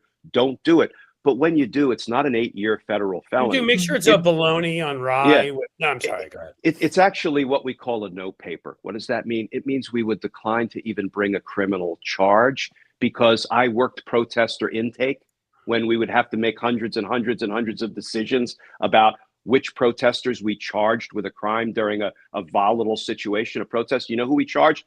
People who were like punching police, people who were burning cars, people who were looting stores. Oh yeah, y'all are catching a charge. We're going to get after you. But the hundreds and hundreds of people who were just, you know, maybe tussling and yelling because they were angry and they wanted justice, God forbid they want justice, we're not charging them with crimes. So Jeanine fumbles forward after the grand jury tells her to get the hell out and signs a criminal charge with her little pen, which is called a complaint, a misdemeanor where you don't need a grand jury to indict it. She fumbles forward in the court and falls flat on her face because the trial jury says, Jeanine, go away, not guilty. Go away. Sean Dunn is not guilty. So. But what that is, Cliff and Ellie, that is we the people standing up to Donald Trump's prosecutorial abuse and overreach and misconduct. That is literally the conscience of the community rising up, applying the law, assessing the evidence, and telling DOJ, go away. If we're going to do it, we're going to do it right, but y'all are doing it wrong. And that has happened over and over and over again, right? And he tried to vindictively prosecute. Just stop me when you want to stop me, or else I'm going to talk for the next 10 minutes. Yeah, you're tried good at it. Vindictively prosecute James Comey, vindictively prosecute Letitia James. How quickly were those cases thrown out? Oh, I mean, it was a joke, right? They didn't even get to the vindictive prosecution motion because Lindsay Halligan, who was not lawfully in the position of U.S. attorney, didn't have any more lawful authority than Bugs Bunny to walk into a grand jury room. Right. And hey, Lindsay, you know what? I know you were a very accomplished beauty pageant contestant, but there is no swimsuit competition in the grand jury. Right. So bye-bye. Bye-bye, we do the law a little differently, yeah. Those got thrown out. The Jerome Powell subpoenas got thrown out. The attempt to prosecute the innocent 6 members of Congress for reading from the Uniform Code of Military Justice, which I did for 6.5 years as an Army prosecutor. You must disobey unlawful orders. If your commander says shoot those unarmed protesters, you must disobey. And Jeanine tried to prosecute the innocent. Cliff, Donald Trump has zero power in that regard. He's a paper tiger. He's been threatening to prosecute people ever since Hillary Clinton locked her up 10 years ago. That's true, right. And now that he's tried to do it, he fails over and over and over and over and over and over again. I think the safest place to be if you want to avoid being prosecuted successfully, is to be on Donald Trump's have Trump enemies pissed list. at you? Can I Trump's ask a enemies question? list. You'll never be successfully prosecuted. And, you know, Miles is living that right now. Look at what Donald Trump is trying to do. Yep. Miles, not only God bless Defiance.org and Miles, but Donald Trump will not be able to successfully prosecute Miles Taylor, you know, No, because he's committed no crimes. Instead, he stood up as a patriot.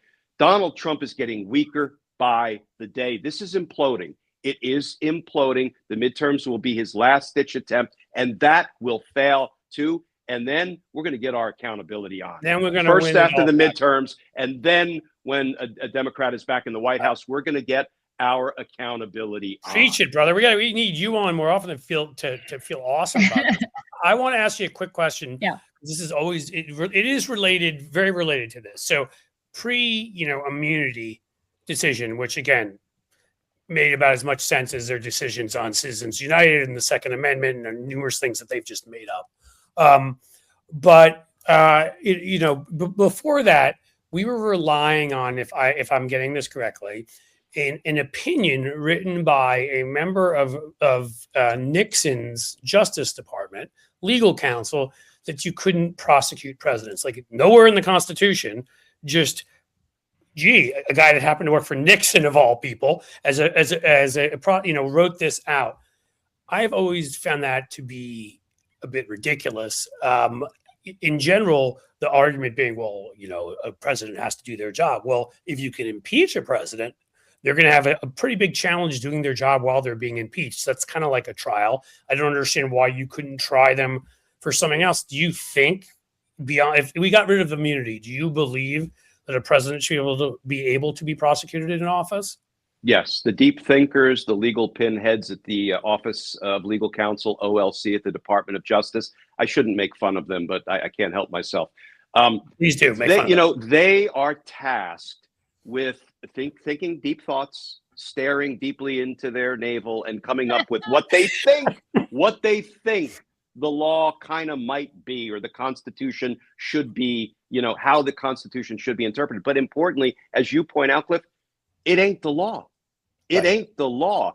It's an opinion from the Office of Legal Counsel, who is controlled by whom? The president. Is it a shock that the employees said, we don't think it's a good idea for you to be able to prosecute our boss while he's in office? Now, there was never immunity once a president leaves office, right?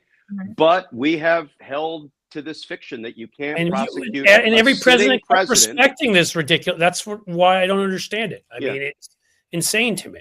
You can't prosecute a sitting president for committing crimes. What does that mean? It means he can line up his enemies on the White House lawn and mow them all down, kill them, and you can't prosecute them. Is that what we want for our republic, for our democracy? It's absolute.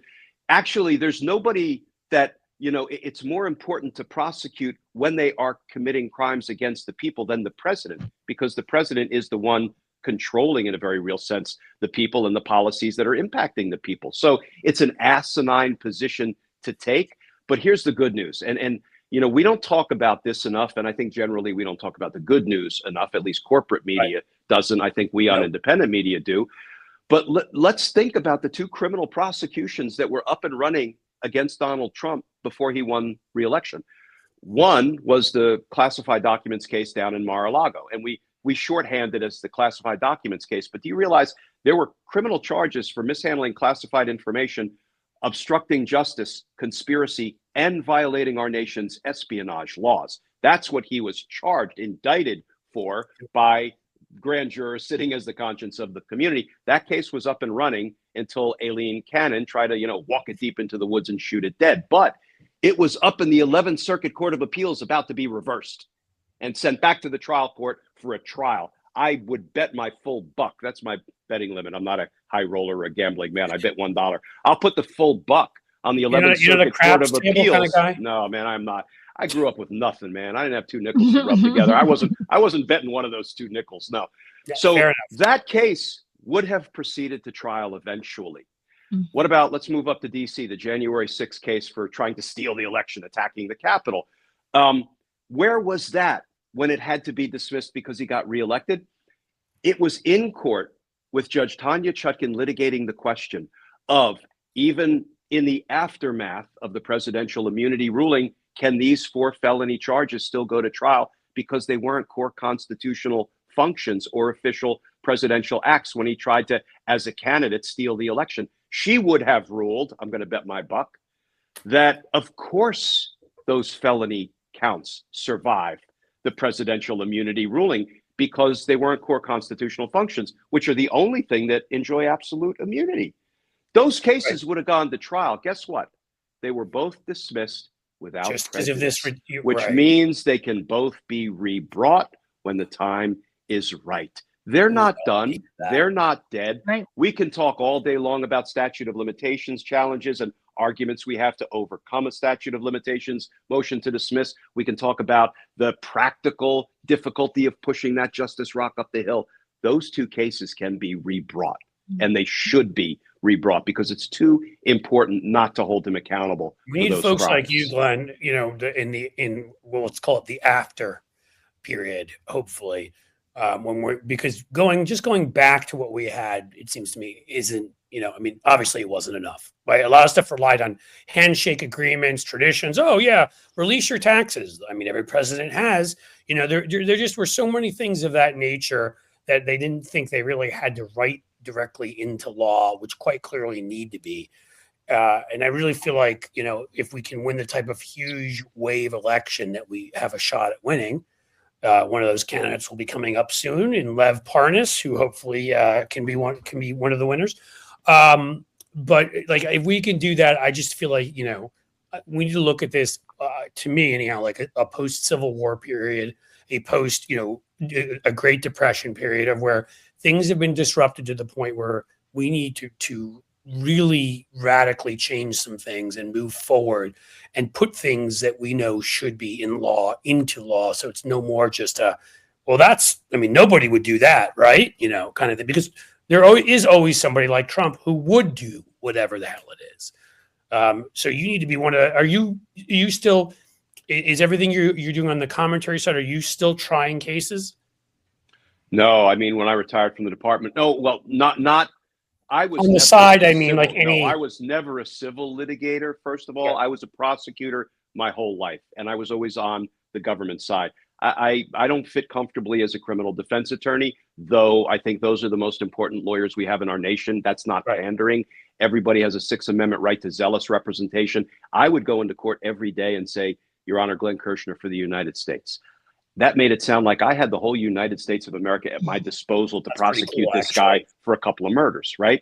Or a RICO case or arson or rape or whatever. And the defense attorney was over there, you know, John Jones or Jane Smith for the defendant. Boy, that never sounded like a fair fight. The United States of America versus this one defendant represented by one criminal defense attorney. Guess what? That criminal defense attorney in many ways had a much harder job than me, because they not only had to zealously represent the interests of their client, they had to guard against government abuse and overreach and misconduct, police misconduct, prosecutorial misconduct. Man, and they were protecting the Constitution, the United States of America, against government bad actors, because we got us some government bad actors these days. So all props to the criminal defense bar. That's awesome. I mean, I'll ask one more thing. Like, so if someone were to come to you, because obviously there's so many abuses right now. If somebody came to you and said, I need you, if it's a free speech case and they're being locked up, or a, you know, civil rights case, would you advise a little bit, or, you know, you're just. Yeah, what I would do is I would advise them to talk with one of my friends in the defense bar. I feel like you're going to say that, yeah. Because I mean, I know dozens of remarkable lawyers. These are people I would turn to if I had legal issues to contend with. I'm not in the business of representing clients. I don't really practice law anymore. I hope to someday. Listen, if Kamala Harris had won, I would not be talking to you right now. I would be back in government at the Department of Justice somehow, fighting the war for accountability. Now I have to wait till 2029, but I still fully expect. We get to see you on Substack, and I think I've seen YouTube videos. But you've got like a huge YouTube account, don't you? I mean, yeah, I don't. You've got like 1.2 million subscribers. It's stupid. It's stupid for a guy who still doesn't understand technology. But on I only have Substack, 160,000. So if you You want to lull tell everybody to sleep at night. Glenn, if you want to tell a few people, like, I yeah. have So this friend, Cliff Cliff, on the you should Substack totally front, go subscribe to his. You can do that. No one will on get the mad. Substack front, it's funny. I had a talk with Mackenzie. What's his Hamish, right? Yeah. One of the Yeah. co-founders. And this was like I think when I was getting on Substack, and he said what so many people say to me. My father really likes your work. It's like my you told me that. 65 and hey, look, I'm 65. 65 and older is kind of my demographic. And so they're like, you want to start a Substack? And I'm like, oh, okay, sure. And video is kind of my thing. I love long format writing. I was a journalism major undergrad, but the video is, I think, my comfort zone because I can explain the legal issue of the day, translate it from legalese into English. And it has really just done really well on Substack and YouTube. But every night, as Ellie knows, because I've had her on my show, because I want to talk about Ellie's remarkable work in a minute. But every night at about 8:30 p.m., we do a community meeting. Almost I 7 know. I nights see a week. all, and I'm We also impressed. do some true crime talks. We do Q&As on Sunday That's night. great. I That's don't my know what your therapy group. situation It's is. our friends on Substack, our community. But And I I don't know your apologize, Glenn. situation family wise, but like I see that I'm impressed just that you're always you doing do a good that. job. We're gonna invite Lev in too if everybody I is was going to cool. say, I apologize. I have to go pick up my little boys off the school bus, so I can't chat for right now, but we will chat again in the future. I look forward to that. Yes, well, follow Ellie's great work, The Panicked Writer. Thank I mean, you. Yeah, thank you. I look at her stuff every day to see what she's mining thank from you. the Epstein files. So please follow her. Trust work. me, if there's anybody that like came into Substack and just did it right over anybody, it's Ellie. Honestly, Ellie didn't come in with there are people here who came in. Lev had some fame of his own. Where I log off. People knew. You wrote a book and done TV stuff beforehand, and Ellie, you came in here and you just sort of. I didn't know anybody. Yeah, but you didn't care. You like came in with confidence and did it right, and that's the thing to do. So she's a diamond that we discovered, and no, stop. And I You're first awesome. met Ellie. No, she is I love awesome. you guys. Before you go, definitely go, Ellie. Keep doing the great work you're doing. All right. Talk to you later, Go guys. grab your. Bye, guys. Bye. Well, first of all, I want to just say what a lineup, and to be honored to be here with Glenn. I met Glenn. We met at the Swamp finally. It's, been a big fan of yours because of the work you do. I mean, you just tell it like it is, and it's just very few people out there that really like. I actually am one of the people that are going to vote for you to be Attorney General because we need somebody like you to go in there and kick some ass. Just like that's why I'm running for my campaign also, which we'll talk about. But go ahead, guys, continue. Yeah, well, thanks, Levin. Good luck. Good luck in the campaign. I mean, if ever we need to get Congress to pull its head out of its, what it is now. Tell me about it. I've been in DC for 3 days, Glenn, and I'll tell you guys, Cliff. First of all, shout out, you got incredible lineup, incredible work. This was just such a great idea, guys. But I'll tell you, I've been in DC for 3 days, Glenn, speaking to a lot of. I'm not going to name any names, so just so don't nobody ask me, but with a lot of different Congress people and some of the hierarchy, and I'll tell you, a lot of people still don't get it. A lot of people still don't understand who Trump is, what they're dealing with, and not even these are good people. It's not to say that they're bad people. So it's just they don't get it. They still are planning to run some of these old campaigns. Some of them are also planning on once they get in, Glenn. This is what really some of the things that I've been hearing is like, well, we don't have to go after everybody. We could make peace and move on. And no way, Glenn. Please tell me that. That's what I was saying. Like we tried that once before. After there has to be and I respected Obama, but yeah. for almost everything. But I think that was one of his biggest mistakes because a lot of those guys came back around with Trump. Who when we sort of said, okay, we just need to move on. Like we've got a criminal element here that keeps coming back into our government, and they need to be dealt with. Yeah, you got a former DHS secretary who was just referred for perjury, and let me tell you, that will be like shooting perjury fish in a barrel based on the evidence that I've seen even publicly reported. We've got Pam Bondi who lied to Congress. That's a 5-year, 18 U.S.C. 1001 violation. Again, very easy to prove on the merits. I don't pretend any of this is going to actually result in a full, fair investigation under Pam Bondi. However, once the rule of law comes back into the light of day, these people gotta get got. They have to be held accountable. And let me just say, Cliff, accountability does not look like prison. Everybody's got to be wearing an orange jumpsuit. No, of you know course what accountability looks like? That's right. It looks like prosecutors who investigate aggressively, but fairly and fully and apolitically. They present all the evidence to a grand jury. If there's enough to indict, you get an indictment. They present all the evidence to 12 people sitting in a wooden box, the conscience of the community, a jury, and then you live with the results, win, lose, or draw. If it's a conviction, great. If it's an acquittal, you live with it. If it's a hung jury, fine. That's what accountability looks like. It's not the result. It is the process being followed fully, fairly, and I would add to that is what we need. I would add to that, Glenn. I think that's exactly right, and I also think it is reinvigorating, bringing back whatever you want to call it, a culture of democracy, which to me, beyond that, which is needed, which is the process of prosecuting people, following up on evidence, holding them responsible for what they've done. There also need to be sort of different levels of where you hold folks responsible. There may be some that are willing to turn state's evidence, share some information on others, and maybe you decide, okay, well, you're not going to prison, but you will never serve in public office again, and they are banned from that. Something that Lincoln did after the Civil War.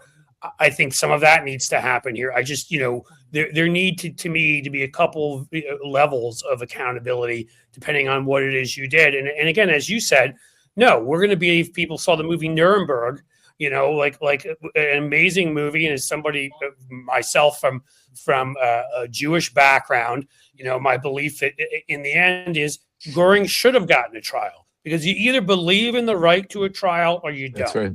And I believe that important international law, was founded is the right word there, but precedent was built. And then, you have people ignoring it, like Hegseth, who's like, hey, look, there are a couple people on a boat from Venezuela. I'm going to blow them up. Oh, wait, we didn't get them the first time. Let's go back around. And I tried to make that comparison in a piece I wrote. Here we are with Justice Jackson back then, trying a monster, saying even then we're not going to line them up against the wall. We're going to have a trial, but we're going to blow guys out of the water. That's not America. And that's why I'm saying we need to get back to a culture of democracy, of transparency, of all of these things, And I think the legal process is a huge part of that. Yeah, you don't just murder drug dealers. You don't execute drug dealers. You don't. It's so beyond. It's so plainly unlawful under domestic law, military law, international law, and the law of war. We've analyzed this, 8 ways up and down. It's murder. You don't. You don't shoot and kill drug dealers. You take them into your custody. You secure the evidence, and you bring a case in court. That's what you do with drug runners. So the lawlessness is just it's got to be dealt with, and we cannot grow tired when the rule of law comes back into the light of day and say, oh, there's so much crime, there's so much. No, you handle it all, because if you don't, well, then I don't think we get to keep our republic. That's why I started the conversation by saying Glenn Kirshner for Attorney General. There you go. Well, I think at this point, Lev, we got to let you talk about your campaign. I wanted to give Glenn extra time because I'm and I'm going to have to bounce because I know I got on late, Cliff, so I'm going to have to bounce in a couple of minutes. That's fine, and I apologize. That was on me. Talk about your campaign, Lev, and Glenn, it's up to you. Absolutely invited to stay, or whenever you need to go. My next one's coming up, so I'm going to bounce. Lev, good luck. Great to see you. Cliff, thanks for doing Glenn. this. God bless you. Thank you. Keep punching, my friend. Let's do this again. Thanks a lot, Glenn. Take care. Take care, Glenn. Thanks. Lev, my friend, my Ukrainian Jewish. Again, I'm going to always claim it. I have a quarter from Odessa. That's it. But it's something. It's something. So how are you? First of all, I'm just amazed to see what you guys are doing at Blue Amp. I mean, this is just such an incredible idea. This Substack-A-Palooza. Should be, this is the first one, but many, I think that. We did it actually when I kicked off my Substack. It's how I kicked it off. Oh, this is the second one. That's right. Yeah. But it's okay. But this is like I meant to show this earlier. This is from the first one. I keep it because I put my phone. I did it on my phone. I put it in this here, and it broke this thing because I put it in too hard. So I had to tape it together. we've come a long way since then. So, but this one made sense after meeting like this great group of people. I knew some of you already a little bit. I didn't know you, but meeting you, at the State of the Swamp, and I thought, we need to have another one. We need there to be a message. We're having midterms. We're electing folks, and that's why I wanted you on, because you're one of the folks I want to be electing. God bless you, brother. God bless you, man. My pleasure. So tell us about your campaign. Tell everybody who's listening, because, folks, you should support, you should donate to his campaign, to Lev Parnas' campaign. He's been a truth teller. He stood up. He hasn't been scared to just say shit like it is. And I so appreciate that. We need that these days. So thank you, my brother. And that's one of the reasons, listening to some of the things that, from Steve Schmidt to Malcolm Nance to some of the great people you had on here, Miles Taylor, we have a lot of warriors, and, and I want to join that group of not just sitting there and speaking truth to power, which is a powerful thing to do. It's scary enough to be able to get on a live or Substack and talk truth to power, especially people that, but I decided this year it's something we got to go to the next step, next level. And, I'm not your typical candidate. I'm not your guy that has that pedigree that we're all used to looking at when we get somebody in Congress or Senate. And that's something that we have to take a look at. Like, one of the problems, just because you're, I had an interview and it was going great with some great guys, and we were going back and forth. And by the way, shout out, I want to say these young guys, conservative America, not conservative, I'm sorry, Central America. So a couple of young guys. Central conservative. It's it's close. It's close enough, I'm saying to you. We just had a great interview, and when they were asking questions, and I was just saying the one thing that we need in Congress right now, because they were typically looking at saying, well, Lev, you have a criminal record, like there's some great people in this race. And I said, what makes them great? He said, well, one of them's prosecutor or ex-attorney, prosecutor, something like that.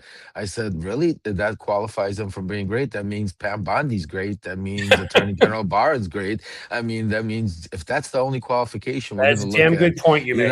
And I said, we need to stop going past these, stars that we put or checklists. We need to look at humanity, and we got to look at the beast we're dealing with. And that's one of the reasons I'm here in DC, Cliff, right now, is because a lot of these, that's how I started this conversation. A lot of people still don't get it. So I decided to run because I'm the only person, not only in my district, but the only person in this whole, midterm elections that really knows Donald Trump, that has not only knows him, but knows him intimately, knows and not only him, but the people around him, the inside cabal, the Marco Rubios, the Pam Bondis, the Susie Wiles, the Kash Patels. I could keep going and going. I was in the belly of the beast. And, yes, does that make me somebody that you should say, okay, well, how do I know that you've turned, or how do I know you're not, whatever, one of them? The only thing I could say is you got to look at what I've been doing the past 7 years. From the day of my arrest, every single day, I've been on the line, risking my family, risking everything. You have, speaking out, true to power. In his first impeachment, I've given over 100 articles of impeachment against him. And the Biden impeachment, I testified under oath in front of Congress about how the Russian influence was involved inside of this whole attack on Hunter and Joe Biden, all of this. So, I decided that I need to do more, and that's why I decided to run specifically for Florida 27. And that's my district that I'm running, Florida 27. And folks, this is a national campaign, not just for my constituents. That's why I need each and every one of you out there to go to levparnas.org and help me, because the one thing I could promise everybody here is I am not going to take any super PAC money, not take any special interest money, no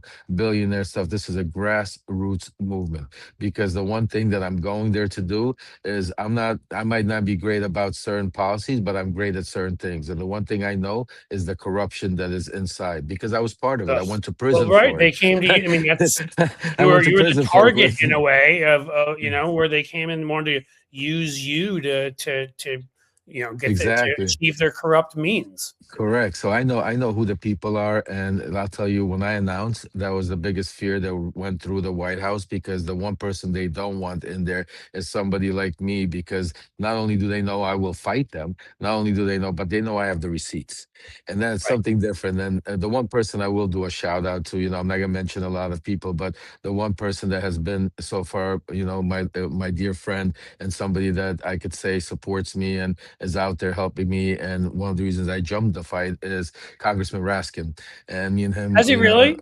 Oh yeah, No, I mean, that he just hasn't. makes me really happy to hear. He hasn't come out officially. I look forward to. I hope he comes out officially and endorses me. I think that would be important. I think the earlier the better, because it will give us the fight that we need to be able to, for me to continue doing. Because like I said, I'm running two campaigns. One is a local campaign for my constituents, but another one is a national campaign, because I'm planning on going to all of the races there that need my help. There's a lot of races there that need to be. That's really kind of you while you're running to be willing to do that. That's well, I think that's because my run, Cliff. It's not about me. It's about getting our country back. It's about getting, and it's not just Donald Trump, and it's a lot of these people. And this is the most important thing people need to understand: is Donald Trump is nobody without the enablers. The enablers are the people that are in Congress and Senate that have allowed him to put people that are around him, that have allowed him to spread this hate, that allowed him to do it. Because if they had a backbone and just got up and said enough is enough, like you see, I wore this in the halls of Congress, folks. I was walking around because enough is enough, and that's the type of stuff we need right now. We don't need the suit and tie and let's talk properly. We need people in there that are ready to put on boxing gloves, or take them off, whatever they want to do, and go, and deal with it, and to get our democracy back. So, that's why I ran. But my district is Florida, and it's an interesting district because the other thing I want to mention, Cliff, if I may, I'm sorry that I'm rambling, but there's just so much You're not rambling. You're information. telling your story people need to hear your story now. It's very important. The other things, Florida, not like Las Vegas. There's a saying, Las Vegas, what happens in Vegas stays in Vegas. Florida's a lot different. Florida's a major player in what happens in basically everything that goes on in politics around. Right. Often, we've seen things start there, certain bad ideas that make their way out to the rest of us. So. Exactly, and not only that, but also Florida is where Donald Trump is backyard. Not only is Donald Trump's backyard in Florida, there's a little cabal where Marco Rubio comes from Florida. Yep. Florida also, don't forget, and this is very important because right now there's a case going on in Florida there's very little attention to, and this is why I had conversations with people in our Democratic Party saying, where are you? Why aren't you with me right now and blowing this up? This should be big news, because in Florida there's a case going on with a guy named David Rivera, who is Marco Rubio's right-hand guy. Used to be an ex-congressman in Florida. I remember hearing a story about him. Yeah. Exactly. So Rubio is right now going to be a witness in this case. This case is, folks, a $50 million bribery case that dealt with a person that dealt with Maduro in Trump's first administration on behalf of Maduro to the Ballard lobbying group, who Susie Wiles, who his chief of staff was partners in at the time. So what I'm saying to you, there's so much corruption, and there's so much that is going on. Connected to these? There are these two supposedly, they were comparing them to curveball. Jonathan Larson, our friend who's coming on at some point today, reported about it, which is these two guys who are these I guess they're expats from Venezuela who are selling this story about the voting machines being flipped and all this crap. Or are they part of it, or that different? No, that's different. That's actually something else that I've been here sounding the alarm to the Democrats. I'm saying I don't understand why you're not out there, and that's a great lead into what's going on, what Tulsi Gabbard's doing. People are concentrated on about Iran. Tulsi Gabbard's not dealing with Iran, folks. Tulsi Gabbard is dealing with election reform, which I call is trying to help Trump steal the elections. She's dealing with the Venezuela Venezuelans. I'm hearing, I can't confirm it, but I'm hearing that they've been in touch with Maduro, maybe even seen Maduro, discussing with them to make it smart if he gives statements about Smartmatic. Because remember, Smartmatic was big in Georgia, Arizona, and all of these states where they've already taken the voter rolls. They've already, had the FBI. I mean, so a lot of it has been public, but it's not getting the attention because of the war in Iran. And that's, when people say Donald Trump did it, Donald Trump went to war in Iran for a lot of different reasons. It wasn't once, but it wasn't Bibi Netanyahu. It wasn't Putin. It wasn't just MBS. oil. It wasn't It just wasn't that. just oil. It wasn't. There's always It was many. exactly Epstein files. Exactly. But with that said, it was a combination of all of them. That was the time, because when people say why now, it was because they sort of broke the camel's back. All of this lined up, and he was like, "Holy shit! I gotta take the narrative away from all of this, between the Epstein files, ICE, all of this gearing up. I need to move the attention," and he did, and that's why now. But the one problem he messed up there, Cliff, is he knocked over a hornet's nest that he is not ready for. This is a war he cannot control, and I speak to my sources in the White House. I've been here in DC for 3 days, and I can tell you they are shitting bricks with that. Yep. It's just, I don't know. I was going to say something, but it's hard to. There's so much going on. I mean, as you said, it's the corruption there, the domestic corruption, this international corruption, and what they're up to. I mean, and who knows with Iran. I mean, it doesn't seem like there's an ability to do much else. But if there's any ability to find a way to start another war, you can bet your ass they'll do it. Like, hey, let's go into Cuba now, because why not, right? Like, we're not in enough quagmires right now. Cuba's an easy one. They're going to take Cuba, but Cuba's an easy one. See, that's the whole problem. See, Cuba. See, this is where Trump made a mistake. Cuba it was supposed to be like a win for him, like an icing on the cake. Go liberate the people. Have all of a sudden Cuba.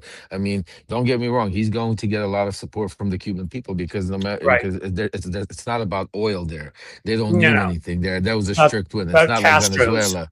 Right, but that's the interesting part. They're going to leave the old regime, and if you take a look at what he's done in Venezuela, what he's doing in Iran, what he's doing everywhere else, is he's taking out the figureheads, but he's leaving the regime. He's leaving the actual people still in place. The usual Trump, where it's all fluff and no substance. Yeah, it's theater. All bullshit. 100%, Cliff. It's theater, and it's a lot of it. But the dangerous part behind the theater, there are actual things that are being done. And just to be quick on them, Susie Wiles is going to be leaving. I've been telling you guys that for 6 months now. It's not just about the cancer. There's other things. She's on her way out. The person that he's going to be taking over is Stephen Miller, and that's even more dangerous. God. He's already acting as a chief of staff interim. Him and Russell Vought and them are pushing very hard right now with what Tulsi Gabbard and others in that little group that are doing is extremely important. People say, yes, he's, now speaking to other Congress people, they're like, you know what, he's going to have to go through some shit to be able to get away with this federalization of election. And I said that, you know what, guys, you've been saying that about everything he does. Everything he does, you guys say it's impossible. He's not going to do it. But the problem is, once he does it, he has such a powerful. Just look at the Save America Act. They said he is running around. If you put it on TV, you hear about Save America Act like it's some simple act about literally just about some ID. You don't have no Democrats out there really talking about why this is a horrible what act. exactly is going on with it? Exactly. That's what I'm saying to you. This is the problem. There's no fighters out there. And the people that we do have, like, unfortunately we're losing, like Jasmine Crockett, and there are a few. You brought up Raskin, and Ted Lieu is a fighter. Swalwell is a fighter, but he's leaving too, potentially. He's leaving. Oh, he is. I mean, well, yeah. We need them, because again, I don't understand. This drives me insane. I've worked in Democratic politics for 20 years. Why they think that just put out a press release or say one thing and then you're done. You need a coordinated and systematic campaign to educate people on what something is. When it's something like the SAVE Act that is going to take away all of these votes, you need some ads. You need some as we'd say, people to go out and do some events to sort of, maybe some of them are funny, interesting, get people's attention about what it is you're talking about. You need some elected officials talking. You need some pundits talking. Thank you. I mean, I just don't, a few op-eds in the right place, some Substacks now, some YouTube videos. Like, why do we think people will just get it? It makes no sense to me.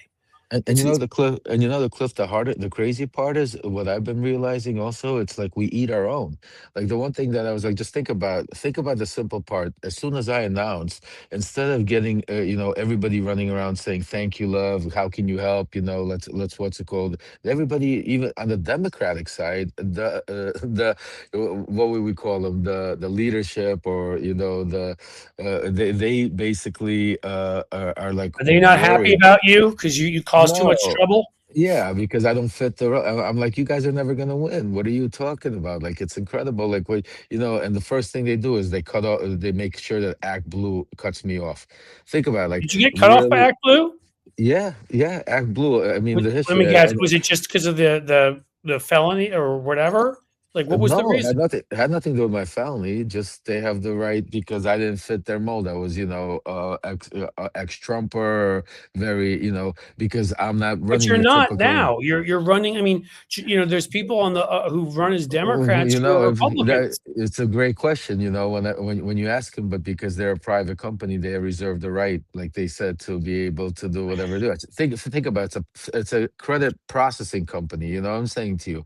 It's because I'm not a part of the the what's it called, not the elite, the elite, but they also, the biggest problem is you're on the Democratic side, you being like Act Blue is on the Democratic side, like certain other things, and even on the Democratic side we have monopolies. You'd think we would at the very least not do that, but Act Blue like controls 90% of that market or something. It's like, how is that a smart thing to do? It's because it's the establishment. Cliff, it's the establishment, and they know I'm not one of those guys, and I make it very clear that I'm not. And when I get in there, I'm not going to vote down the party line just because it's the party. I'm there for the people. I'm there for my constituents. I'm there. Yes, we need a fresher, newer Democratic leadership to our party. We need a revamping, and the establishment, they're scared. Schumer doesn't want to go. Jeffries doesn't want to go. These are the people that want to, and they've picked their hand-picked candidates for certain races, even though they're not going to win those races, but just because those are the people they think they're hoping for the blue wave. And this is what I'm saying to you. This is the scary part. This is what people need to wake up.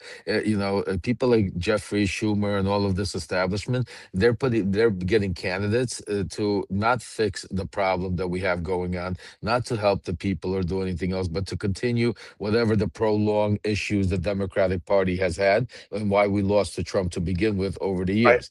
And because of that, we talk about that a lot here. Just so you know, this is all stuff for guests shooting me stuff and whatever, so I'm fully listening. But I mean, we've sat there and we've watched this go on and on with leadership and other people who haven't taken them on, haven't spoken out, and it's the most frustrating thing in the world. I mean, again, we know how to do this. It's not rocket science. Absolutely. But the crazy part is they control the money. See, that's what I'm saying to you. They control the fundraising. They control the money. They control the what's it called, and that's what my message was this week when I was in DC. I said to them, I said, look, I'm going to run one way or another for the people and my voices. I said, I want to run as a Democrat, I'm running as a Democrat. Right. I'm saying to you, but I said, if you decide to try to play games, I will expose everybody. I said, I'm not playing games. I'm gonna continue running, because it's at the end of the day, the truth. Well, yeah, they come after you, then you just tell people the truth, as you said, that they're not, allowing a fair election. They're not letting you, again, what you did in the past, we either believe in redemption or we don't. And there are people, there's one I can think of who was on Substack, and some folks had on and pretended to change and didn't really change. And there always are going to be some folks like that. And then I have certain friends here, coming up later today. And I do a weekly show with him where we drink some tequila. Joe Walsh, who's become this great friend. my brother. Joe's my brother. Because he is legitimate. He's honest. You can tell it's coming from the heart. Miles Taylor was on earlier. Miles, yes, like people that were very, Yeah, that were very conservative Republicans, and it doesn't mean you have to become a liberal Democrat. It just means they changed enough to be open minded about certain things, realize how bad Trump was, and kind of and so why there's just so many. I mean, I can think of a bunch of people who are Republicans who've run as Democrats. Like, to not accept that you could have changed whatever your past is, to me, is bullshit. But the crazy part, Cliff, I'll take it even further. And I tell people, like, you you need to be able, look, we're living in some of the scariest times and period in the history of the United States. So it's a war. Just because we are physically not picking up our arms and out there in the streets fighting does not mean we're at war. Because Right. if we lose our elections, if we lose our rights, we lose our liberty, eventually it's going to lead to that, like it Yeah, of does course in it other will. Right. countries. Or a civil war. I mean, Whatever, exactly. So we're not there, but we are there. So what I'm saying to you is, right now, I am a tool. I am a tool for the Democratic Party. I'm the only person that actually knows these people. I was part of Cliff. I was part of making the construction of MAGA. I was in the Right. inside of the belly of the beast. I know all of these people that are running our departments. I know a lot of the people in Congress and Senate on a daily basis. These are the people that needs to be rooted out, and that's why I praise people like Congressman Raskin, because he gets it. He understands. He understands exactly. Like he says, you're the guy I need sitting besides me when we're subpoenaed and when we're asking them questions. Because beside Cliff, can you imagine? I'm sitting there, and besides, asking the questions, I pick up my phone and say, "But wait a second, what about these hundreds of text messages me and you had be talking about this and this?" It's a different. It's something that's never happened. It's never, and this is what needs to happen. Like what me and Glenn spoke about before about accountability, because once you get in there and somebody to fight to them with them, and not just to play the game that we've always played, and who's going to get hurt? Obviously, the voters. So as I said to them, I said it's a different time. I'm the only person that knows them so well that I can help you guys win up and down the ticket, not just my constituency. And right now, you need people in there, not that because they have the pedigree. You need people in there that are willing to fight for what they believe in and fight for what their constituents put them in there for. Because this is really what is going to Right. unite this country again. Because that's the first thing we need to do, Cliff, is unite our country back again. No, I mean, and that's what I think some of the other folks, Miles and some of them were talking about, which I'm really, happy about. Like, we need to go after some of the bad people, yes, but we can also bring positives together, try to bring, I think most people can be brought together at this point, especially because they've scales have fallen from their eyes, I think, in a lot of cases when it comes to Trump, right? I mean, not everybody, but a lot of people. Yeah, no, a lot of people, and and a lot of people, I'll be honest with you, a lot of people have no clue because they have never sat in the room with him. They've never been around him. They know him. It's crazy, Cliff, but a lot of these people in Congress and Senate literally know him less than some of you on TV, less than some of you here that are followers, because they don't watch him like you guys. They don't watch all the news. They don't hear it. They're dealing with like specific certain little things, and that's why when I spoke to some of them and I mentioned certain things, they're like, "What did you like?" I had wow. I'm like, "What do you mean wow? That's like been big news, old news, like 6 months ago, and now it's wow." Like it's like we need people in there that really know what's going on in a lot of these things, because there's so much things happening. The Iran war, the relationships between Russia.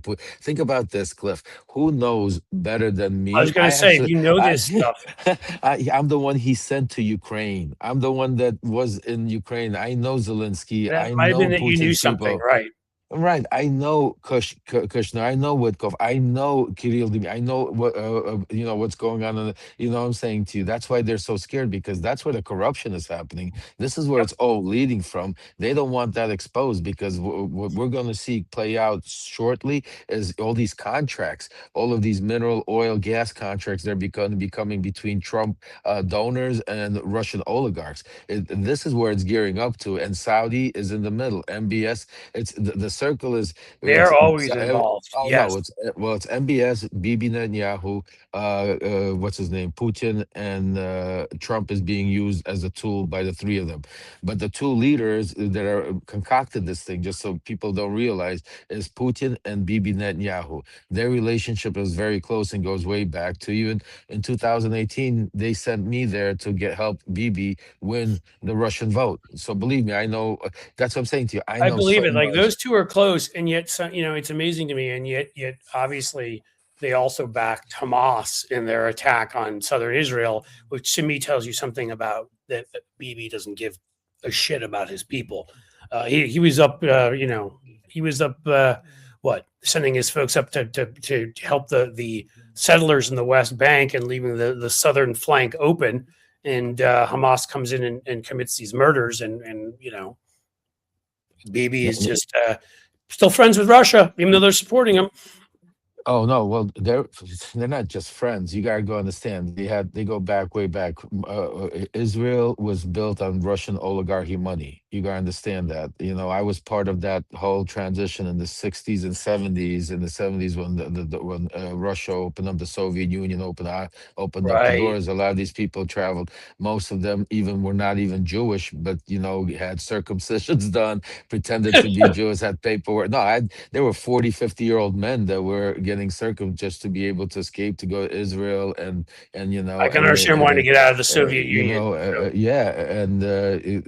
That's why what I'm saying to you is their relationship, the Russian oligarchy, Bibi Netanyahu and Putin go back many, many, many, many, many years. And Trump, again, Trump doesn't have the same relationships with all these people as Bibi and as Putin and all of them. Trump right now is being used as a tool by all of them because they all realize one thing, that Trump cares about is money. Trump cares about, the fame. He's a fame whore. He wants the press. He wants to be the one that looks good as long as he's the winner in first place. So these guys realize, they're like, hey, let's do it. Putin is basically, you got Putin, just think about, out there praising Donald Trump, saying he's a great leader. We would have never went to war. Putin saying that, he would never say. He's saying it because it's like stroking. That's why you see Trump out there literally disregarding the fact that Putin's giving Iran coordinates to be able to strike and kill our American soldiers. It's sickening. Same thing with Netanyahu. He did that. I remember, when we were pulling out of Afghanistan, I believe it was too. They were doing some of that. I mean, was that when it was? There was another time when they were I think. Or did they grab some of our bases in the Middle East? God, I'm trying to remember. In any case, they've been targeting us. They've been, and the same thing with Israel. And it's like they play this little game where they go after our troops, they go after our people, and we each, Israel and the United States have leaders that just say, it's okay, we're still best buds. I mean, again, I don't know the pictures, the Epstein pictures he may have on Trump or not, or whatever else he may have, but it's something. Well, it's one thing we gotta make clear, Cliff, and I say it also even when I go on Wajahid's show. He's one of my brothers, and everybody else. When we talk about Israel, when we talk about Palestine, when we talk about Iran, when we talk about Russia, when we talk about Venezuela, and now we put America into that mix, because when we talk about all these countries, we're not talking about the people. We're talking about their leaders.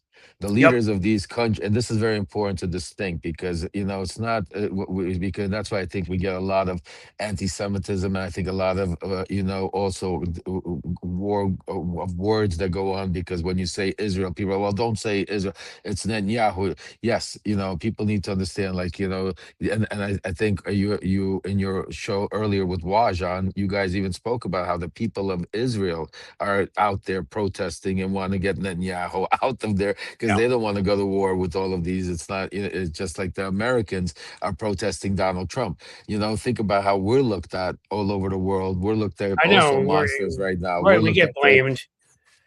Correct.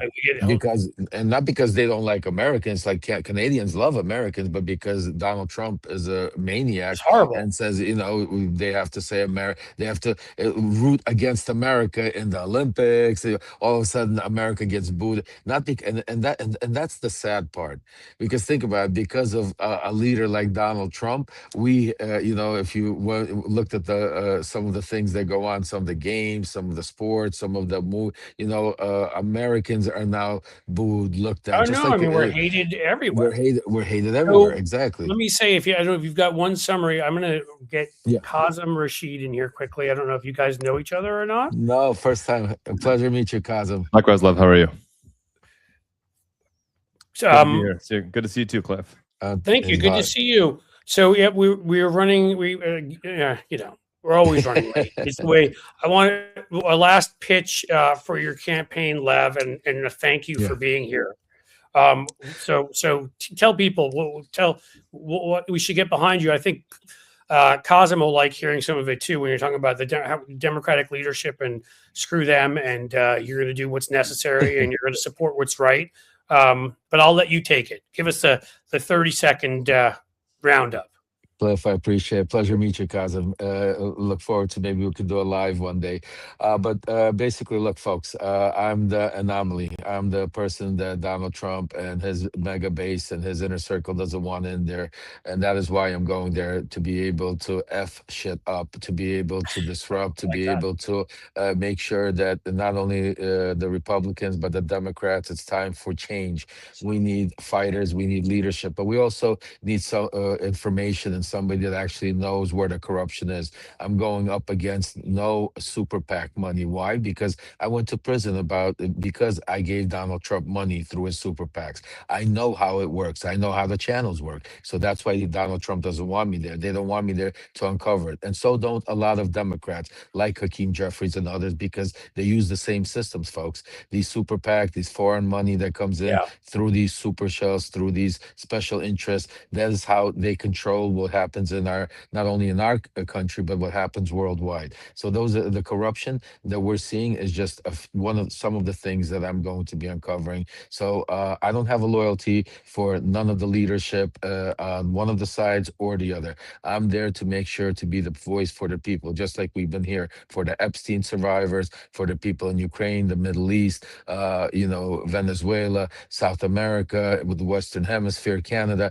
and especially my constituents and each and every American and patriot. So please, this is going to be a major fight. Donald Trump, we got Laura Loomer, all his, Shapiro, all of them are ready to go after me. They got a war chest. LevHarness.org. I don't want to cut you off, Lev. I got to give him. I'm sorry. No, don't be sorry. It's just I got to give him. We got to let him talk a little bit. I'll keep myself to shut up because I talk too much. But I want to say thank you so much for being here. It's LevHarness.org. Support Lev. We need folks who are fighting for the right stuff, as you know, and aren't going to be cowed by billionaires or leadership or any other awful people at this point who are running things right now. All right. Thanks, Lev, for being here. Guys. Take care. Bye. Thank you for having me. Bye. Kazem, my friend, how are you? I'm managing, my friend. How are you? I'm doing okay. I'm managing somehow too. Yeah. I don't pretend to compare one day of a 12-hour live to we had Waj on earlier to what you and Waj are going through with Ramadan, but it's only a small taste, and that you guys do this when you're hungry, when you're thirsty, it's sort of incredible. I think everybody should go through it at some point in time, whether you're Muslim or not, whether you believe in God or not. The power of fasting and the ability to just remind you how fragile we all are and how much we really need to look out for each other. It's an amazing lesson that I think transcends religion and culture and race, and everyone should do it. I couldn't agree more. I think, honestly, I did in the past, even as someone who wasn't religious. I think I told you, not to the level you did, but for Yom Kippur once or twice, just to see if I could. And I think it's a good thing for you. I think it's a good thing, even when you're not fasting, you take times when you eat less of certain kinds of foods that are not so good for you. And I mean, it's a discipline, I think. It is. It absolutely is. As is fighting bad guys, which you do. I try. We had our primary election in Illinois last night. That's right. Maybe that's that's right. Were you well, no, you weren't out partying because you're No, celebrating Ramadan, but partying is the wrong word. But I was definitely out supporting the candidates who I believed in, and we had some good victories, some painful defeats, but we learned a lot. I'm posting on my Substack pretty soon, kind of the post election analysis, and the very short version is, if Illinois is anything like the other 45 states remaining that haven't had their primary elections, we are going to have record dark money, APAC, crypto, AI, gambling spend. It's going to be absurd. 70 million spent in this primary, 70 million.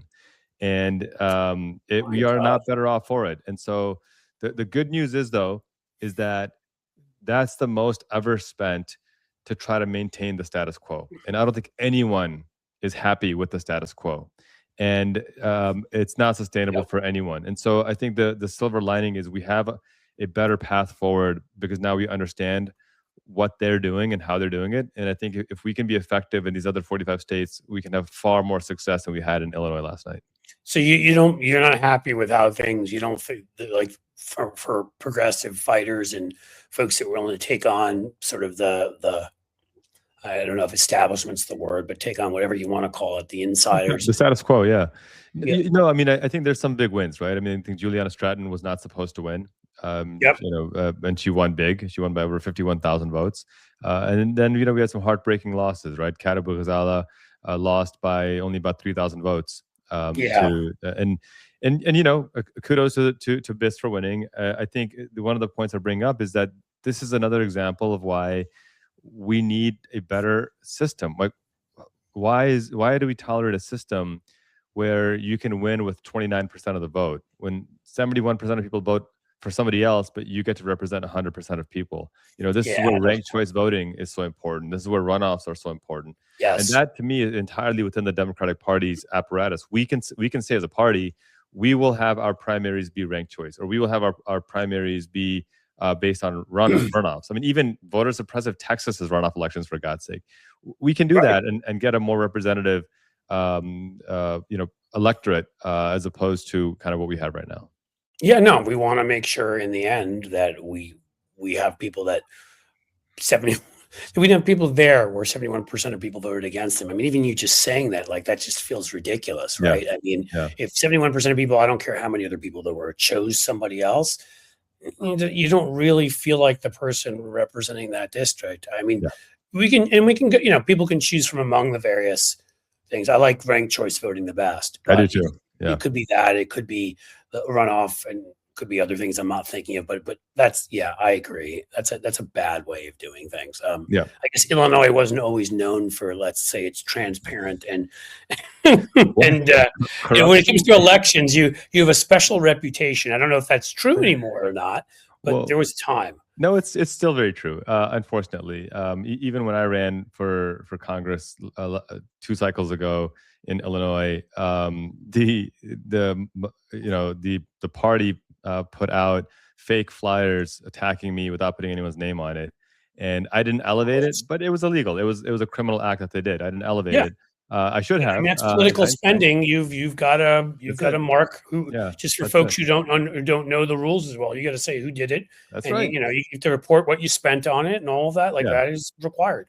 Yeah. So it's still there. In fact, it's funny because I think people don't realize that Chicago is called the Windy City not because it's particularly windy, but because of all the hot political air blowing through. And is that true? That's exactly right. Yeah. That's. I just learned something new. All right. Yeah.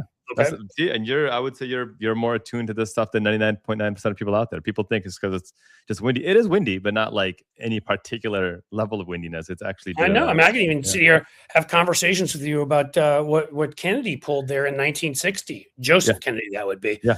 I know a little bit about Illinois' history when it comes to some questionable moments, but I did not know that. There you go. Learn something new every day. That is a cool thing. Well, so this was supposed to be about overall democracy and ensuring that we have elections. There's some folks we've had on. Glenn Kirshner seems pretty confident. There are other people that seem a little less confident. Where are you in the process of?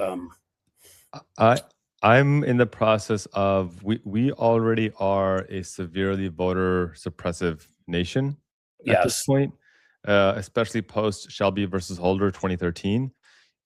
Folks don't realize that when Shelby versus Holder was decided, there were about 220,000 polling locations nationwide that you can go vote to.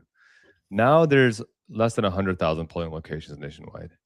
And they're disproportionately shut down in Black and Latino communities. Right. That's what modern day voter suppression looks like. It's not, a KKK sociopath wearing a hood, burning Black people at the stake. Although, the levels of anti-Black Sadly, violence there's are still some also of that epidemic. too. But the systemic aspect of it is exactly this: that we'll just shut down polling locations. We don't need to stop all Black people and Latinos from voting, just enough to flip the elections. And so, and scare other folks so they don't show up. Right. Yeah, intimidate them. And now with this, Voter Elimination Act, which they're calling the SAVE Act, but it's actually the Voter Elimination Act. I'm glad you're saying that, because Yeah. people need to stop referring to it as a damn No, save. it's a who was it that it's a Save Donald Trump's Ass Act. That's like the closest thing to call it. But it's gonna be, if this passes, if Republicans decide to blow up the filibuster and pass this piece of legislation, it will return us to Jim Crow era levels of voter suppression, and it will devastate our electorate.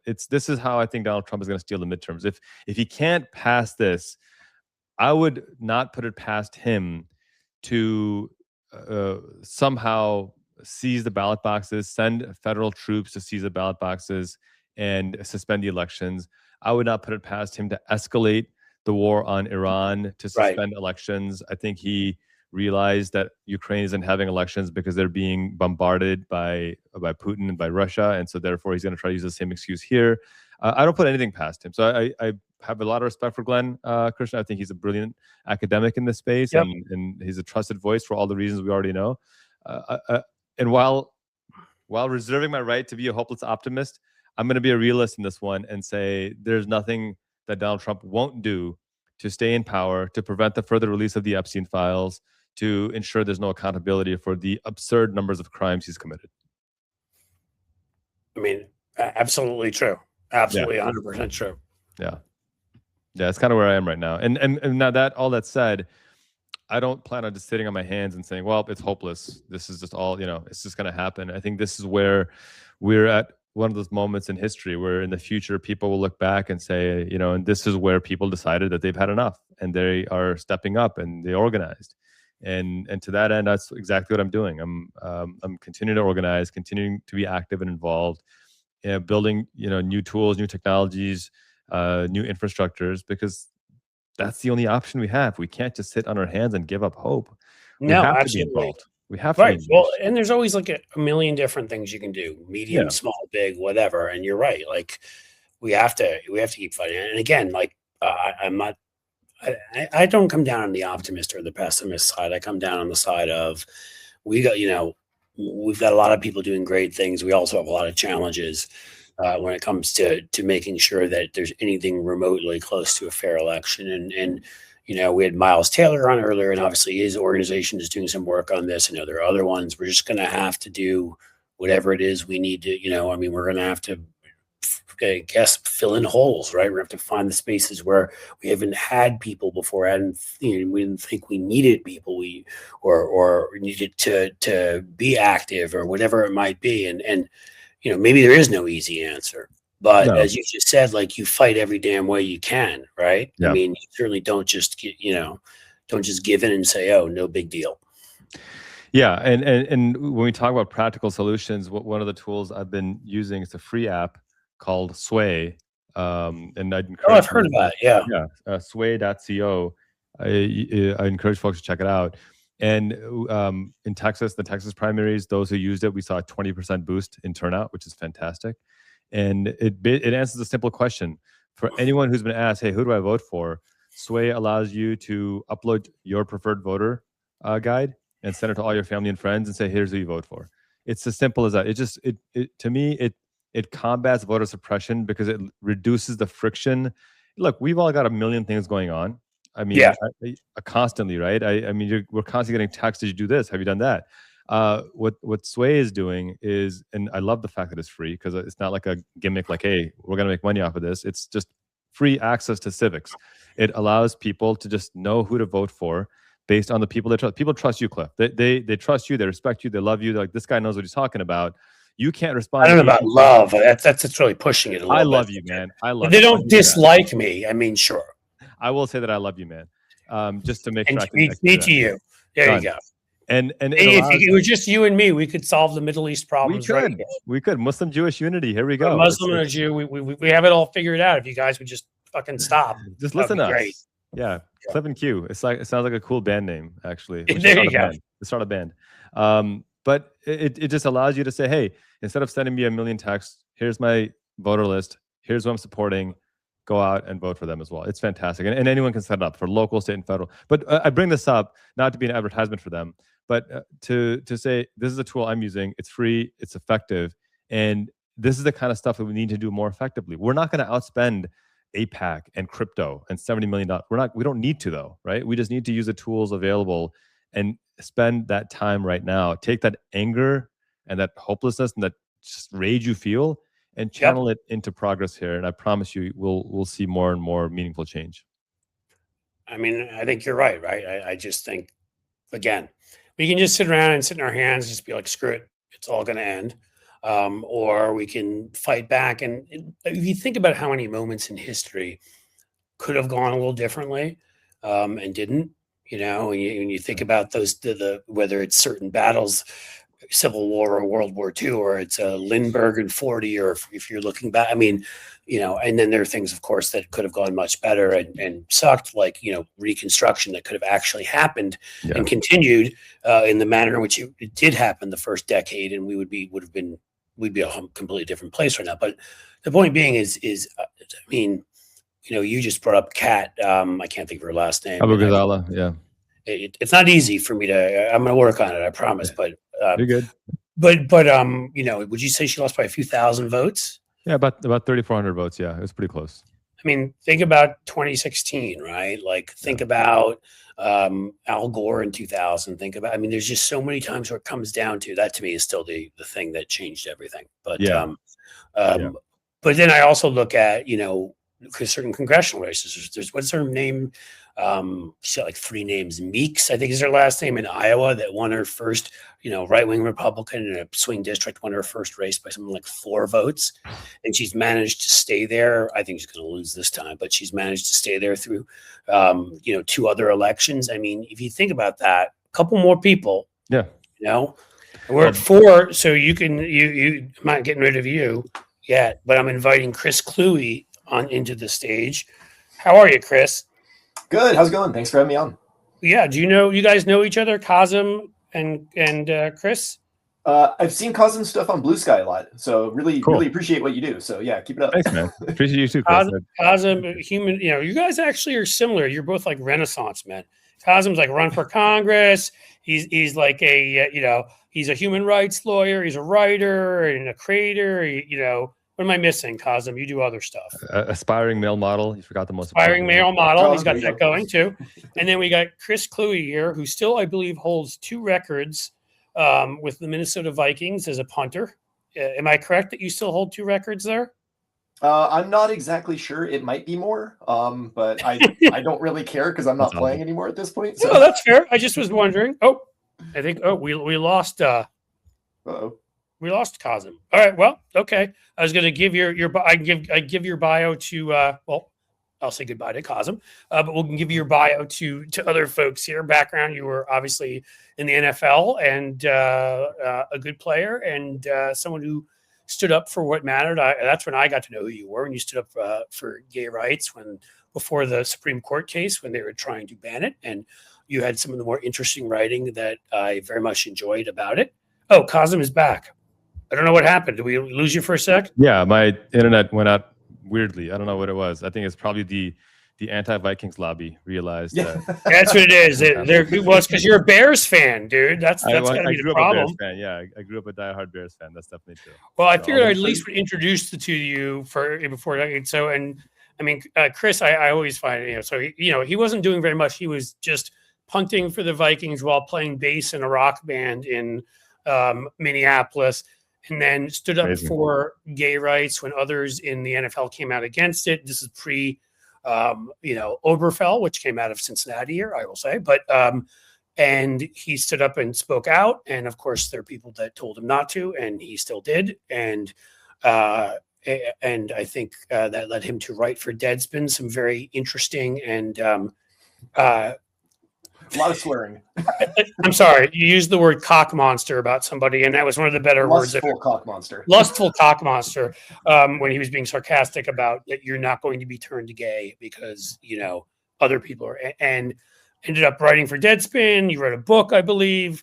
Moved out to California, back home to Huntington Beach, and then protested when they put a Trump plaque up on a public library. Got arrested, and now is running for state rep. Did I get everything in there, or I missed some stuff? You forgot that I was in a top 3 U.S. World of Warcraft rating guild, but I'll forgive you for that one. See, I knew it. Look at that. He's also a gamer. Like the dude, there's nothing this guy doesn't do. It's amazing. Chris, I didn't know you were running for state rep. That's fantastic. I'm running for Assembly District 72 because basically the likely Republican candidate is she's a hardcore MAGA city councilor here in Huntington Beach. Yeah. And so I do not want to see people like her get more power. Like, no, good okay. on you. I just connected you on Blue Sky. I would love to chat offline about that. I've got friends in Minnesota as well. And would love to absolutely. connect you to the folks in there. I mean, not that you need my help, but I'd love to provide support however I can. Yeah, absolutely. Like, and that's one of the things, like I'm trying to build a really broad coalition because it's going to take all of us to, both win this seat as well as fix what's wrong with our country. So the more the merrier. Yeah. No, that's why, I mean, I didn't do it on purpose at first. And I realized at some point earlier when I invite the person on next, before the person left, I'm like, if we're all about sort of unifying, speaking in unison in one voice and getting together and fighting for democracy, why not introduce people if they don't know each other? It doesn't seem like a bad thing to do, right? So, absolutely. I want to make sure you guys met each other. Kasim, thank you for being here. I really appreciate it, man. Yeah, thanks, brother. I appreciate you guys. Chris, we'll be in touch, all right? Yep, sounds good. Thanks, Kasim. All right, take care. All right. So you're running for the state house. Did you ever think you're going to be doing that? Hell no. Like, this is not something I ever planned on doing. Like growing up, I never dreamed of, I'm going to be the politician like that. That was firmly on the other side of what I wanted to do. I wanted to play sports at a really high level and make a bunch of money and then retire. So I didn't have to work anymore. Right. I'm succeeding in that. That's what you were doing, that whole thing. And then you had to open your mouth, and care about stuff. Yeah, then I actually had to care about other people, which clearly a downside if you just want to be left alone. But I know. Yeah, no, more seriously, it really was. I saw the direction the country was going in, and I've been really vocal on how the Trump movement, the MAGA movement, has been a fascist movement from the get-go. And a lot of people, like when I first started saying that back in 2015, 2016, when he was running for office and then took office, were like, "Oh, you're being hyperbolic. Like this is, you just don't like him. You don't understand what you're talking about." Like I did get a history and poli-sci degree, so I have some knowledge. You did, right? You went to UCLA, didn't you? Yeah. So it's like you could use that line. I remember when somebody, come on, guitarist, Rage Against the Machine. Tom Morello, where somebody was messing with him and arguing with him and saying like, you're a rock star, you don't know what the hell you're talking about or whatever. And he was like, well, first of all, just because I'm a rock star doesn't necessarily mean I don't know what the hell I'm talking about. But but I guess if you do care about credentials, I earned a poli-sci degree from Harvard, so I could. I love that response. So that's your response too. Like, well, yeah, I did study poli-sci at UCLA, so maybe I know something. Right. Yeah. And so, and then just looking at where we're at now and how things are continuing to escalate even quicker and quicker, it's the longer we wait to solve these problems, the more difficult it becomes and the more damage is allowed to happen to our society. And I really think we're seeing that now, right? Like we're at a war with Iran that no one can explain why we're at war with Iran other than Donald Trump wanted to blow some stuff up. Like I have yet to see a legitimate explanation for why we're at war with Iran. No, they've had 4 different ones, right? I mean, seriously, right? Yeah, and this is what fascism does. It just scrabbles and tries to maintain control via any means necessary, and it doesn't care about the institutions that allow people to live their lives. And so that's why it's incumbent upon us as citizens to rise up against that and to make sure that the fascists don't win. Like we've seen how this plays out in history. Like the sooner we fight back, the less it costs us in the long run. Right. No, I mean, again, or sometimes if you don't fight back soon enough, you lose that chance forever, or a very, very long period of time. I mean, you're right. And you look at any, I mean, again, everybody always says the Nazis, but like there's a gazillion examples. You don't need to look at the Nazis, and really, frankly, you don't have to just look at fascism. I mean, communism, whether that is really communism, whatever the hell Mao or Pol Pot were doing. But the point is, if you look at any authoritarian movements to the point of being genocidal kind of authoritarian movements, they don't just get there immediately. It takes people looking the other way. It takes people being quiet. It takes people just, I mean, you could have just cared about breaking more punting records, But, I know, right? Like I didn't have to show up at city council meetings. Like I got plenty of video games I can play. I was going to say you could be ranked number 2 maybe in the world, Although I don't really play WoW anymore because I had kids, and so I needed games I could pause. So it's a very, very you're like, maybe I should play with my kids and not spend some time teaching them how to be good human beings. Yeah, it's not a bad thing to do. That is pretty cool that you were ranked 3rd at one point, though. So actually, quick funny story. That is legit the only time in my life I have pulled the "Hey, guess who I am? I play in the NFL" card, was to get accepted into the raiding guild. Dude, I really wanted to get in. So and then did that work? They're like, oh yeah, you should have been like, look at these records. This is pretty cool. Well, so it worked, but I also like made sure to say, okay, here I know how to play my class. Like I know what my DPS rotations are. Like I don't just want to get in because like I want to be a name or something. Like I do know how to play this game. Like, right. You're like, I'm not like Donald Trump Jr. Right? Like I'm not just trying to say I haven't. I mean, in a lot of ways, but it's not. I shouldn't just. Hey, I have the name from what I did, and that's still cool, though. You should have said I was a bassist for a really awesome band. Yeah, that was booked throughout Minneapolis. Yeah, technically correct. It's, right. Although we did get to play the front stage of First Avenue one time, so that was really cool. So that's what I'm saying. You should be like, I played where Prince played, and I played. Did Dylan play there? Probably. I think so. Yeah. I don't know that they have our name on the side on one of the stars, but who knows? Maybe one of these days. I mean, when I was last in Minneapolis, I was actually impressed with like the amount of great music that had come out of there that I didn't even know. I mean, Prince, obviously, and I still actually sit there sometimes and watch that guitar solo from "While My Guitar Gently Weeps." Just if you've ever seen that one that he did at the Rock and Roll Hall of Fame, where he just, I don't know if he was supposed to be playing, and so he was just like took some attitude to it, and it's one of the best guitar solos I've ever seen in my life. I mean, it was incredible. I mean, just Prince was something else. And well, and one of the greatest Super Bowl halftime shows of all time. Oh my God, it was raining. I think Bad Bunny was pretty close, but Bad Bunny was pretty close. But playing Purple Rain in the rain and running around on stage, and I mean, that was pretty sweet. And I'll just say the quick one story. When I went up there, it was actually a performance. Something that was fun, like the sexy liberal comedy tour that they do. Stephanie Miller and Hal Sparks and some of these folks. And I was up there and I met some friends and went out and I was talking about the music, scene. I guess we went to a brunch place and like, yeah, to see that place right across the street, that playground, that's called Marcy's Playground. And I was like, oh, now I get it. Like the song? I'm like, so apparently you guys do really have a lot of music up here. But okay, we had fun talking music. So how, you're trying to get the biggest coalition together. How are you running the race in terms of a lot of knocking on doors, a lot of reaching out via video games, a lot of playing, walking door to door, playing bass, kicking, the ball out in the street and showing them how far you can. You've got lots of options. So yeah, I know. Yeah, it's so currently right now what we're focusing on mainly is endorsements and fundraising. And we're doing really well on both fronts. I've had 4 congressional reps endorse me already. Congress members Robert Garcia, Dave Min, Derek Tran, and Mike Levin.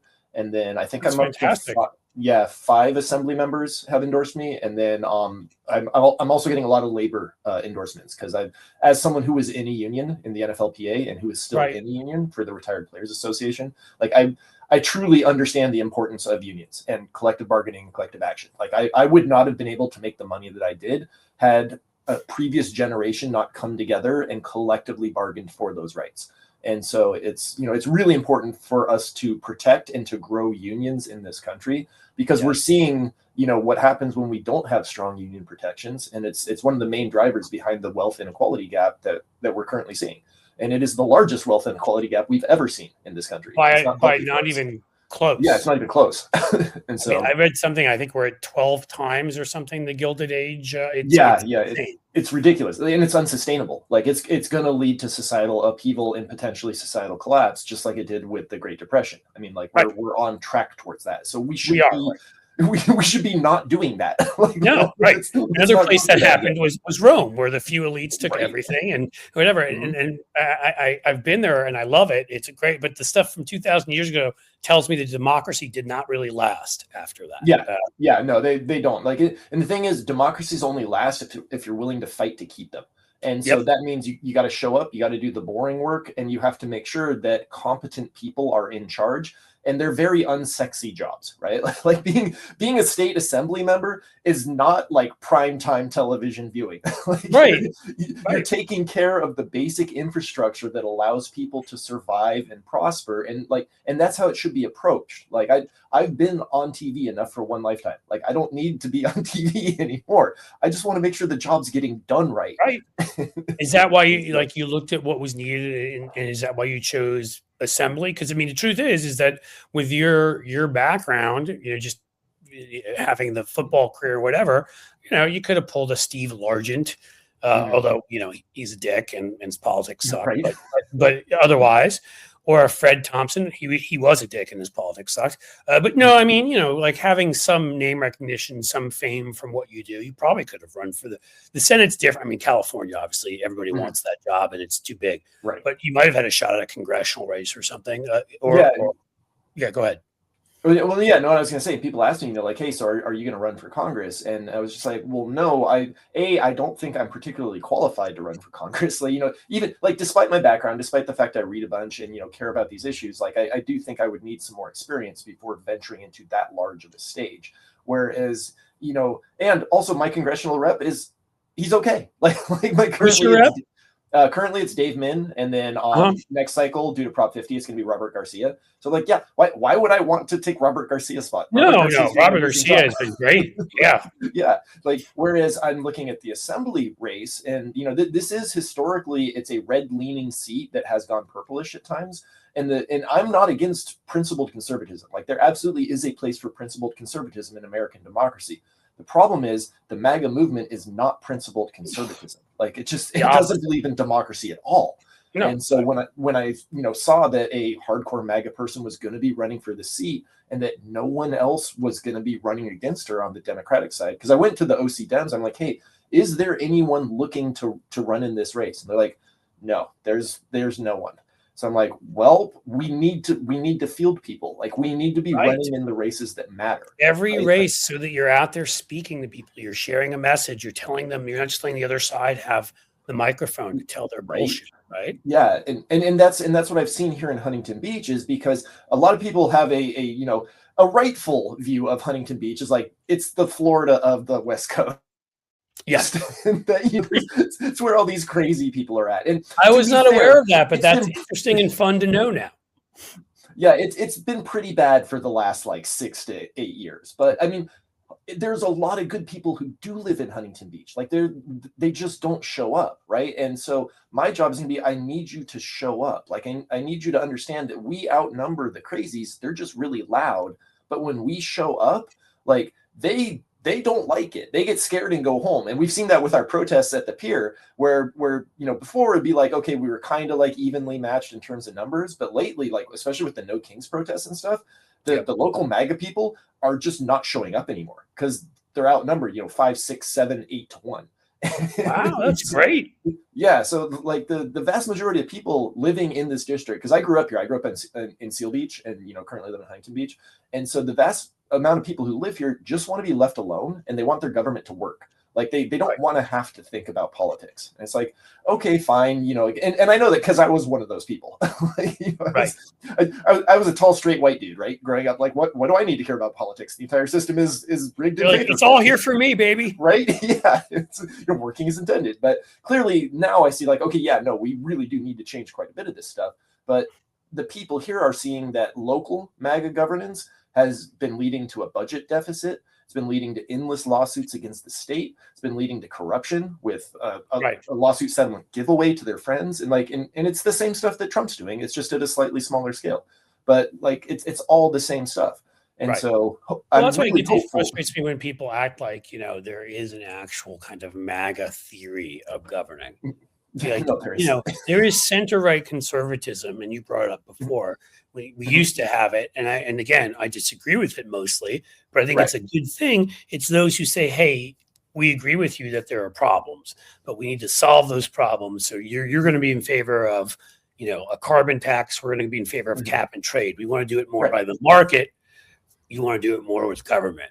Okay, yeah, we can have that discussion. Right. And in fact, the Obamacare actually was the center-right, more government-friendly one. Right. But Romney did.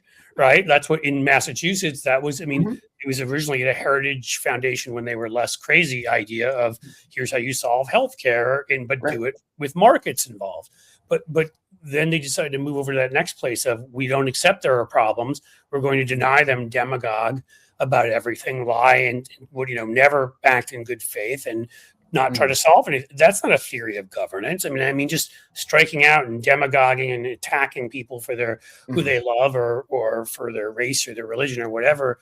I mean, yeah, I guess you can say it's fascism. It's just a group of people that look the same, act the same, believe the same, getting together and just saying that we're better than everybody else. So we're hypocrites. Nothing applies to us. Everything applies to everybody else, and they're screwed. Right.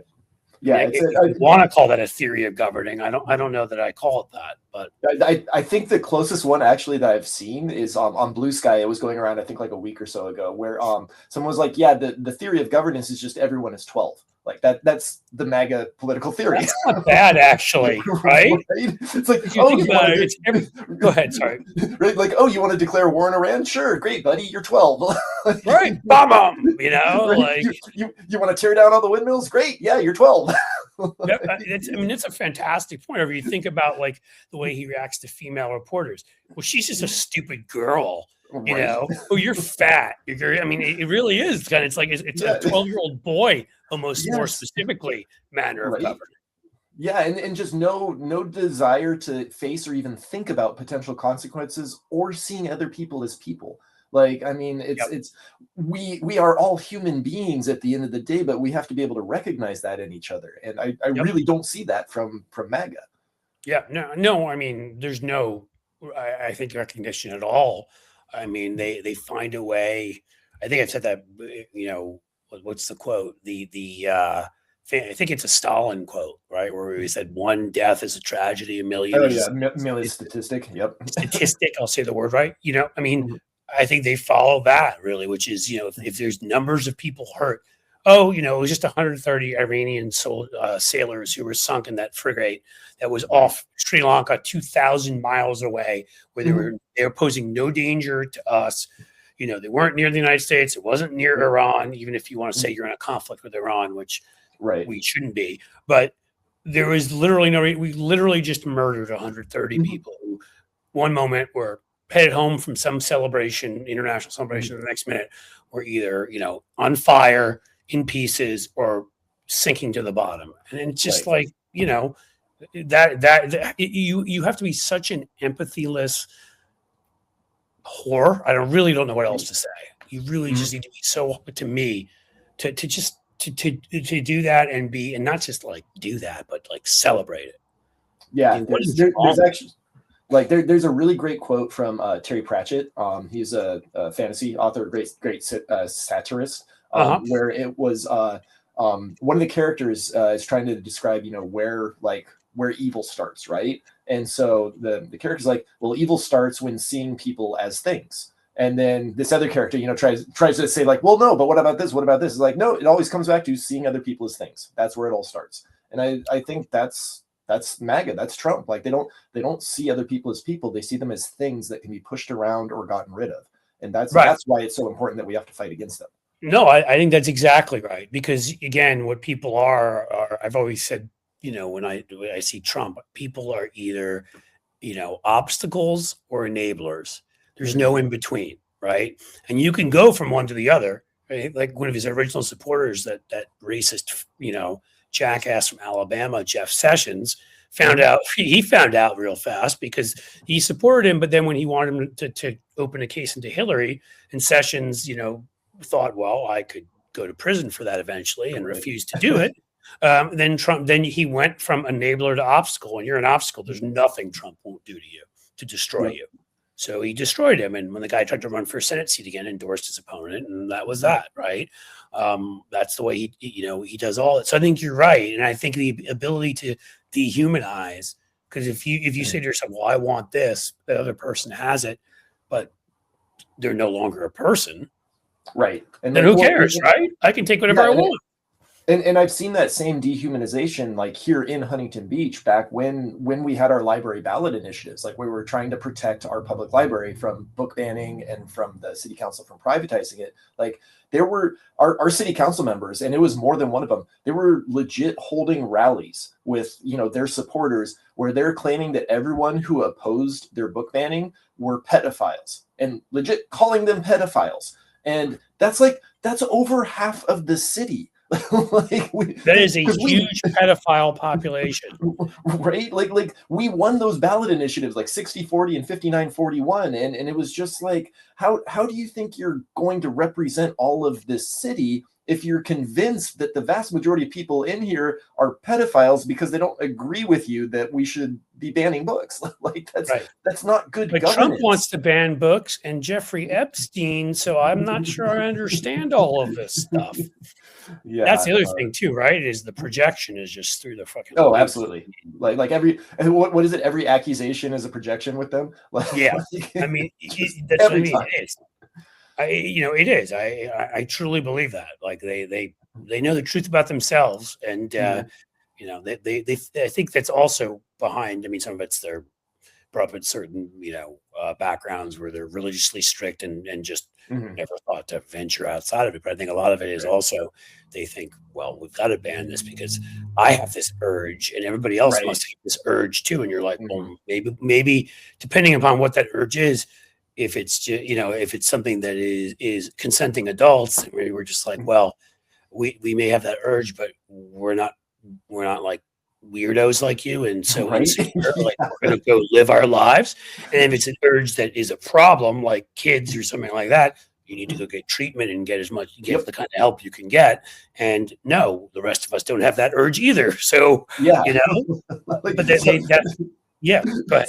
Stop pushing your weirdness on us. Like we don't be freaks. Just good. Yeah. No, I mean, it does feel that way sometimes, that they just think we have all the same hangups, and it's like, I don't.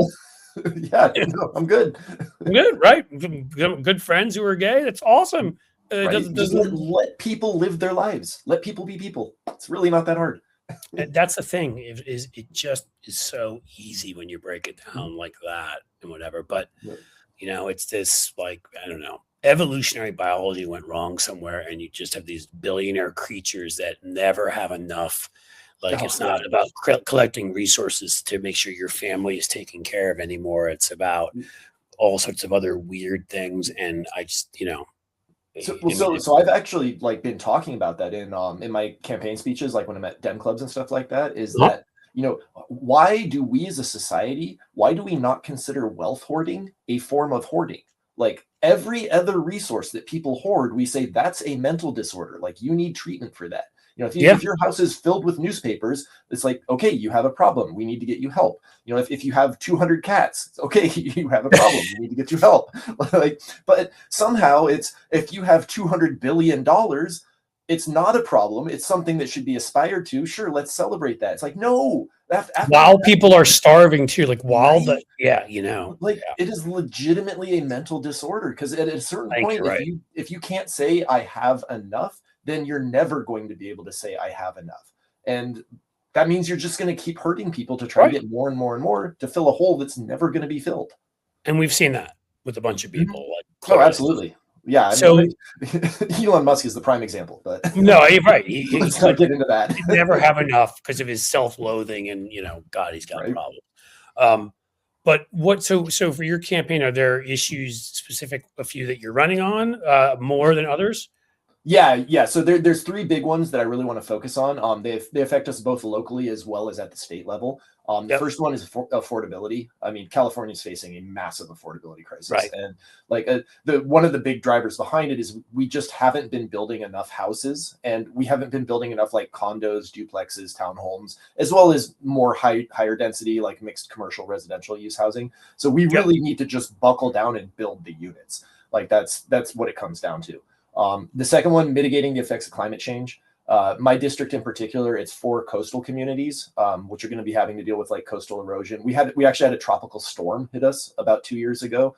What happens when that upgrades into a hurricane? Like, because I know for a fact California is not prepared for a hurricane to hit the coastline. Because like, why would it? I think it's been like we haven't done anything to prepare, right? Like, yeah, we never do. Right. New Orleans and Katrina. Right. Yep. And then the other 4 cities in the district are right next to a state park that is a massive fire risk. And we saw what happened in LA, and we have to be prepared for that kind of stuff, because climate change is exacerbating these weather events, and it's just going to keep happening, and they're going to get more and more intense. So we have to figure out, okay, how do we prepare for that, and then how do we respond when it happens, because it is going to happen. And then the third one I really want to focus on is responsible regulation of AI. I mean, like we're seeing now, like there are use cases for AI in specific like niche areas.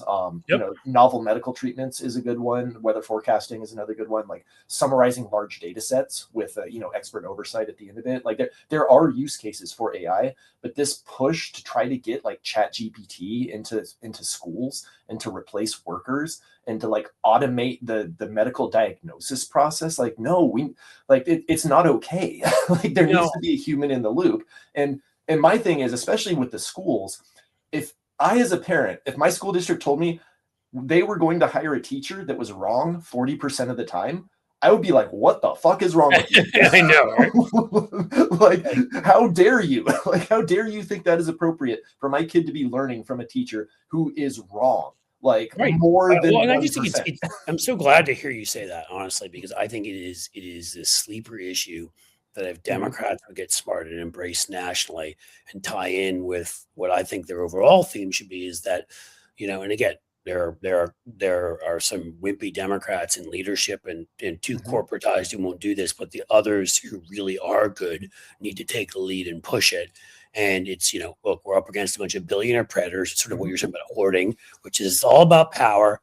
They're predators, right? It's all about power. It's all about domination. It's all about whether it's with the young girls or it's private equity coming in and dumping debt on your company and stealing your pensions or stealing your right to vote through gerrymandering or other stuff, and hence being a predator on democracy, or coming in, healthcare companies just screwing you over and they're supposed to cover you and they don't. And then there's just so many examples, of this. And I think the AI thing, these guys who are, getting wealthy off of AI, and we're already seeing some of the negative uses with OpenAI working with the Pentagon and all of that. But, there's job questions, there's safety questions, beyond the couple of scientists who have even said, yeah, the Terminator seems like that could happen, and move the doomsday clock a little closer. Like, a couple cases where AIs refused to turn off or cursed out whoever it was who was doing it. That seems like a bad thing to me. That's something that you might want to stop and question. And I'm not even saying that that's the most likely of the bad scenarios. I'm just saying that, as well as, what you're pointing out, that it can be very wrong and it can upend our job market if we don't have any kind of a universal basic income. What are all these people doing, who are not working? I mean, these are all questions we need to answer, and to just go head first into it and screwing people over further. They're already getting screwed over by human robots like Elon Musk. And I use the word human there very advisedly, who are trying to extract everything from them. Now we need that from AI too. So I do feel like it fits really well into a platform that stands up for regular people. Yeah, you that's know, well, and again, we're human beings. Like technology changes all the time. Human nature hasn't really changed much since we came down from the trees. Like we're still pretty much who we are as humans in terms of like, okay, we have our in groups, we have our out groups, you know, we have our tribes, and like, but we can move past that if we make the conscious decision to move past that. And so like with AI, it's just another example of you have people who are trying to use a new technology to exploit others, hoard wealth in their own hands. And so we have to be able to look back at historical lessons and be like, okay, how do we prevent this from happening again? How do we make sure that it is equitable? How do we make sure that everyone is being brought up by this new technology, not just the ultra rich or those who managed to get a hold of it first? And like, because again, it's happened before, it'll happen again. We just have to be willing to address it. No, you're right. It's human nature. It ends up there. You know, some of these folks sort of grab the biggest slice of the pie, and the rest of us have to be there to make sure. So, all right. Well, awesome talking to you again. What website? Where can people find you? All right. Yes. So the campaign website, my campaign team always gets mad if I don't mention the campaign website. So it's www.clueyoc.com. So my last name, OC for Orange County.com. That'll have all the clueyoc.com. Cool. Yep. clueyoc.com. That'll have like all the endorsements. That'll have my campaign platforms, media stuff that I've done. I'm sure we'll probably put this clip on there once you get it uploaded. Awesome. Then, yeah. And so, yeah. And then obviously I'm on Blue Sky at Chris Warcraft. I read all my replies. So if you say something to me, I will read it. I may not necessarily respond to it. Go and say some shit to him. I'm going to go do, I know.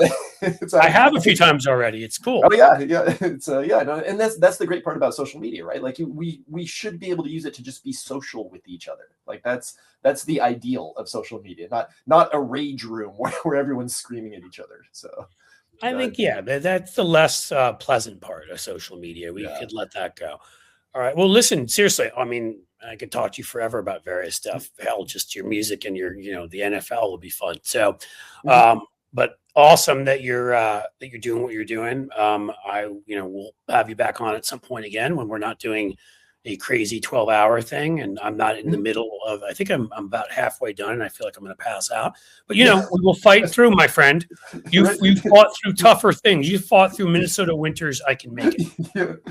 Fought through -5-degree temperatures in a Chicago Bears games. See, that's what I'm saying. Stay strong. I will hang in there. Seriously, thank you for being here again. And it is Cluey OC. Yep. Yep. So support him. He would be a great addition, a guy that obviously cares about a variety of things and thinks about things and has had cool experiences. And we need people with varied experiences and who care in government. So why don't we try that? Chris, thanks for being here so much. I appreciate it. Yeah, no, thank you, Cliff. I really appreciate you giving me the time. And yeah, whenever you want to have me back, just let me know. I will do that. I know where to find you. Yes, you do. All right. Take care, buddy. Bye. All right. Bye. All right. All right, I'm jumping on screen with you, buddy. So, hello. You have to make an announcement to people. And COO. While I have to run for the restroom so quickly. I apologize, folks. All right. While I do that, Lawrence is going to announce what we're doing now, so you know where we are in this process. And I will be right back. All right, everyone, give a big round of applause for Cliff Schecter from your home, from your phone. That was an amazing first half of the day. We have a bit of a change. We are going to take a short break, and then we are going to come back at 5 o'clock with our 5 o'clock scheduled guest, Olga Lautman. But we have discovered that Substack does not make it easy for people who are on in the early half of the day to actually disconnect their stream from Substack. So everyone on every channel who joined us earlier this morning has been watching the BAM Substack-A-Palooza all day long.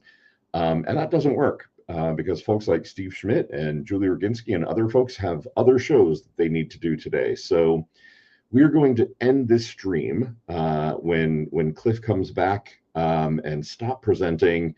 And then we will jump back on at 5 o'clock. It will be a new stream. So the, aggregated multi-thousand number of people that are here, have been here, we would just ask you to come back Currently says we've got 7,800-ish people watching the stream, which is amazing.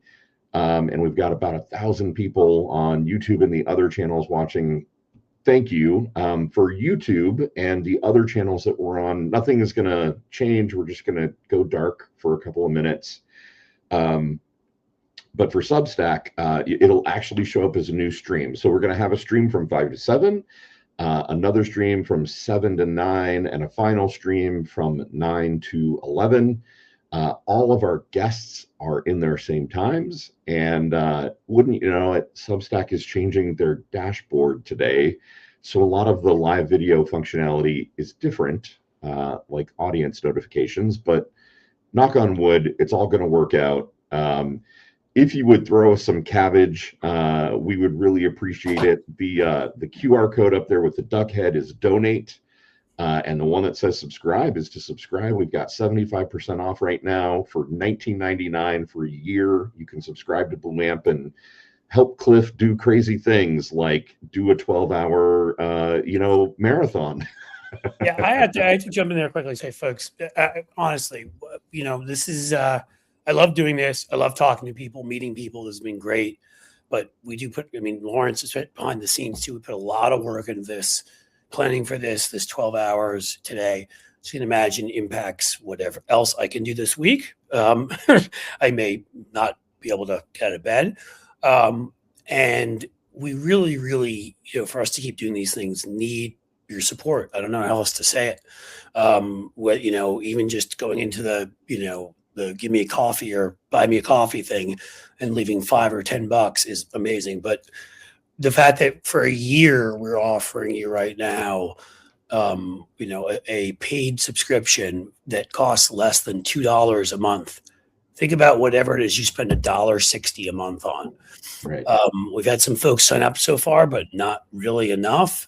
And we really need people to support us. I don't really know how else to say it. Like, this is a labor of love. And so are the other shows I do, Tequila Talk with Joe Walsh, and the one with Amped Up with David Schecter. And we have Ellie Leonard here, who's doing all this amazing work. Lawrence is incredible at what he does as a COO and hosts the show. And David Schecter is an Emmy winner and hosts. But I can't say any stronger. We really need folks to step up.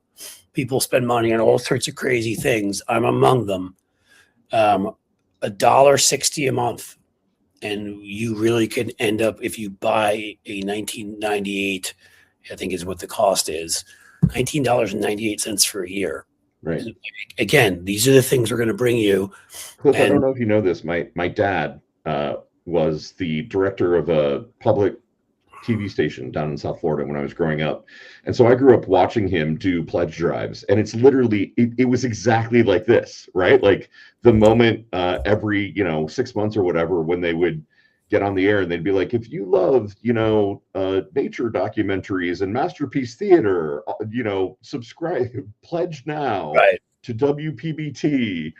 And that's literally what we're doing, right? We're saying, if you love Ellie Leonard, if you love Cliff's like amazing, insightful, witty, sarcastic edge, if you love the work that David Schecter does and his AI videos and the incredible journalistic integrity that he brings, that is what you are subscribing to. And we all know, we can all see it happening, that we need new media like this to succeed, because the New York Times and the Washington Post and all those other, Ms. Now and the Washington Post is not even media anymore. It's gone. The New York Times is addled media at best. CBS I don't know how else to is say it. corrupted. Yeah. Because again, I don't want to sound, like it's frustrating, but again, I think it's a human nature thing where we're like, oh, subscribing to something and and that's something new I'm spending money on, but like we'll go into a store for $1.60 and buy God knows what, that means nothing to us. And yet that's a month of what we're offering you right now. So I will ask again, and I feel strongly about this because guys, we're trying to grow this, and we need to hire people to grow it, and we need to do more things like this. And we can't if we don't get that support. So please, we're trying to make it as low as possible for you to do it. Yeah. I hope you will. It will mean a lot and be important to us in our ability to continue to do this. And as I was saying before, it's taken longer than we'd hoped, but we have a few series on the sort of back burner, and as well as a few other kind of benefits that we're going to give to folks who are subscribers. I mean, at some point, everyone I'm going to, who's a paid subscriber will get the opportunity to have a conversation with me. If you want to, you can avoid that too, if you'd like. And that can be why you subscribe. But that's going to mean there are going to be a number of these things that we're going to people. There's a number of these things we're going to add. And so these are things, that make it so you get something extra for it too. So you're supporting us and you're getting something extra. I'm all I'm going to say is right now I feel like going and taking a nap and taking. I'm making a COO decision. You are excused. I'm going to turn off the Substack link, but we are going to keep going on all other channels. And you are getting out of that chair and walking around outside, assuming it's not 3 degrees. So you're saying I should eat lunch? Yeah, I'm going to go do that. 4:42. Okay, yeah. I will be back. Let's see. We've got at. Olga Lautman is coming on at 5 p.m. I just sent her the email with the, nothing changes for her. She goes to the Substack, to the StreamYard studio, just like she was going to do before. It's all going to be magic happening on the back end. Here we go. We are ending the Substack piece right now. Substack will be back in 17 minutes. So please rejoin. For everyone else,